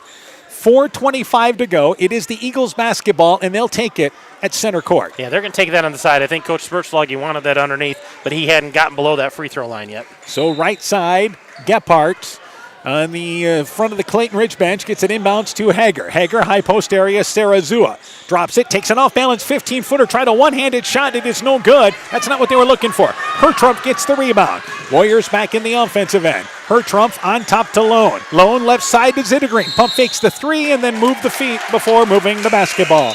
Pump faked the three and then traveled, and the turnover gives it back to the Eagles. Pump faked had a good pump fake to get the defender in the air, but then switched the feet before he put the ball down. And they're going to continue with this full court pressure here. They're making Hager work pretty hard now. And again, the Eagles with another chance to take the lead. Hager in the backcourt, now guarded by Zittergreen. Left side to Kregel. Kregel takes a three just off the left side, on its way off the back of the rim. Shot is no good. Quick shot by the Eagles. They come up empty. Halfway through the fourth quarter, Lone in the offensive end to Rignitz. Loses the handle on it. Diving for it is Kregel, but he slides out of bounds. Love the effort. On the near side, Kregel just diving in on the loose ball. It stays down here with the Warriors, and they take a timeout. 3:49 to go. We're tied at 37. Let's take this break. Broadband is more important and versatile than ever, and you no longer need a home phone to utilize Neat's fiber broadband service. Freedom plans are now available to all subscribers on Neat's fiber network in and around Farmersburg, Luena, Monona, Postville, and St. Olaf. With speeds up to 250 meg, Neat's managed Wi-Fi is also included at no additional cost. Call today for more information on Neat's new Freedom plans and enjoy reliable, super-fast broadband internet service from Neat. Call us at 539-2122 today to discuss which Freedom plan is best for you. Neat, connecting you now.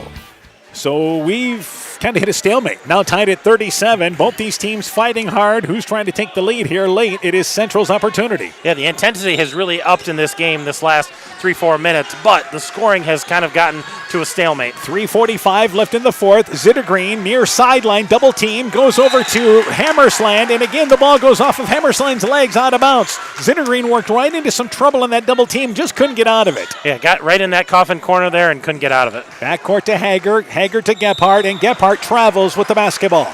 Handling the basketball for both these teams right now, a bit of an adventure. Yeah, that's the biggest hurdle both of them have. I know they need to score. I know that they need to defend. Somebody's got to take care of the basketball. And it will be the Warriors basketball, so they get another chance to take the lead. Hammersland left side to Zittergreen. It was actually Hertrump. Hertrump left wing, and he's fouled by Cook. So that will be the fifth foul on Clayton Ridge. And now Central goes to the free throw line and a chance to take the lead. Yeah, they're going to be shooting two here from here on out, and I believe that is that only Cook's first foul. He's been doing a great job at the top of that 1-3-1, keeping his hands off. He's the jumping jack at the top of that 1-3-1. To the free throw line once again is Hertrump. Hertrump's free throw on its way. It is good. He's a little over 50% shooter at 9 of 17. And the Warriors have their first lead since early in this ball game. Yeah, this game feels eerily like that first matchup. Second free throw off the back of the rim. It is 1 of 2. Cook Skies gets the rebound off the right. Back to Kregel. 3:30 left in the fourth. Kregel into the offensive end. Left side, cut off, back over to Hager. Hager puts it on the floor at the elbow, pulls up, 15-footer, leaves it short. It is no good. Rebound pulled down by Zittergreen. Cook did a good job of avoiding Zittergreen, not running into him. Zittergreen in the offensive end. Back right side to Lone. 1 point lead for the Warriors. Lone right side to Hammersland. Hammersland on the wing. Covered. Top of the key to Zittergreen. Top of the key for three. It's off the mark. Missed it to the right. Kregel gets the rebound off the right. Eagles again with a chance to retake the lead. Down by 1. Hager, top of the key, left side to Kregel. Again, the man-to-man continues for the Warriors. Kregel off a pick, trying to back his way down, right side to Hager. Pump fakes the three, drives in, pulls up on the wing, 15-footer, banks it well long, but the rebound ricochets to Cook on the left baseline area. He'll bring it back out on top. Eagles maintain possession. Yeah, that's a big rebound there. They can reset, run their offense, try to get another good shot. Cook along the baseline, on top to Gethard. Left side, Hager open, left side for three. Graces the side of the rim, no good. Gethard the rebound, but misses the putback with the left-handed shot from inside the left block, and Hertrump clears the rebound. The Eagles turned away. Yeah, they had three good opportunities there, came up empty. Zittergreen back to Lone. 2:15 in the fourth quarter. Warriors lead by 1. Hammersland to Hertrump. Deep right corner for three. Got it! It is a huge three-pointer from the right corner, hit by Hertrump, and the Warriors lead by 4. Yeah, that was a big basket, and they did not recognize him right away at all. And right side, it is Cook. Inside 2 minutes left in the fourth. The Warriors down by 8 to start the quarter. They lead by 4 here. And the Eagles suddenly need a basket. Hager, right side. They've been stuck on 37 for a while. Kregel, he's got a lane to the basket. Leans in. The right-handed shot, no good, but bailed out by contact as Kregel hits the floor hard. He'll go to the free throw line for 2. Central has outscored Clayton Ridge 16-4 in this third quarter here. This fourth quarter, rather. Fourth quarter, yeah, absolutely. And it's just been crazy how the stagnant that offense has gotten and the tides have turned. Kregel's free throw popped in and out. It is no good. The Eagles have been hanging on 37 for a while. Kregel, as we mentioned, was 4 for 4 from the free throw line coming in. He's missed some time with injury, so really yet to get back to his full form, though he's been good from the free throw line. Second free throw on its way. That one circled around, no good. Rebound pulled down by Rignitz. Again, the Eagles come up empty on the 2 made free throws. Both teams in the bonus, the final 90 seconds. Lone across the timeline offensively, tried to go right side, knocked away by Cook, and then Cook traveled with the basketball.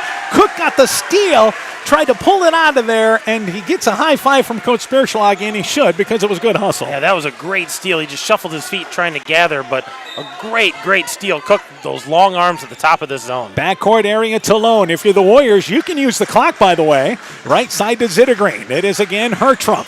Hertrump near the right corner. Drives baseline. Cut off. Back over to Zittergreen. Zittergreen drives in, back over to Hammersland. Hammersland, he drives in, uses the right hand. It's off the glass, no good. Zittergreen, the rebound, his putback, banks it well long, never got set. Gephardt clears the rebound as we approach 1 minute left in the fourth. And Clayton Ridge here needs a basket early. Hager back out on top to Gephardt, and a timeout. Oh, Gephardt traveled with the basketball. Gephardt caught it on the exchange from Hager, and the turnover gives it back to the Warriors. Yeah, now Clayton Ridge needs to stay aggressive, try to get steals, get stops, limit Central from scoring. They've got enough time. They can have a couple of possessions. 1:02 left in the fourth. If you're the Eagles, play defense, get a steal if you can. They get it into the offensive end to Lone, who stops his dribble and throws it away, but there is a kick. The reason why the ball got thrown away is because there was a kick on the Eagles. It stays down here with the Warriors. Yeah, they bailed out there, luckily, to get the ball back. And inbounds to Hertrump. Hertrump holds the basketball up high. And again, gets it left side to Hammersland. Hammersland right side to Zittergreen. Shot clock's at 20. Again, you can take your time. Zittergreen drives in and a foul. He reaches. They call another kick there? Another kick. Yep, right. They're going to call that a kick. So Zittergreen tried to step through 2 defenders. The ball kicked by the Eagles. And now Central, Coach Stramer has a question for the official with 47 seconds to go. So he's got a shot clock question probably. I'm sure that's what this is. This is a shot clock. Does it reset? It does not on that kick. So 20 seconds to go. The officials on the shot clock. 47 seconds left on the game clock.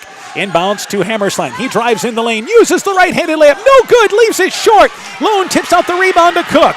Cook back in the offensive end, needs a guard to come get him out, and they throw it away. As Hager got the ball, tried a diagonal pass to Gebhardt, they turn it over with 35 seconds left in the fourth, and the Eagles want a timeout. Central with possession. They lead 41-37. Let's take this break. Life's better when you're under our roof because our agents can help you choose insurance to help protect what matters most. Life insurance from American Family Life Insurance Company can help financially protect your loved ones by replacing a portion of your income if you were to pass away. That means your family could have the help they need to continue to pursue their dreams. Contact Julie Depke, agent at 205 South Main Street in Elkader today.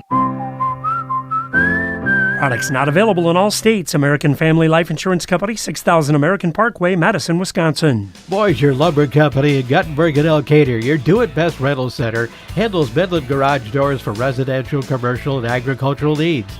Midland Steel garage doors provide the best all-around value when appearance, security, durability, and low maintenance are desired. Boisier Lumber and Midland Doors take pride in providing their customers with top-quality products and superb customer service. Contact Boisier Lumber in Guttenberg and Elkader, your do-it-best rental center for Midland overhead doors sales and service. 41-37, Central in the lead. A third quarter dominated by Clayton Ridge. Well, I shouldn't say dominated, but they extended to an 8-point lead. At one point it was 10. And the Warriors now lead by 4 with possession. 35 seconds left in the fourth. Yeah, they've crawled back into this and now taken the lead, and we're down to single possession or 2 possessions. Clayton Ridge needs to stop. Zittergreen across the timeline, gets it ahead to Hammersland. We're down to 25 seconds to go. Rignitz in the offensive end and is quickly fouled by Backus with 24 seconds to go. And again, everything is 2. Rignitz to the free throw line for 2. He is 10 of 26 on the season. Yeah, they knew exactly who they wanted to foul. They went after a couple of guys right away. Rignitz was one of them, so they're taking their chances with him at the free throw line. This is a 12-0 run, by the way, for Central. Rignitz's free throw, it is no good. Grazes the front of the rim. It was 37-29. Yeah, it was. This is a great stretch here by the Warriors. 24 seconds left in the fourth. Second free throw being eyed by Rignitz. Free throw on its way. Circles around. Kisses the backboard and goes through. They'll take it. They lead by 5 with 24 seconds to go. Eagles have to attack in a hurry. Hager in the offensive end takes a 22-footer right side off the front of the rim. Shot no good. Kringle gets the rebound, and the Eagles bring it back out on top. Kringle, top of the key three, on its way. Got it! With 10 seconds to go, and they take a timeout. Back within 2 with 9.7 seconds to go. So the Eagles kept the possession alive. Their first basket in a while brings them back within a bucket. Warriors have possession. Yeah, Warriors are going to have possession. They're going to be able to run the baseline down here, so they're going to have some options. But the Eagles, they've been doing a nice job of getting stops before Central can get into the front court. Let's see what they've got dialed up here. Both coaches working hard. So the Eagles take the timeout. Both these teams good shape. Each has a timeout here at least to use in this fourth quarter. If you're Central, you know Clayton Ridge going to hit you with full court pressure. But who do you get the ball in the hands of? You're talking about free throw shooting wise. As a team, you only shot 43%. Jake Hertrum's probably the guy you want to go to. Yeah, probably. He's probably one of your more solid free throw shooters. Isaac Lone would be a good option as well. But I think you got to get the ball in bounds. That's number one. Take care of it. You can burn a lot of time just getting the ball in bounds and holding on to it for those 5 seconds. If you're the Eagles, force a turnover here. If you don't get the turnover, obviously you're going to have to send Central to the free throw line, but you can play defense here right away. Yeah, you can play aggressive defense, and if you do happen to get that steal, you can take it strong to the hoop because you only need 2. Maybe you get the basket and the foul. So 42-40, a 2-point lead for Central. They'll take it out to the right side of the Clayton Ridge basket, and here's full court pressure. Zittergreen takes it out of bounds, and again he can run the sideline. Zittergreen gets it inbounds to Lone, knocked away by Kregel. 8.7 seconds to go. It's a dangerous pass into that coffin corner, and now they'll take the ball out of bounds towards that corner. Yeah, now they got to take the ball and they got to stay put. Send somebody deep, and Zittergreen in the backcourt, problems getting it inbounds, gets it inbounds to Rignitz, and Rignitz fouled with 7.5 seconds to go. Zintergreen didn't have anybody open, but Rignitz got himself free at the top of the key in the defensive end. Yeah, Rignitz kind of came back in a curl route there, if you're talking football, just to come back to the ball so they could get it in bounds. With 7.4 seconds to go, only 2 Eagles on the line. Central pulls everybody out. Rignitz just there moments ago. Free throw on its way. It is short. So the best Rignitz can do is make it a 3-point game. If you're the Eagles, again, attack. Well, you got to secure the rebound. That's going to be important. Get the rebound, and then you got to go. You got to have a motor on you. The line is now full. Everybody's back in. Rignitz's second free throw. It rattles in and out, pops up, and goes back down. They lead by 3. 7.4 seconds to go. Kregel back into the offensive end for the Eagles. Brings it left side, and he's fouled. They call a carrying violation. Kregel carries the basketball with 2.3 seconds to go as the Warriors were covering him on the far sideline. Yeah, he was just trying to get around the corner and to get down there to get the 3 and carry the basketball. Inbounds to Hertrump, fouled with 2.3 seconds to go. So Hertrump, who hit a big 3 to give them the lead, goes to the free throw line here for 2 to close the deal for Central. And what a fourth quarter rally here by the Warriors. And Central, Clayton Ridge's got to hope that Jake Hertrump misses both of these. Otherwise, it's a 2-possession game and you're out of time. And again, there is nobody on the line. The officials are going to talk about how much time is left. Kregel brought it into the offensive end, tried to push it on the far sideline, but carried the basketball trying to get to the corner. And let's give some props to the Warriors. There was a couple of guys guarding him. There's a couple guys after him, and they did a nice job of forcing that turnover. 2 seconds is what they leave on the clock. Instead of 2.3, it's now to 2 seconds. Hertrump's free throw, it is good, and that's going to do it for the Warriors. 25 points as they take a timeout. 25 points in the first 3 quarters of this ball game. They scored 19 here in the fourth. Yeah, this has been a high-scoring fourth quarter, and another chance here for Hertrump to extend this, but that 4-point lead is going to be enough to get the Warriors the dub tonight. They trailed 37-29 to go on a 12-0 run to take the lead. Kregel's 3 brought them back within 42-40, but for the Warriors, just enough free throws the last couple of trips. Yeah, they haven't been, super strong there, but enough to kind of keep this out of reach and kind of put the Eagles behind the 8 ball. Couple of finals just in. North Fayette Valley has defeated Southwind 67-56. Maquoketa Valley over Edco 63-41. Meanwhile, Springville has defeated Starmont 48-33.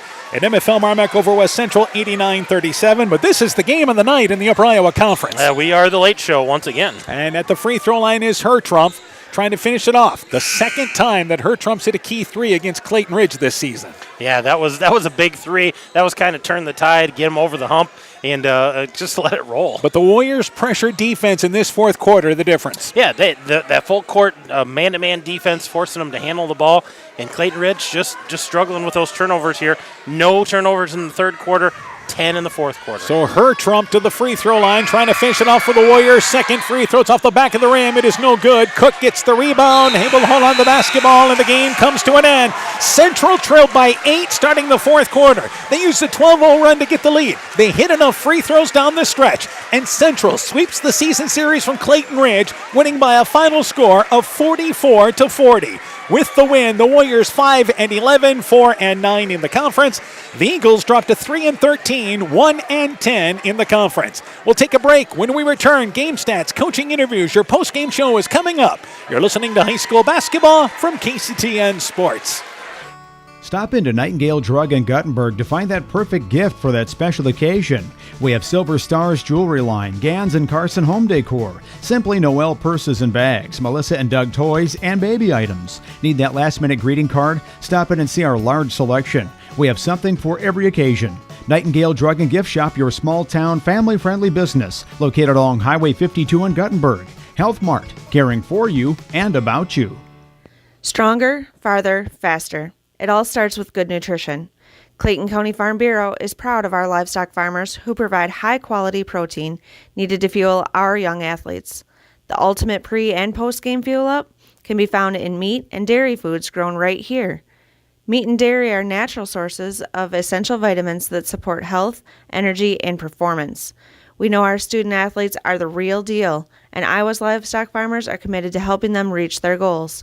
To learn more, visit realfarmersrealfoodrealmeat.com. It's pretty unusual for a bank to be 100% employee-owned. And Freedom Bank wouldn't have it any other way. Employee-owned means we're not just your bank. We're your friends and neighbors. We value being active community partners, and we believe in donating generously to local causes. We empower success, not just for our customers, but for our communities as well. Visit Freedom Bank in Elkader, Monona, Postville, Waukon, and Decorah, or online at freedombnk.com. Member FDIC. This is Chris Holbert, General Manager of Hall Roberts Son Incorporated in Postville. We would like to wish the area student-athletes both a safe and successful sports season. We have been a community-based company since 1864, servicing and supporting the area ag industry with products necessary for daily success. We look forward to continuing to serve and support both the ag industry and high school athletes in our surrounding communities. Thank you and good luck from the families at Hall Roberts Son. When I started out in the car business, my dad gave me some good advice. Hi, it's Forrest Brown with the Brown's family of dealerships. What my dad told me is when you sell someone their first car, you need a good sales department. But if you expect to sell them their second, third, and fourth car, you better have a great service department. Visit any one of the Brown's family of dealerships in Guttenberg, Elkader, West Branch, or Victory Ford in Dyersville and find out why Brown's is your hometown dealer, no matter where your hometown may be. Well, for 3 quarters, this was an interesting matchup. Both teams never really found their footing. Clayton Ridge led 14-5 at the end of one. Central outscored them 10-5 in the second quarter, so it was a matter of every other quarter, it seemed like. It was 19-15, Eagles led at the half. They led 33-25 going into the fourth quarter, pushed that to 37-29, but then a 12-0 run by Central. They outscore Clayton Ridge 19-7 in the final quarter to win 44-40. Let's go to the stats here for Central with a dominating fourth quarter. Yeah, they had a great fourth quarter. A lot of these points in the fourth quarter, but Owen Hammerslin leads the way with 14 points. Jake Hertrumpf with 12 points, and Vaughn Zittergreen with 12 points. It was Hammersland who hit 2 threes that brought him back from within 2. And he had about 8 in a row, so that was huge for him. 4 points for Carson Rignitz, 2 points for Garrett Burns, and their leading scorer, Isaac Lone, comes up with 0 tonight, and they still come out with a victory. So a great night scoring for some of those guys who maybe upped their average with their output tonight. 44 points. They shot 11 of 28 inside the arc, 5 of 11 outside, so 41% overall. 7 of 15 from the free throw line. That's 47%. 24 turnovers, but they got the W. Obviously for Clayton Ridge, the fourth quarter, that's the telling story, and it starts with the turnovers. Absolutely. They had 10 turnovers in the fourth quarter after having 0 in the third, and they ended up with 22, so they're right there with them, right at their average. Let's go to the totals now for Clayton Ridge. Colton Hager leading the way, 15 points. Seth Kregel with 9 points. Gabe Cook with 8 points. A great night out of him. 5 points for Maddock Mosier. 3 points for Ethan Backus, so 40 points for the Clayton Ridge Eagles. They shot 5 of 19 for 26% behind the arc, 9 of 27 inside for 33%, 7 of 13 from the free throw line, 54% there. They shot 39% overall from the field. And you look at these stats, both of these teams make 5 3-pointers. Both of these teams only make 7 free throws. Central had 11 field goals. Clayton Ridge had 9. Turnovers were even. It was a little bit of shooting, but not for lack of effort. You know, that's the story of these teams. The numbers were so similar. As Clayton Ridge averaged 33.5 points a ball game, Central averages 35.7, so we expected a tight ball game. We mentioned they played a 32-29 overtime game the last time. But this was Central turning up the pressure in the fourth quarter, which allowed them to come back in this game. Yeah, absolutely. They had turnovers that led to runouts, and then pretty soon Clayton Ridge is scrambling. Then they have a couple of big threes out of Hammerslin. Hertrump hits a big 3 in the corner, and all of a sudden Clayton Ridge is behind. A quick break. When we return, we'll be joined by Central basketball coach Brady Stramer when our postgame show continues after this. The Woodland Eye Clinic in Elkader and West Union are proud sponsors of high school sports. We are committed to bringing our patients the highest level of total eye care with detailed one-on-one attention. Our offices offer the newest technology and equipment with a professional team of experienced staff that is committed to you. Call us today for your next total eye care appointment. The Woodland Eye Clinic in Elkader and West Union supports all of our local athletes taking the field or court this season. You love your business. You put everything into it, nurtured it so it grow into the pride and joy it's become. It's only natural that you want to protect it with the right insurance. An insurance policy from West Bend is the best way to keep it happy, healthy, and profitable. We'll wrap it in the cozy warmth of the silver lining. To find out how West Bend can protect your business, contact Michael Beck, agent with Gifford Insurance Agency in Elkader at 245-1360. Welcome back once again to Clayton Ridge. It is Central victorious in our boys game 44-40. We're joined by Central boys basketball coach Brady Stramer. Coach, first off here, we're going to talk about the fourth quarter. We can talk about the offensive numbers, but it really started with your defense, didn't it? Absolutely. You know, we tried pressuring them for, to start the game, obviously, and then most of the second half. They did a really good job with that. I thought when we went man full court, Owen Hammerslin and Isaac Lone specifically gave us good pressure up there. We were able to turn them over a couple times, and just seeing the ball go in the hoop on those layups kind of made a difference for us. Yeah, 10 turnovers by Clayton Ridge in the final quarter. Let's talk about your leading scorer, Owen Hammerslin, in this ball game. 14 points. He was huge in the fourth quarter. Absolutely huge. You know, for a freshman, he's got some ice in his veins. He hit those 2 threes on those out-of-bounds plays to kind of get us back in the game, give us a shot in the arm there.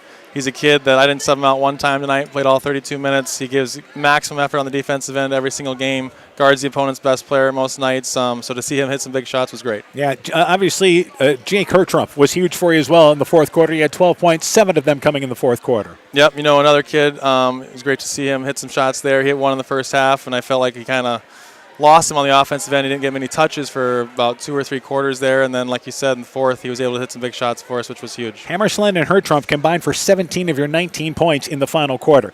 I got a real solid game out of Vaughn Zittergreen tonight. Oh, absolutely. Vaughn, you know, he played off 2 feet really well. And then again, when Isaac Lone picked up his 4th foul there in the fourth, I put him on the ball handler. He didn't sit many minutes tonight either. He played a lot of minutes, played hard, and he made some big shots for us, especially in the paint. I felt like he got in the paint better than anybody else for us, which was huge. All right. Obviously, I think you love the way your kids kept at it tonight, and just like last time you did against Clayton Ridge, had a big fourth quarter. You know, it was very similar because kudos to Kyle and Clayton Ridge, man. They had us completely out of sorts on the offensive end for most of the game. Even the fourth quarter, you know, a lot of those points were off of steals or whatever else. So their 1-3-1 keeps giving us trouble. They do a great job with that, but to our guys' credit, they just kept plugging away, next play mentality. And we did enough in the fourth to come out with a win. Yeah, officially a 14-0 run in the fourth quarter as you were down by 10 and then turned that into a 4-point lead. What's coming up for you guys?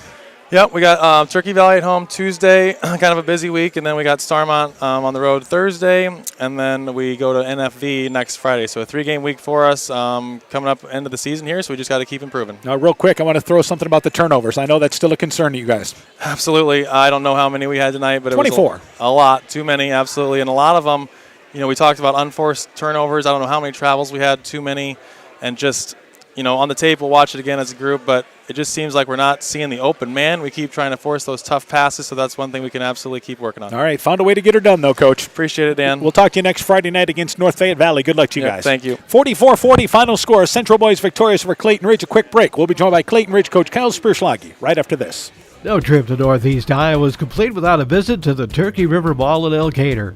Browse and shop through 4 levels with over 14,000 square feet of purely unique shopping.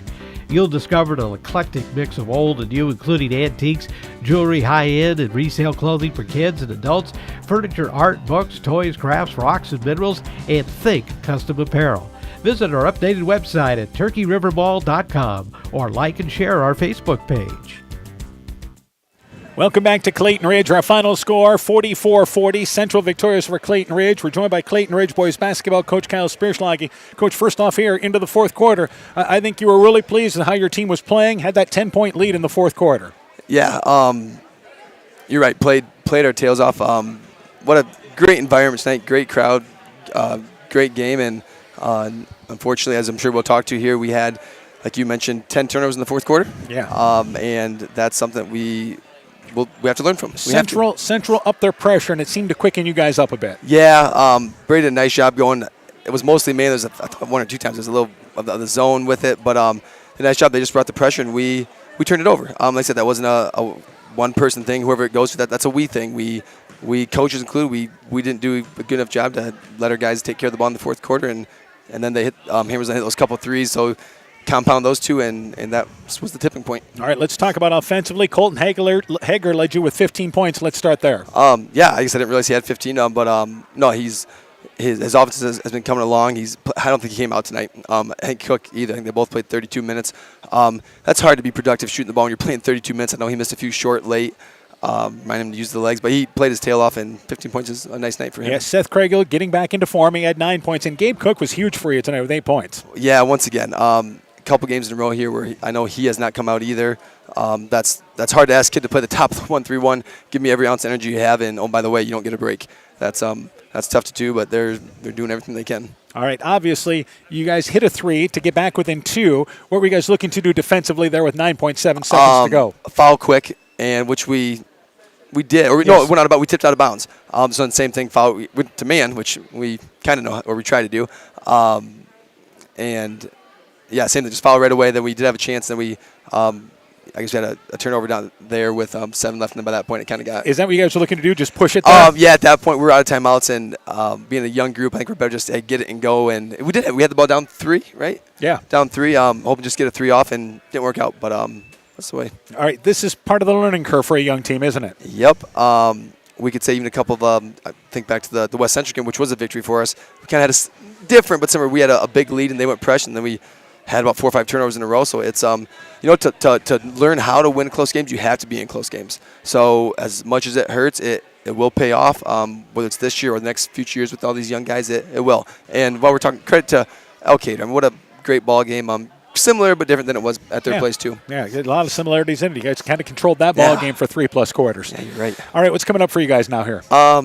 We go at MFL Tuesday, and then we get into the end of the year with 4 games in 5 days, thanks to Mother Nature. Yeah, that's great. But we're gonna hopefully here, weather plays out, we will get the full 21 games in, and we'll see where postseason falls. We'll find out in about a week. All right, Coach. We can look forward to catching up with you guys. Good luck to you guys. Appreciate it. Clayton Ridge basketball coach Kyle Spirschlage talking things over about his Eagle team. A tough decision tonight, 44-40, Central victorious. Quick break. We'll wrap things up from Clayton Ridge after this. Looking for a checking account with no fees? People's State Bank has just the account for you. People's e-checking account offers customers an interest-bearing checking account with no monthly service charge. You will receive free basic design, People's preferred checks, free debit card, and also have access to our free People's online banking and mobile app. We also offer refunds of up to 6 ATM fees per month. Get your account set up today. Minimum opening deposit of $100. Customer must enroll in online banking and opt in for e-statements. People's State Bank, member FDIC, and equal housing member. Welcome back once again to Clayton Ridge. Final score 44-40. It is Central victorious in our boys game tonight. Let's go through first off our girls finals. Central girls pulled away in the second half. They were victorious tonight, 39-28. Ball game in which they had an 11-point lead. Eagles actually got back within 5 early in the fourth, but Central outscored them in the final quarter. Both teams actually put up 11 points, but the Eagles got back within 28-23. But Central wins by a final score of 39-28. Other girls finals tonight, MFL Marmac over West Central, 66-31. Keyhigh handled Postville, 47-15. North Fayette Valley over Southwind, 53-40. Edco beat Maquoketa Valley, 47-45. Big win for Edco. Yep. And Springville over Starmont, 66-27. I'm joined by Coach Hammond. Let's get your thoughts on our girls' game tonight. I think, Central, the wear and tear of 4 games this week really showed their legs, but they turned things on in the fourth quarter. I think Clayton Ridge muddied it up a little bit, slowed it down, played their pace, did what they need to do, because that's how they're going to win some ball games, is to be able to play their pace, slow people down, take them out of their comfort zone, and that box and one did a nice job of slowing down Scharf. They've got some positives, both teams do. Yeah, Eagles did the right thing, throw a different defense at Central, made them work. Only 11-8 was the score at the half, Central in the lead. But for the Eagles, the turnovers is what they continue to be hampered by, and that's going to have to continue to be worked on. Meanwhile, for Central, they stay a game out of the lead in first place in the Upper Iowa Conference. Our boys' final tonight, once again, it is Central using a 14-0 run in the fourth quarter, outscoring Clayton Ridge 19-7 in the final quarter to win 44-40. Other boys' finals, MFL Marmac over West Central, 89-37. Keyhigh pulled away from Postville in the second half, 62-35. It was Edco and Maquoketa Valley winning by a final score of 63-41. Springville beat Starmont tonight, 48-33. And North Fayette Valley, you got to that final. North Fayette Valley beat Southwind, 67-56, the final score there. An entertaining boys game tonight. Maybe not necessarily a work of art, but an entertaining game. Well, and I think both these teams, especially that third, fourth quarter, worked their tails off out there. They were working hard to get shots, playing defense, throwing different defenses, trying to, get that win. And go ahead. They need to do that for 4 quarters, and they're young teams. Coach Spursfloggy knows that. Coach Stramer knows that. They got young guys out there, but they need to learn to be able to do that for 4 quarters. At this point in the season, you got to be on top of your game for 4. Both teams playing with a great effort tonight, no doubt about that. But Central wins it by a final score of 44-40. Tuesday night, we're going to head over to Edco. It'll be Starmont and Edco. Chalk Talk at around 5:45. Girls game time at 6:15 with the boys game to follow. Then a week from tonight, up in West Union with Central and North Fayette Valley. Huge girls game there. Huge girls game there. Could be for the title, could be for second place. Depends on how the week shakes out. And we have a heck of a boys game, hopefully on Tuesday night for you as well. So again, the Chalk Talk each night at 5:45. Girls game time at 6:15 with the boys game to follow. We'll see you Tuesday night. I'll be there, Dan. Once again, Central girls and boys victorious in our featured games tonight. For Coach Aaron Hammond, I'm Dan Behrens. My thanks to Audrey Ostrander for running our camera tonight. Thanks to Ty Keenan for running our studio show. For a complete recap of tonight's ball game, highlights, scores, and more, go to KCTN.com, click in the Sports tab. This has been a presentation of KCTN FM 100 Sports. We know that potential is greatly enhanced through hard work and dedication. At Viafield Cooperatives, we promise to provide innovative products and dependable service to help you meet and exceed your potential.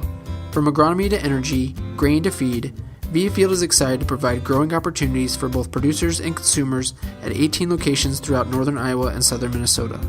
Want to learn more about Viafield? Go to viafield.com. Viafield is a proud supporter of our local student athletes.